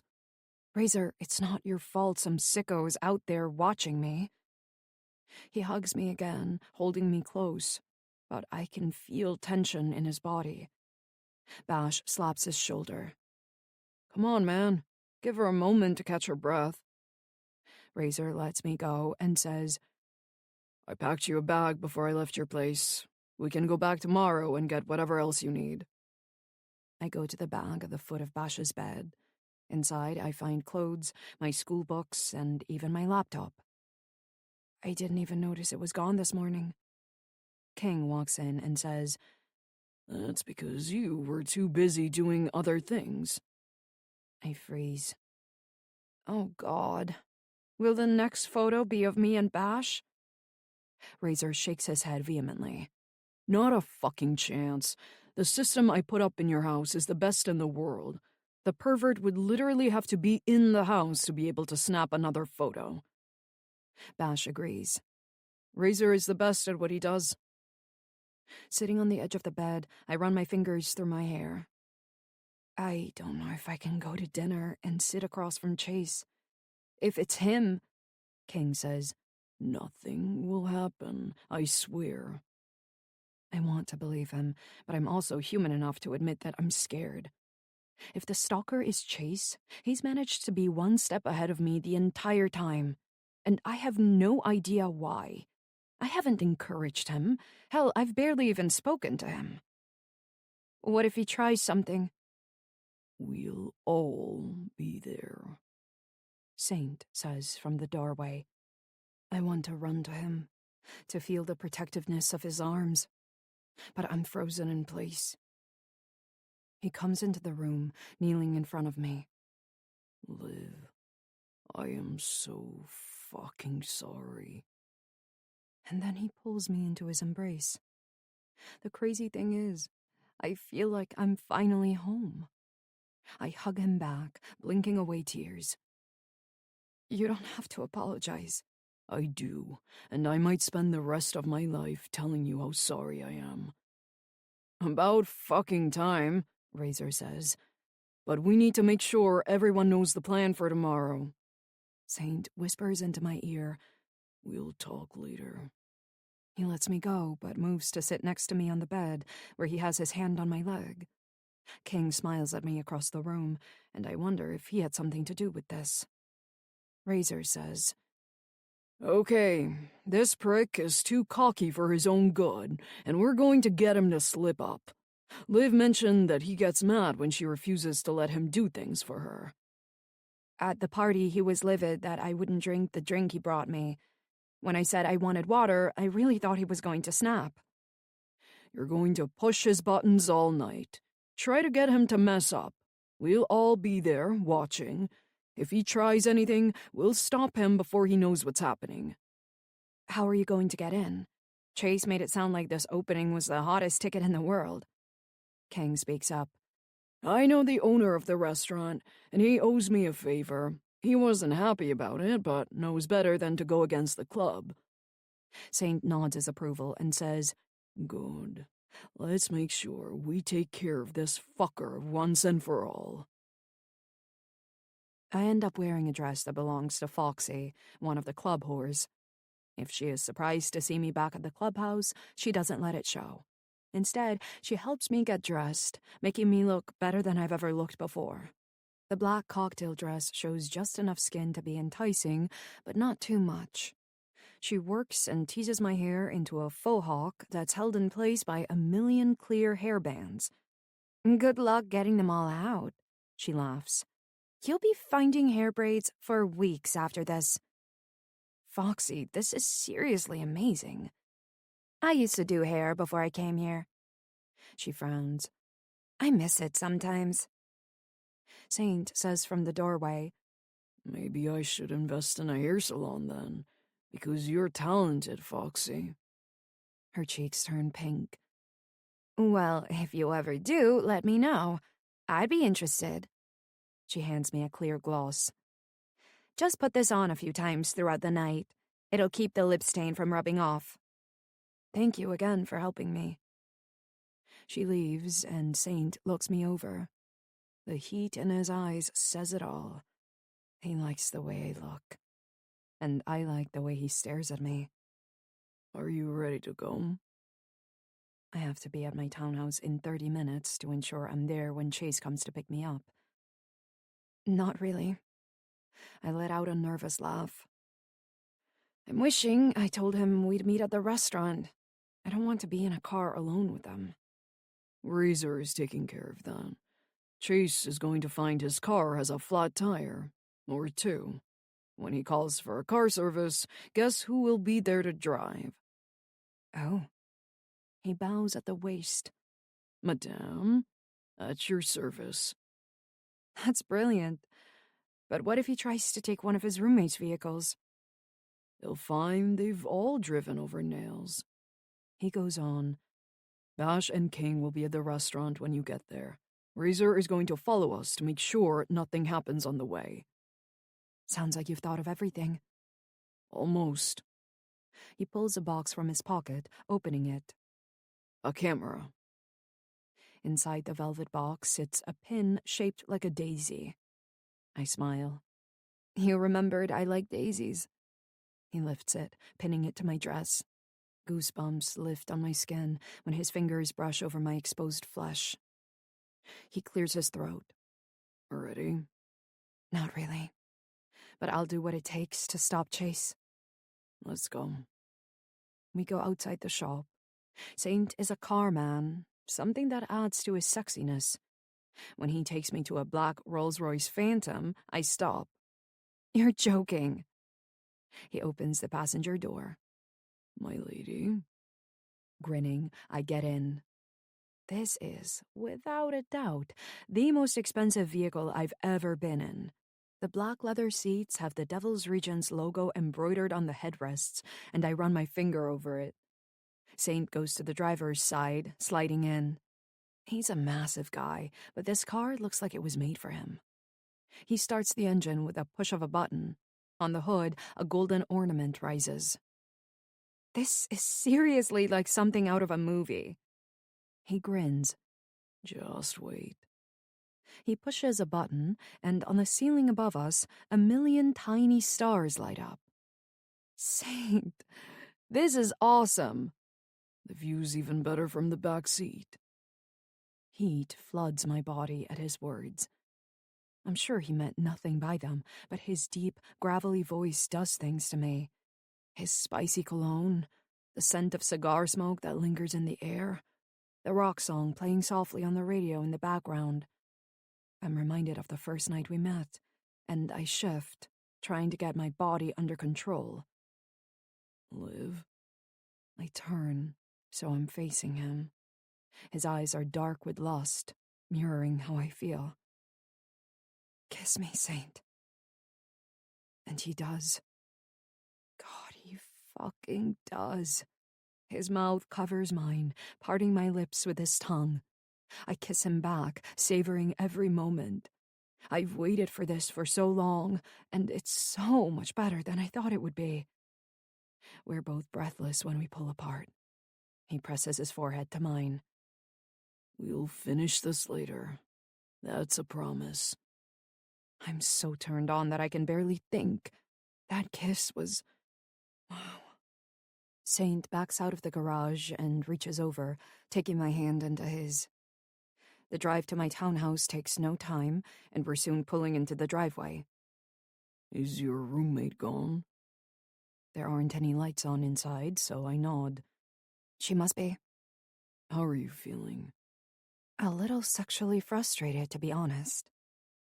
Saint looks at the watch on his wrist, and my heart leaps. Let's move to the back, so I can show you the lights. But the look in his eyes is pure fucking sin.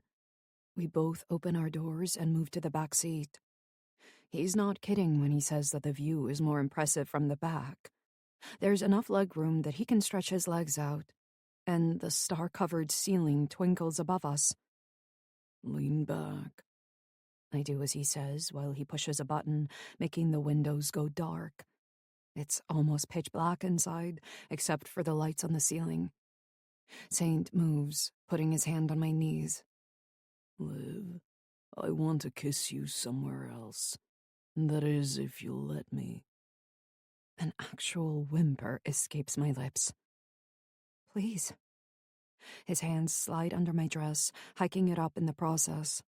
When he gets to my thong, he loops his fingers through the straps and pulls it off. He inhales deeply, and I know without seeing that he's got my thong to his face again. I've thought about this a lot, he says, since that night at the purring pussy. His finger circles my clit, rubbing in gentle strokes. Feeling wanton, I spread my legs wider to give him better access. I've thought about it too. His hot breath hits my inner thigh, and I bite back a moan. He inhales again. Part of me wants to be embarrassed. The other side is begging him to kiss me. And then he does. He kisses my pussy so fucking good that I'm coming before I can even warn him. His hands grip my thighs as he shoves my legs apart. My fingers work their way through his hair, urging him on. And the sound... God, the sound of him eating me out is so erotic that I feel another orgasm building. Saint, I moan. He laps at my folds as if his life depends on it, and I thrust against his face. But it's not enough. Saint, please fuck me. Tears stream down my face, and I bite back a sob. He moves from between my legs, capturing my mouth in a hungry kiss. I can taste myself on him and moan. This isn't how I planned this, he whispers. We were going to talk and then work up to this. If you don't fuck me, I may never forgive you. I don't have a condom. I'm clean. Are you? Yes. Reaching between us, I unbuckle his belt and undo his pants. His cock is hard, and I moan when I grip him. Wait. He moves onto the seat next to me. Climb into my lap. I do as he says, straddling him. He guides his cock to my opening, entering me in a single thrust. I literally cry as he fills me. God, I've waited for this for so long. Look at me. Opening my eyes, I look into his. And then I rock my hips. This is so much better than I thought it'd be. He's so big, stretching me wide. When he thrusts, he hits that sweet spot deep inside of me that makes all the nerve endings in my body come alive. "Daddy," I moan into his ear. "More." He gives me what I want, thrusting until all I can do is hold on. His hands cup my ass cheeks, and then one of his fingers circles my ass. When he pushes a thick finger inside, I come, but he doesn't stop. My baby girl likes knowing her daddy is touching her here, doesn't she? "Yes, Daddy." Ever since he touched me the first time, I've been dying to call him Daddy. It's forbidden and oh so filthy. But I can't stop the words from leaving my lips at this moment. Honestly, I've never had a daddy kink before, but I can't stop with Saint. I'm sure on some level this is fucked up, but I feel so good that I don't care. Saint pulls me down onto his cock, his thrusts sending pulses of explosive pleasure through me. And then I cry out his name. His thrusts don't stop until he comes, filling me with his seed. He's truly made me his, and I fucking love it. When he pulls out, I whimper. I don't want this to be over. It's not. It's just the beginning. He pauses. I'm sorry for being a dick. I said I was trying to protect you by sending you away, but I think I was trying to protect myself. Do you regret it? The only thing I regret is not telling you sooner how much I care for you. Can you forgive me? I brush my lips against his. Yes. Thank you.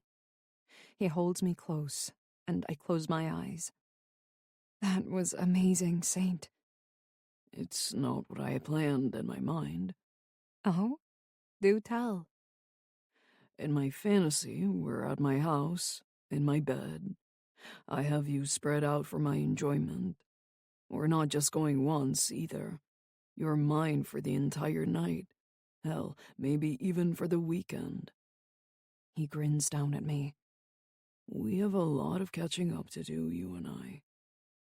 I wiggle against him. I'd like that. Me too. He sighs. You need to get inside, and I need to get over to the little fucker's house. I don't want you to go. I know, darling. I know. He hands me my panties. I put them on and move to the door. When I step outside of the car, our juices soak the cotton material. What is it? Can you come inside? Just for a second. Of course. We get to the door and I unlock it. My new security system chirps at me, so I enter the password that Razor gave me. My room's this way. Liv. It's not what you think. Well, not entirely. When we're in my room, I go to the bed and lie down, bending my legs. Liv. There's a warning in his voice. I just wanted you to see this, since I know how much you like sniffing my panties. I hike my dress up and then spread my leg. He lets out a groan and moves toward me. God damn. Do you see what you do to me, Daddy? As soon as I say the words, the mood shifts. His throat bobs as he swallows. Fuck me. I'm so horny, Daddy. Liv, this is so fucking wrong. But he unzips his pants and moves over me. Our lips meet in a frenzied kiss as he fucks me. It's rough and fast and leaves me burning for more. His hands crudely cup my breasts until I'm thrashing beneath them. And then I come, screaming out his name. His phone rings in his pocket, but he ignores it, pounding into me. Watching Saint Massacre come undone is an act of God. There's beauty and violence wrapped in one. And his release sets me off again as he fills me, making me his for the second time tonight. He lets out a groan as he pulls out and answers his phone. What? Okay, I'll be there. I try to sit but fail. Who was that? Razor asking where in the fuck I was. Chase just called for a car service, so I have to go. He runs his fingers through his slick hair. I hate leaving you like this. Don't worry about me. I give him a lazy grin. I just hope my feet have returned to earth before you get back. After tonight, we'll have plenty of time. For what? For the rest of our lives. He brushes his lips against mine. See you in a few. I don't miss him tucking my panties into his pocket as he leaves. 15. Olivia. I managed to wash my body without messing up my hairdo, and apparently having sex makes a faux hawk look even better. My makeup is wrecked, but I fix it too. By the time my doorbell rings, I'm put together. Except now I feel complete. Like I'm not nervous about seeing Chase.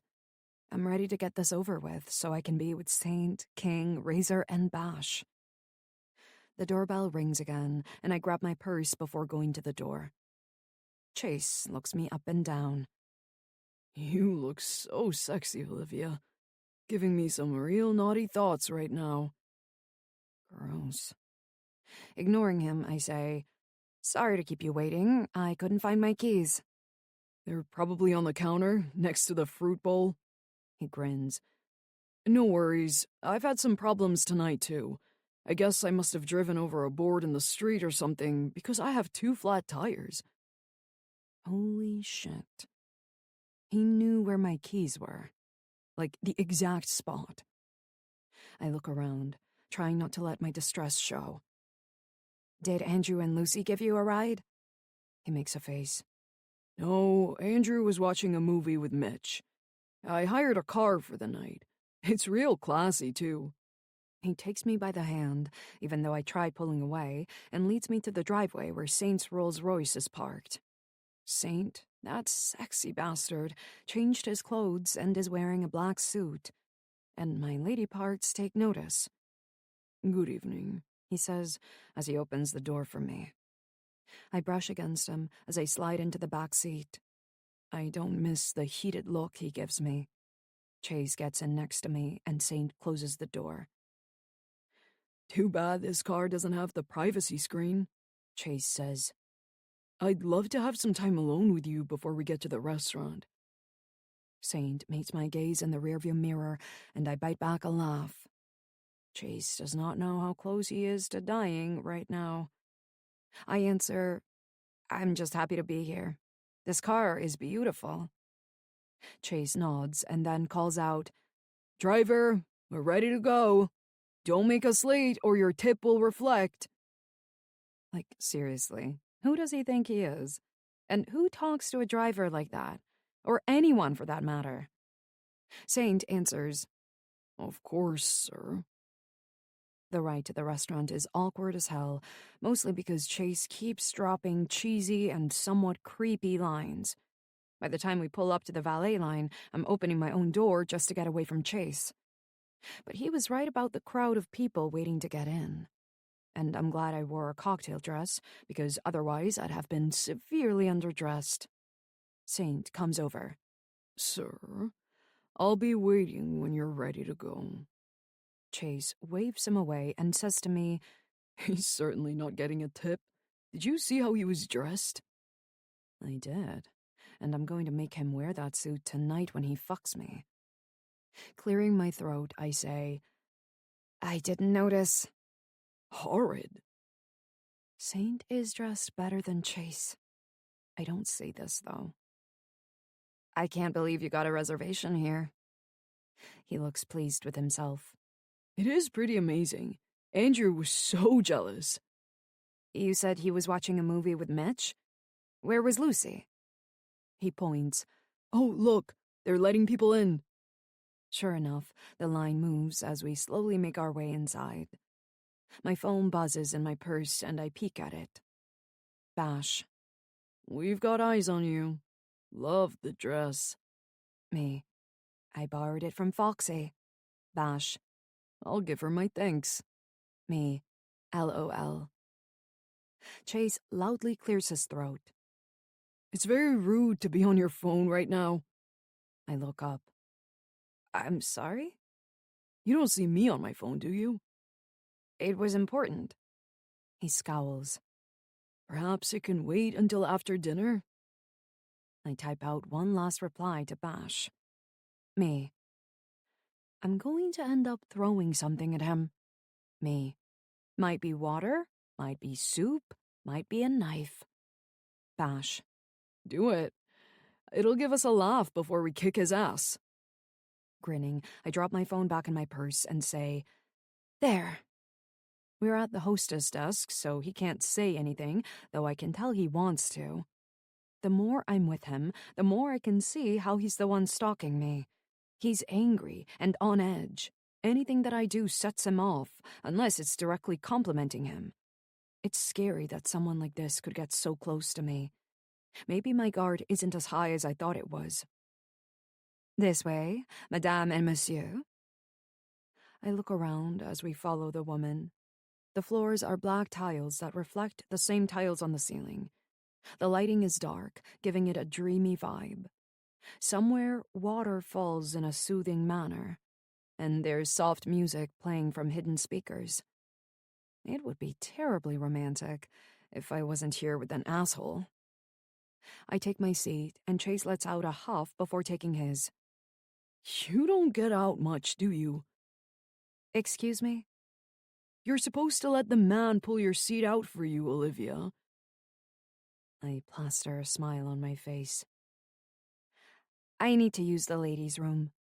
I promise when I get back you can pull my seat out for me. He nods, and I stand.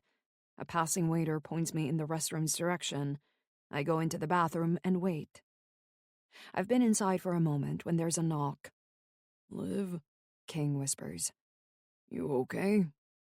I unlock the door and pull him inside, and then I do a double take. Are you guys trying to kill me in your suits? He, too, is wearing a black suit like Saint's, and his long blonde hair is pulled up in a sexy man bun. He grins. Like the way we look, do ya? Too much. Is everything okay? You looked pissed when you got up from the table. I just can't believe I didn't see it before. What a dick he is. King answers. That type of man knows how to play nice to get what he wants. You're within his grasp, or so he thinks, and the facade is cracking. That summarizes it perfectly. You're doing great out there. We just need him to lose his shit and slip up. Then we'll get answers. I nod. Okay, I can do this. King pulls me into his arms, brushing his lips over mine. Never had a doubt in my mind. There's another knock on the door, and Bash whispers, Better get out there. He's looking pissed. Groaning, I open the door. You guys are giving me a lady boner with your suits. Bash grins. Been waiting for a chance to wear it in public. Well, I approve. In fact, I think the club ought to have suit night once a month. This makes both of them snort. King says, Can you imagine some of them fuckers in suits? Okay, well, maybe just the club officers. And maybe just in my bedroom. That part I'm serious about. Bash leaves first, making sure the coast is clear. When he gives me the go-ahead, I slip through the door and go back to the table. Chase jumps to his feet when he sees me and all but trips over himself to pull out my chair. I sit, and he rubs my exposed back before taking his seat. He says, I was starting to think you didn't like me. Why would you think that? Other than the fact that I don't. You weren't around all summer. Didn't Lucy tell you I was sick? He shrugs. I know how you girls are. You say things just to get out of going places. I'm not sure which part of his statement bothers me more, but I plant a fake smile on my face. Well, I'm here now. How are your classes going? I'm passing, but I'll be glad when they're over. What about you? Same. I never thought senioritis was a real thing. Turns out it is. The waiter walks up at that moment, and I'm glad for the break in conversation. Good evening. May I get you something to drink? I'll take a gin and tonic, and she'll have a margarita. I shake my head. Water is fine. No, she'll have a margarita. To me, he says, We're celebrating. my jaw hurts from clenching my teeth. What are we celebrating? The first of many dates. I nod, but don't say anything. Where are the guys? I try to look around as casually as I can, but he notices. What are you looking at? Just admiring the beauty of this place. I've never been somewhere so fancy. He looks pleased with himself. Yeah, it's pretty awesome. So, Olivia, I was wondering if you'd like to be exclusive. I blink. Excuse me? I know you just broke up with that trash, but I was hoping you would agree to be exclusive with me. Chase, like I told you the other day, I'm not looking for anything serious with you. We're friends. I go on. Besides, I like to know the people I'm dating before I agree to be exclusive. What about that long-haired freak? What about him? He sighs and then speaks as if I'm a child who can't understand big words. Bad men like that like to take advantage of sweet girls like you, Olivia. Chase, I'm almost 23. I'm quite capable of judging whether someone is good for me or not. I beg to differ, but as I said, I'm here now. The waiter comes back with our drinks and sets a margarita as well as water in front of me. I reach for the water and say, "Thank you." Chase glowers but doesn't say anything. The waiter asks, Have you looked over the menu? I can recommend some items if you'd like. That would be great. At the same time, Chase says, I'd like to speak to your manager now. The waiter is as confused as me, but nods. Of course, sir. What was that about? As if you didn't know. I'm about to demand an explanation when the waiter and another man come up to the table. Sir, is there a problem? Yeah, there is. This trash keeps flirting with my girlfriend, and I don't like it. He spits each word out with so much venom that it scares me. I am very sorry, sir. I say, Chase, you're overreacting. The man was just doing his job. And I am not your girlfriend. Get us a new server, preferably a woman who knows her place. It's like watching glass that's been cracked start to shatter. The cracks spread out like a spider's web, and there is no stopping what's about to happen. Chase, this is ridiculous. He turns his attention to me. They were right about you. I freeze. Who was right about me? He's on a roll. They told me that you were used to selling yourself for sex and drugs, that the only way you'd respect a man was if he treated you like a whore. I told them they were wrong, but I guess I'm the fool. The waiter and manager both look so uncomfortable that I could cry, but I don't. I say, Chase, I'm not a whore, and I don't sell myself for sex. He's raging now. Explain the fucking website then. I saw the videos of you fucking man after man, and I've seen for myself how easily you give yourself to those trashy bikers. You fucked that freak outside after our first date. How could you? Our first date. It hits me. Lucy invited me and Bash on a double date with her and Andrew. Chase tagged along too. Did he follow us after? That's the only explanation. Is that when this obsession started? Sir, please lower your voice, the manager says. Other guests are trying to enjoy their meals. Chase jumps to his feet. You know what? Let's go, Olivia, so you can prove what a whore you are. Behind Chase, I see King stand. He nods once, so I stand too. Fine, let's go. His hands dig into my skin, but I know this pain is short-lived. This king is about to murder Chase, if the look on his face is any sign. 16. Olivia. Chase manages to get me outside before King stops him. You should let go of her. Now. Chase's eyes open wide. What are you doing here? What? Are you here to save your slut? Don't make me tell you twice. The Rolls Royce pulls up, and Chase thinks he has won. As pleasant as this has been, my date and I are going. Come on, Olivia. Saint gets out of the car, and raw energy crackles off him. If King is angry, then Saint is a volcano about to erupt. And Chase has no idea. Get in the car. Chase sputters. How dare you talk to me like that? Saint grabs him by the collar of the jacket and shoves him into the back seat. When the door closes, the locks click. Saint holds up the key fob. He's stuck in there with Razor, so we should get out of here before Razor snaps. King says to me, Come on, Liv. My bike's this way. But Saint cups my face with his hands. You good? Yes. Good. He brushes his lips over mine and then gets into the car. I follow King to the parking lot. Where's Bash? He left right before I came over. Okay. I let out a nervous laugh. What happens now? Now we do what we do best. We get answers. He hands me a helmet and gets on the bike. I look at my dress and then at the bike. I didn't think this outfit through. King grins. Nothing like feeling the night air hitting your sweet spot. This makes me snort. Sounds like you're speaking from experience. He shrugs out of his suit jacket and hands it to me. Wrap this around your waist.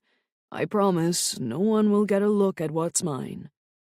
I do as he says and climb on behind him. When we take off, I gasp. Sweet spot indeed. We race down the streets, going back to the clubhouse. King stops in front of the building. Go and change.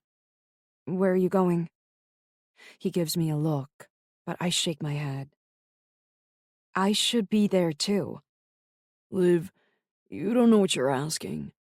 I do know, King. I want to be there while you question him. He pulls his phone from his pocket, pushing a button. She wants to see. He looks me over and says, I'll make sure. What did he say? I know without asking that he just called Saint.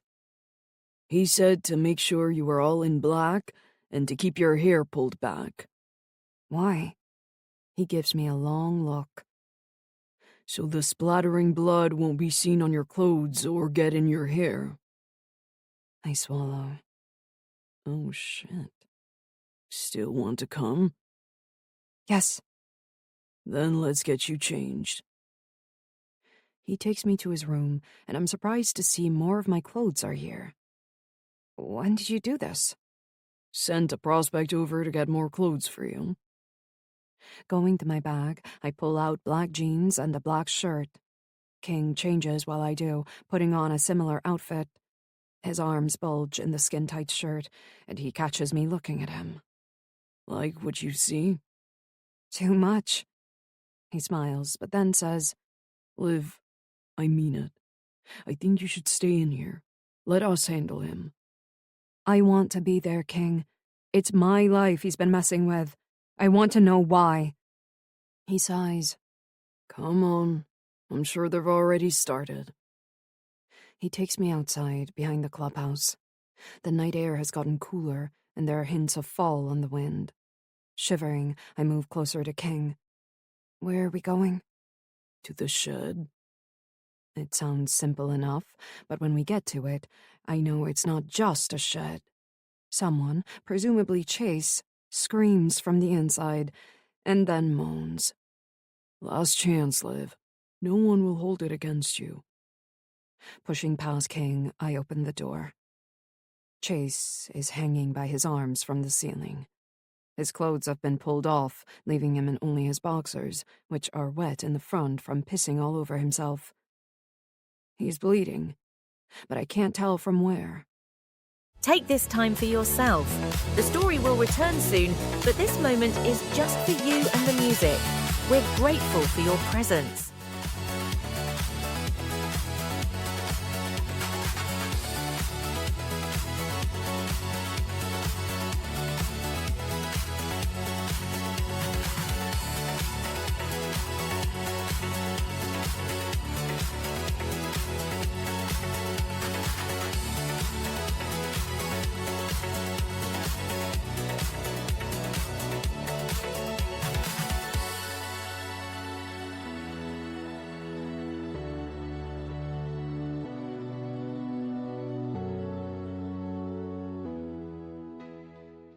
Saint sits in a chair in front of him as if this is an everyday occurrence.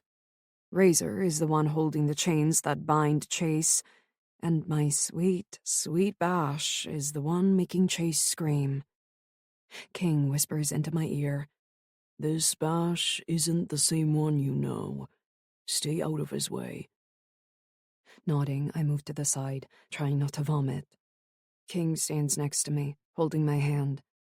Saint says, "Boy, I'm only going to ask one more time. After that, you're going to lose body parts." Chase moans. "No, please." "Why did you take the photos of Olivia?" "It wasn't me." Saint gives Bash a look, and Bash picks up a pipe. He swings it at Chase's arm. The crunch sound is so sickening that I bury my face into King's shoulder. Chase screams for what feels like forever. Finally, Saint sighs. "Last shot. Why did you take the photos of Olivia?" "It wasn't me. I swear. I was just the one who was leaving them on the porch." "Who took them, then?" "My roommate, Mitch." Chase heaves as he vomits everywhere. "He said he knew her." Saint looks at me, and I nod my head. I whisper to King, Mitch hired me on the website about a year ago. He shouldn't know where I live, though. To my knowledge, he doesn't even know who I am. King asks, "How did he know where she lived?" "I told him. When he saw a picture of her on Lucy's phone, he told me all about who she really was. Please, that's it, I swear." "And you thought scaring a woman was a good fucking idea?" "Yes. No, I don't know, please."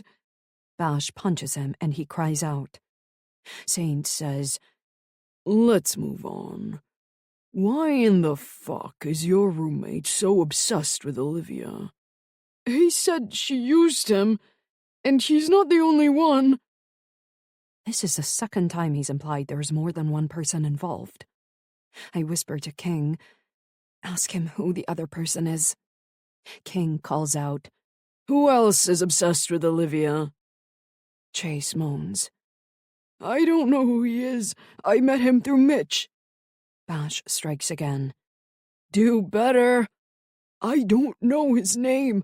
All I know is he's the one who got Mitch hooked on that drug." Saint asks, "What kind of drug?" "It's like meth, but better. We only did it a few times, but Mitch is hooked." He whimpers, holding his broken arm. "He said if I didn't get close to Olivia, that he would tell the dean that I've been doing drugs. I'll lose my scholarship if that happens, and I won't be able to graduate." Bash punches him in the stomach. "So you thought stalking her was a good idea?" "It wasn't like that. He wanted to see what she was doing, who she was with. We only took those 3 photos, I swear." Saint nods his head, and Bash unloads on Chase, beating him until Chase is unconscious. I ask, do you think he's telling the truth? Saint answers, "When I met Milo at the Purring Pussy, he was talking about a new drug moving into the area. Described it in the same way that Punk did.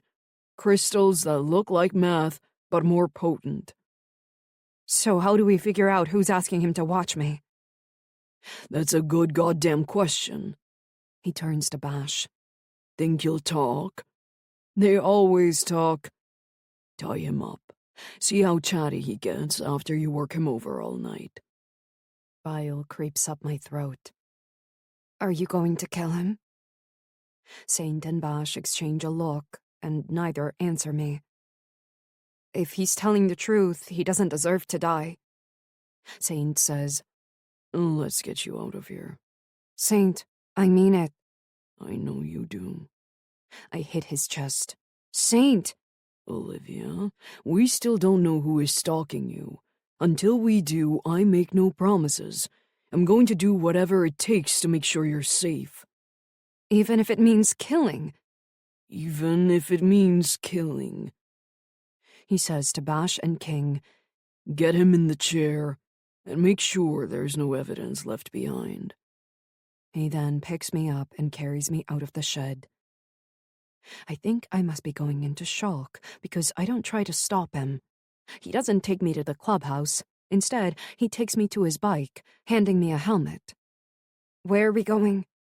To my house. You don't need to be here while they get answers. When I don't move, he puts the helmet on my head, making sure it's secure. He climbs on, and I follow suit. I wrap my arms around him as we take off and let myself get lost in the ride. The air is chilly against my skin, but I barely notice because his body gives off so much heat.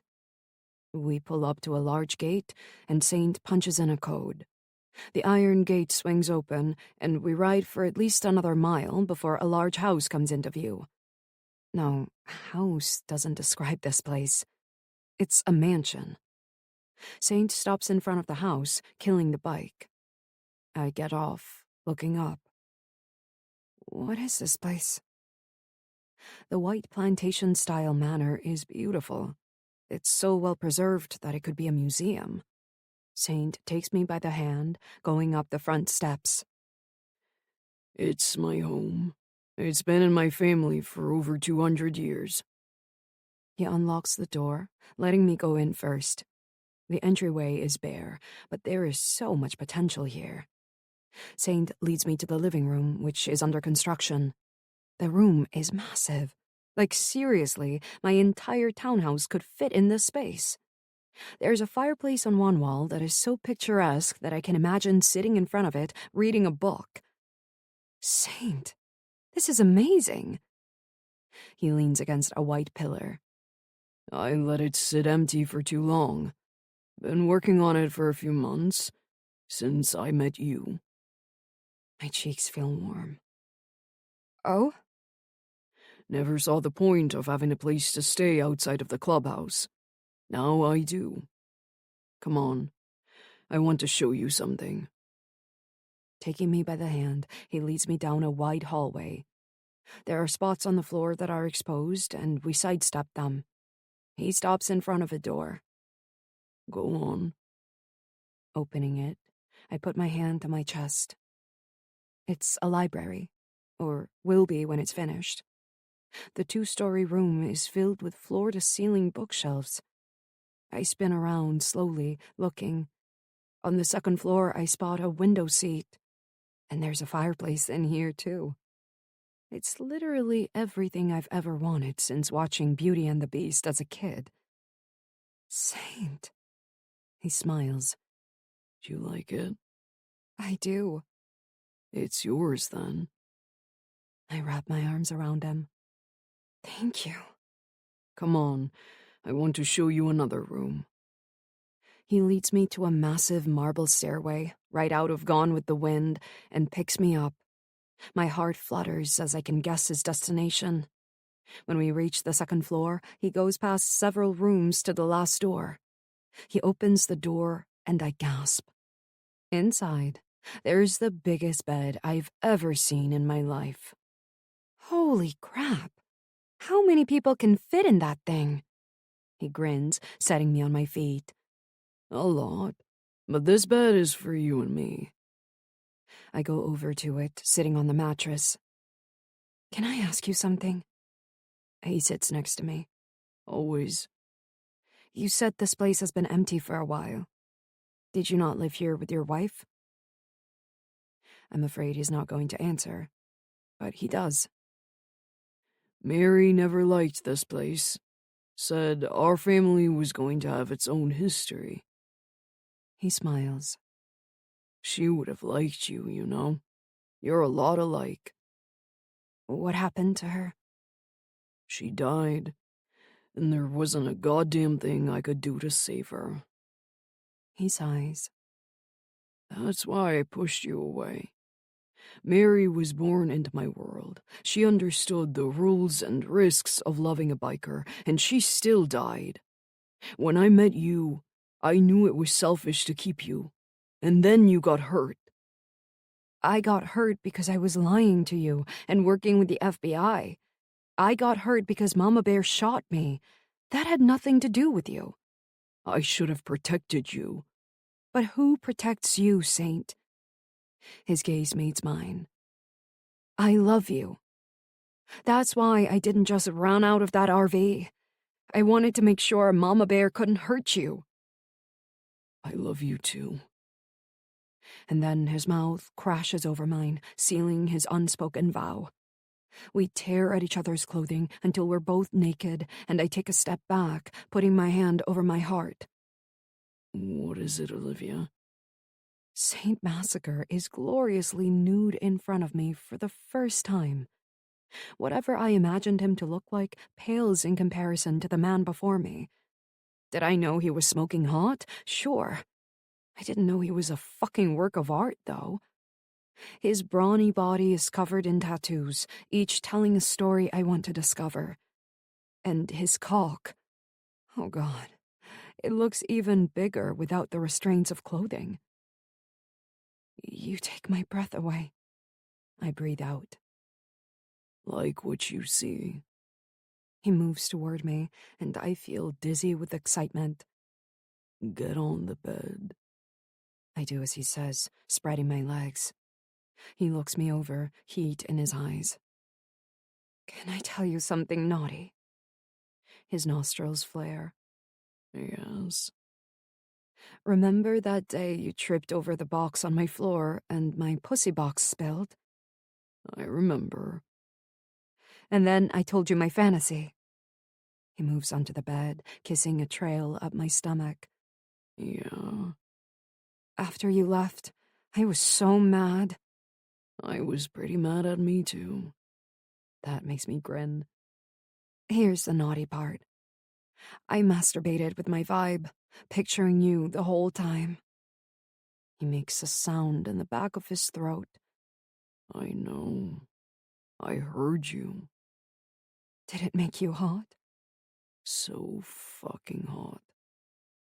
Running my hand down my chest, I cup my breast. Saint stills as I pinch my nipple. I give him a saucy look as I trail my hand lower. When I touch myself, a low moan escapes my lips. Saint lifts my hand and sucks on my fingers before putting them back in place. This time, when I touch myself, my fingers are slick with his saliva. Spread your legs. Let me watch you finger fuck yourself. Heat pools between my legs, and I do what he says. My folds are slick with my arousal. When I dip a finger inside my pussy, he makes a sound. Opening my eyes, I see him fisting his cock. His strokes are slow and calculated, like he wants this to last. Pulling my hand back, I lick my fingers, tasting myself. And then I slide 2 fingers back inside, thrusting them slowly in and out. It's not what I need, but it's getting me closer to my orgasm. Need some help? Please. Saint moves over me. He lifts my hand, licking my finger clean as he enters me in a slow thrust. I moan. This is what I need. Look at me. I do, and the love I see in his depths takes my breath away. I love you, I whisper. So much. I love you too. We murmur sweet nothings to each other as we make love. When I come, it feels different, more euphoric. It hits me. It's because this is what love feels like. True, non-fucked up love. I'll never be the same again now that he, King, Bash, and Razor have my heart. And I'm okay with that. 17. Saint. I watch Olivia while she's sleeping. I lied when I said I didn't want her at the clubhouse tonight, but not for the obvious reasons. Someone out there wants to hurt her, and I'm not going to let that fucking happen. Not when I finally have her in my life. Reaching over to the nightstand, I look at my phone. King. He's talking now. Says he can tell us where he met the other guy. Me. Find the other roommate, too. King. Already on it. Razor just brought him in. He didn't react well to seeing his friend in his current condition. Me. Good. King. How is she? Me. Sleeping, for now. King. Bash is worried that she won't look at him the same. Me. She's a strong woman. King. This is a lot, though. Me. Let me know when you have more news. I doze off at some point. When I wake up, it's to Olivia's hot mouth on my cock. Daddy, She breathes out. did I wake you? This daddy kink is fucking filthy, and I love it. God knows I'm old enough to be her father, but this is something else. Our relationship has always felt forbidden. This amplifies it. Baby girl, what are you doing? I want to make you feel good. She takes me into her mouth as much as she can and bobs her head back and forth.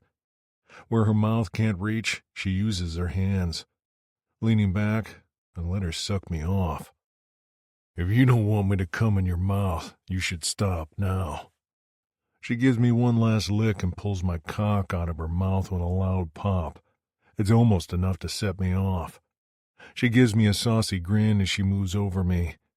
I want your cock. Then take it, baby girl. It's all yours. Using 2 fingers, she makes a V and positions the head of my cock at her opening. And then she slides down on me, torturously slow. We both breathe out when I'm fully inside of her. Your pussy is fucking magic, I say. She grins, rocking her hips. As is your cock. I let her bump and grind on me as she gets herself off. When she comes, I flip her over so I'm on top. My turn. Better hold on. I roll my hips, thrusting deep inside of her. Her breasts jiggle from the force, and I can't help but to lean forward, tweaking her nipple. She moans out, Harder, Daddy. I take her nipple into my mouth and suck until she screams out. But I'm not done. I shower her other breast with the same attention, licking, nipping, biting, and sucking as she shatters around me for a 3rd time. Saint? The plea in her voice makes me grin. Yes, baby girl? Please come in me. Lifting her leg, I drive into her, hitting that sweet spot that makes her toes dig into the mattress, and her head falls to the side. When I scrape my thumb over her clit, she shatters, and it's enough to set me off too. I come so hard that it sets her off a 5th time. When I finally come off that fucking high, I start to pull out, but she stops me. Don't. I like feeling you inside of me. Naughty girl.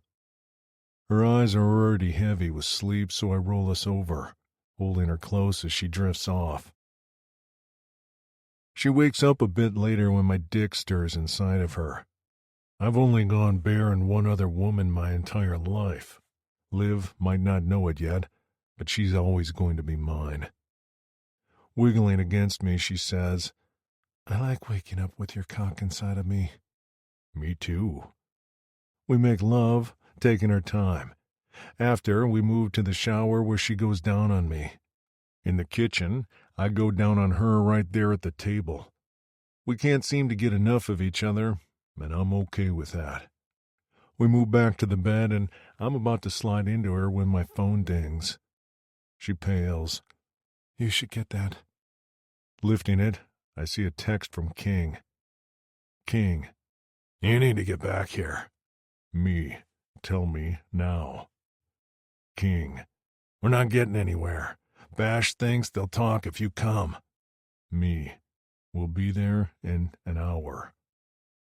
Dropping my phone, I say, they found the roommate. King said they're not talking. They want us to come back. I hate how she shrinks, but she nods. Okay. Liv. It's fine. We should get dressed. She gets out of bed and goes to the bathroom. When she comes out, she's back in her clothes from last night. Sighing, I get out of bed and pull my clothes on too. She's silent as we go outside. Liv, talk to me. I'm ready for this to be over with them. She pauses. But I'm scared. I swear, I won't let anything happen to you. Don't make promises you can't keep. Cupping her face with my hands, I kiss her lips. If you die, I die. I've already lost one woman. I won't survive losing another. We get on the bike and head back to the clubhouse. With each mile that passes, I feel like I'm making a mistake. My gut screams for me to take her as far away from here as possible. But I don't. And that's something I'll have to live with for the rest of my fucking life. 18. Olivia. We leave Saint's house and go back to the clubhouse. Even though the sun is out, everything feels off, like something is wrong in the universe. I felt it as soon as Saint's phone went off, and I can't shake the bad feeling that looms over me. Razor meets us as Saint parks his bike. Glad you're here. I think the roommate is going through withdrawals. He's not talking. Saint says to me, Are you sure you want to come? Yes. Razor brushes his lips across my cheek. Sugar, it's bad. Prepare yourself. Nodding, I take in a deep breath before following Saint to the shed. King is outside, smoking a cigarette. Hey, babe. You look well rested. But the smile on his face feels off. How's Bash? He's okay. He's worried about you. I'm fine. I'm not. Saint says, Let me go in first. Make sure. I nod my head once and he goes into the shed. It feels like forever before he finally comes back out. Olivia, you need to prepare yourself. I nod once. What I really want to do is run far away, but I follow him inside. The first thing I notice is the coppery scent of blood in the air, mixed with sweat and possibly even feces. My stomach roils, but I force myself to walk in. Saint stops me. This is far enough. Chase and Mitch are sitting in two wooden chairs in the middle of the shed. Chase's head hangs to the side, his breathing labored. Mitch sits ramrod straight, but his eyes are unfocused, and he keeps twitching. Both are covered in a blanket. I glance at Bash, who's looking away. Are they under the blanket to keep them restrained, or is it so I can't see what's been done to them? Razor goes to a bucket, filling a cup with water. He throws it on both Chase and Mitch. Wake up, fuckers. Time to talk. Chase is shockingly the first one to come to. He jerks and cries out as if he's in pain. Maybe he is. Or maybe it's fear. Or both. Please, don't. His voice is hoarse, like he's been screaming for hours. Bash points to me. You said she needed to be here. She's here. Now talk. Mitch rouses too. He's lost weight since he hired me on the website, but even more shocking are the missing teeth when he opens his mouth. I've never seen meth mouth like this before. "Fuck you," he spits out, looking right at me. "This is your fault." Bash grabs his face, squeezing. "You don't talk to her. You don't look at her. You don't even breathe in her direction. Got it?" Mitch nods but shoots me one last glare. "Talk." Chase is the first to speak. "It was never supposed to go this far. He just wanted to see what she was doing." "Give us a name, fucker." "I told you I don't know." He tilts his head toward Mitch. "He might know, but I swear on both of my father's lives that I don't." Bash tilts Mitch's face up. "Talk." Mitch is silent, and I fear he's not going to speak. If he doesn't, there's no telling what will happen. But his lips twist into some resemblance of a smile. "You're fucked. He has everything he needs. When I get home, he's going to make sure I'm taken care of. And you're going to wish you were dead." Bash asks, "Who is going to make sure? Your other roommate?" I'm shaking my head. There's no way Andrew's involved in this. He can't be. "No, not a roommate." He looks right at me. "Still haven't put it together." The way he looks at me, he's telling the truth. But I still don't know who he's talking about. There's no one who is evil enough to do this to me. Not anymore. Bash strikes, knocking Mitch unconscious. Chase is sobbing at this point. "I only saw him once. Acts nice when you first meet him, but then flips. He's evil. Oh God, I'm so sorry." My head is spinning. I don't want to be in here. Not anymore. Pushing past Saint, I go outside. And then I run. I have no idea where I'm going. I just need to get the hell out of there. Footsteps crash behind me, but I'm not scared. I know it's one of the guys making sure I'm okay. I run until my lungs burn and my sides ache.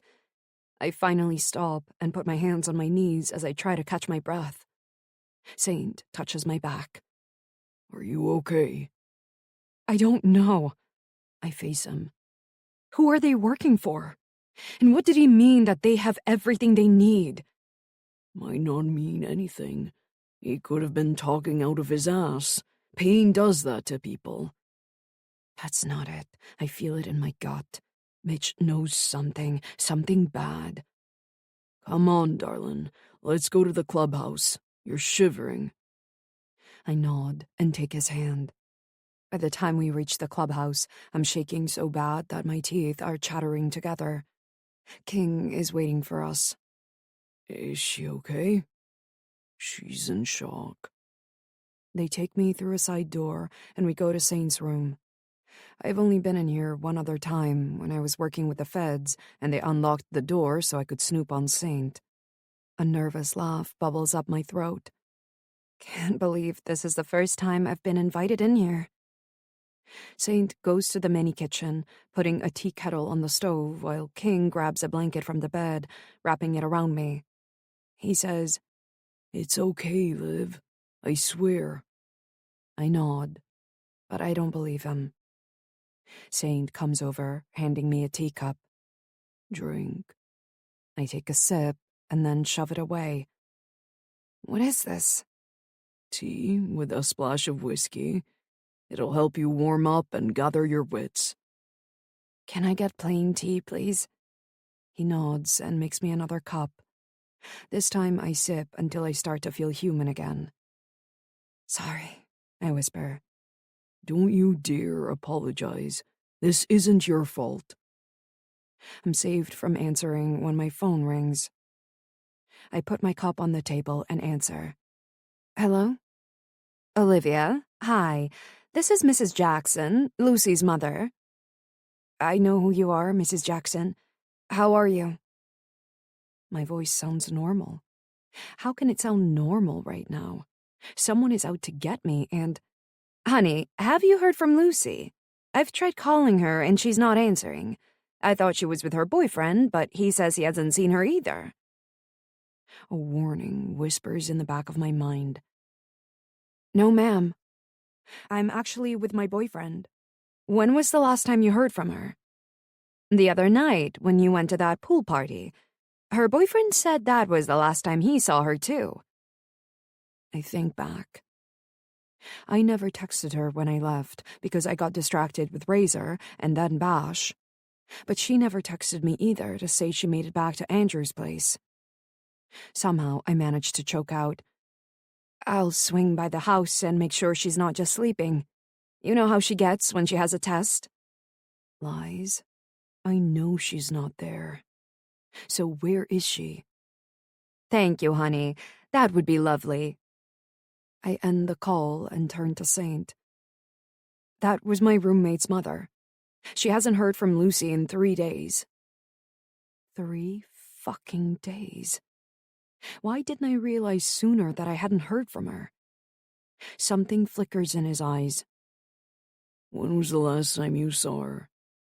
When I left the party, I moan. Saint, what if something happened to her because of me?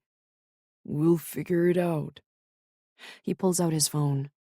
Razor, check the cameras at Liv's place. Can you tell if her roommate has been there at all? I know whatever Razor says is bad news because Saint lets out a curse. Okay, no, I'll handle it. Yeah, we're at the clubhouse with King. He ends the call and says, She hasn't been to the townhouse. Have you tried calling? It's impossible to steady my erratic pulse as I dial Lucy. Come on, answer. It goes right to voicemail, so I try calling again. She didn't answer. Saint says, Razor will hack into her phone, see what he can find. I nod my head once, because what else can I do? King takes me by the hands, leading me to a chair. You should sit, Liv. You're looking green again. That's because I'm about to barf. Pushing past him, I rush to the bathroom and empty the contents of my stomach into the toilet. I hear them whispering to each other, but I don't care. Something has happened to Lucy, and it's my fault. I know this in my soul. A tear trickles down my cheek, and I swipe it away. What if it's something bad? Something she won't come back from? What then? King. Saint runs his fingers through his hair. She's in shock. We need to find her roommate. She's a nice kid. She doesn't deserve this. Neither of them do. I've got a bad feeling about all of this. I believe that punk Chase when he says the party played in stalking Liv. It's the other kid that is lying through his teeth, or tooth. He knows who the third person is, and he's not sane. The thing is, he's so fucked up right now that he's flying high and thinks he's untouchable. We're not going to get shit out of him until he's come down and going through withdrawals. Even then, we still might not get answers. Razor comes in, looking around. Where's Liv? She's in the bathroom, vomiting. Saint says. Saint has been through a lot. I don't know if he'll be able to handle it if something happens to Liv, not when he's just got her back. Razor lowers his voice. Bash thinks he has a way to make the other guy talk. You can't let Liv back in that shed, though. And when this is over, Bash might need to go away. Again. Remembrance of a life I wish both Bash and I could leave behind crossed my mind. Is he okay with that? He says he'll do whatever it takes. Razor says each word tentatively as if testing the idea. Bullshit. King, he'll do anything for her, even this. But we all know he might not come back from it. Hell, he almost died the last time he went this far in. Bash is a good fucking guy. He's not meant to ever look at this side of his soul, and I fear he won't be able to live with himself when he does. You have to be there with him every step of the way, even if that means doing it for him, Razor. He's my brother and my friend. Of course I will. Saint finally speaks up. She'll never forgive herself if he doesn't make it, Razor. Remind him of that. Remind him of it every day until he comes back home. I will. He glances at the door. I'll try to get back soon. He starts to leave, but I call out his name. Yeah? You be safe, too. He smiles. Didn't know you cared, King. And then he's gone. If I knew what was going to happen, I would have fucking hugged him or something. But hindsight is 20/20, and there are no do-overs in life. 19. King. Olivia still hasn't come from the bathroom, and I hear her soft sobs through the door. Saint says, I'm going to check on her. I don't know what in the fuck I should be doing, to be honest. When we got chased yesterday, I truly thought this would already be taken care of. Sighing, I sit at the table and wait for Saint. My cell buzzes in my pocket, and I glance at the screen. It's an unknown number, so I reject the call. Unknown. This is Juliet. We need to talk. Juliet wouldn't call if it wasn't something important. That's part of our deal. When my phone rings this time, I answer it. This is King. King, hey, this is Juliet. You get a new number? She lets out a small laugh. You know how this line of work goes. Some internet troll finds your number and posts it on Reddit along with a conspiracy theory. Next thing you know, you're getting random calls at 2 a.m, asking why you helped cover up some celebrity's death. Sounds quite specific. My phone buzzes with static, so I say, Hold on, I'm putting you on speakerphone. My POS phone is acting up. Can you hear me now? Yeah, so new number because of a troll? I wish I were joking. Anyway, I hate to bother, but I have some information for you. Paper rustles in the background. Remember that file you asked me to look into for Olivia Mayhem? I'd asked Juliet to crack a locked file on Olivia, but that was before Olivia and I got together. Besides, Agent Hill implied that the file should remain locked. I know when someone isn't fucking around, and he meant what he said. Actually, I don't need that information anymore. Well, too bad for you, because I was able to open the file. She pauses. How well do you know her? We're dating, if that tells you anything. Juliet and I fucked around in the past, but it was never anything serious, so I don't feel bad telling her this. Besides, I want everyone to know Olivia is mine. Juliet exhales loudly as if she's been holding her breath. Good. You need to warn her, King. Warn her? He's not dead. Who's not dead? I hate that I sound like a fucking parrot, but I have no idea what's going on. They told her he was dead after he hurt her, but they lied. King, he's alive, and I believe he's in the area. Saint comes into the room at the same time, Olivia at his side. Saint asks, Everything okay, man? Is that Razor? Shaking my head, I say it again, Juliet. Saint and Olivia are here. Olivia. King gives me a pleading look, as if he's begging me to forgive him. But for what? Say it again, Juliet. Saint and Olivia are here. A woman with a throaty voice says, She might want to sit down. Saint puts his hand on my lower back, urging me to go to the chair next to King. What in the hell is this? She's sitting, Juliet. I was able to hack into the locked file the FBI has on Olivia. My head spins. If she looked in that file, then she knows everything about me.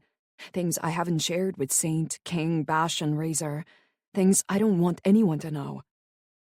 I can explain. She cuts me off. Olivia, they told you he was dead after he hurt you. No, I don't want Saint and King to hear this. But they lied. My ears ring, and I feel like I'm going to pass out. What? Olivia, he's alive, and I believe he's in the area. My breaths come in shallow, quick gasps. No, she's wrong. He's dead. Agent Hill said so. Saint says, Julian, who in the fuck are you talking about? Who's not dead? Olivia's father. He's still alive. My throat is so tight that I can't swallow. I jump to my feet, but Saint stops me. Liv. I've got to get out of here. I have to. Run. And then Juliet says it. She says the one thing that I think I've known all along. The one thing I feared. He's been seen in the area. Suddenly, it makes sense. It wasn't Chase or even Mitch who was stalking me. It was my goddamn father. Juliet goes on. He's considered armed and dangerous. My sources at the Bureau have been tracking him for years now, but lost him about 4 months ago. 4 months ago, when Agent Hill asked me to go undercover. It's all connected. Nothing happens by chance. I'm so sorry, but I thought you should know. King says, Thank you, Julian. I don't know how long I stand there. He's alive. That fucking monster is alive.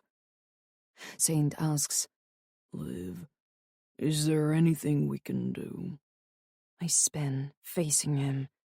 You were supposed to protect me. Liv. I was here with you, and I was safe. And then you sent me away, and now he... My voice breaks as I scream out. And now he knows where I live. The photos, the fucking photos. He was watching me while I was with them. My stomach roils as bile burns a trail up my throat, and I bend at the waist, vomiting on the floor. King comes to me, but I shove him away. I'm dead. He's not going to let me go. I look up, feeling dizzy. My God, he's been watching me this whole time. Saint puts his hands on my shoulders, holding me until I stop fighting him. Olivia, we're going to get through this. He's not going to hurt you. I swear to fucking God. He already has, I moan out. Please, let me go. I can't do that. You're upset and still in shock. I don't want you to hurt yourself. Please. King comes over, wrapping his arms around the both of us. Liv, we're here. We've got you. But they don't. They never had me. And now it's too late. I'm dead. They're dead. A broken sob escapes my lips. We need to call Agent Hill. King says, We will. My phone buzzes in my pocket and I reach for it. Lucy. Hey. It's Lucy. Me. Where are you? Lucy. That's an interesting question now, isn't it? Me. Lucy? Lucy. You've been a bad girl, Livy. Livy? I put my hand to my heart. Oh God, it's him. Lucy.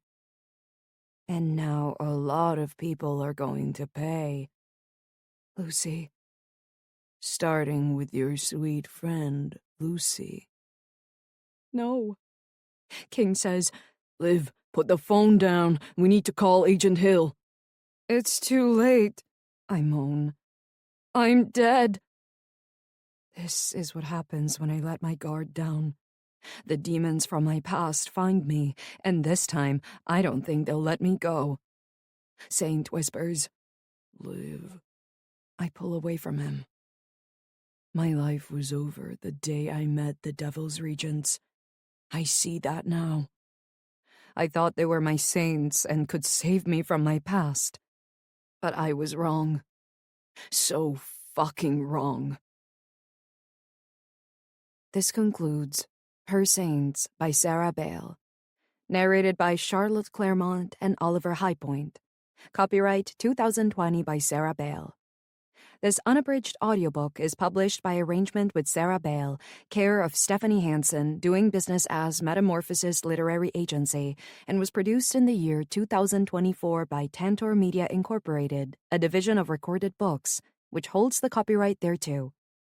please visit tantor.com for more information on our growing library of unabridged audiobooks.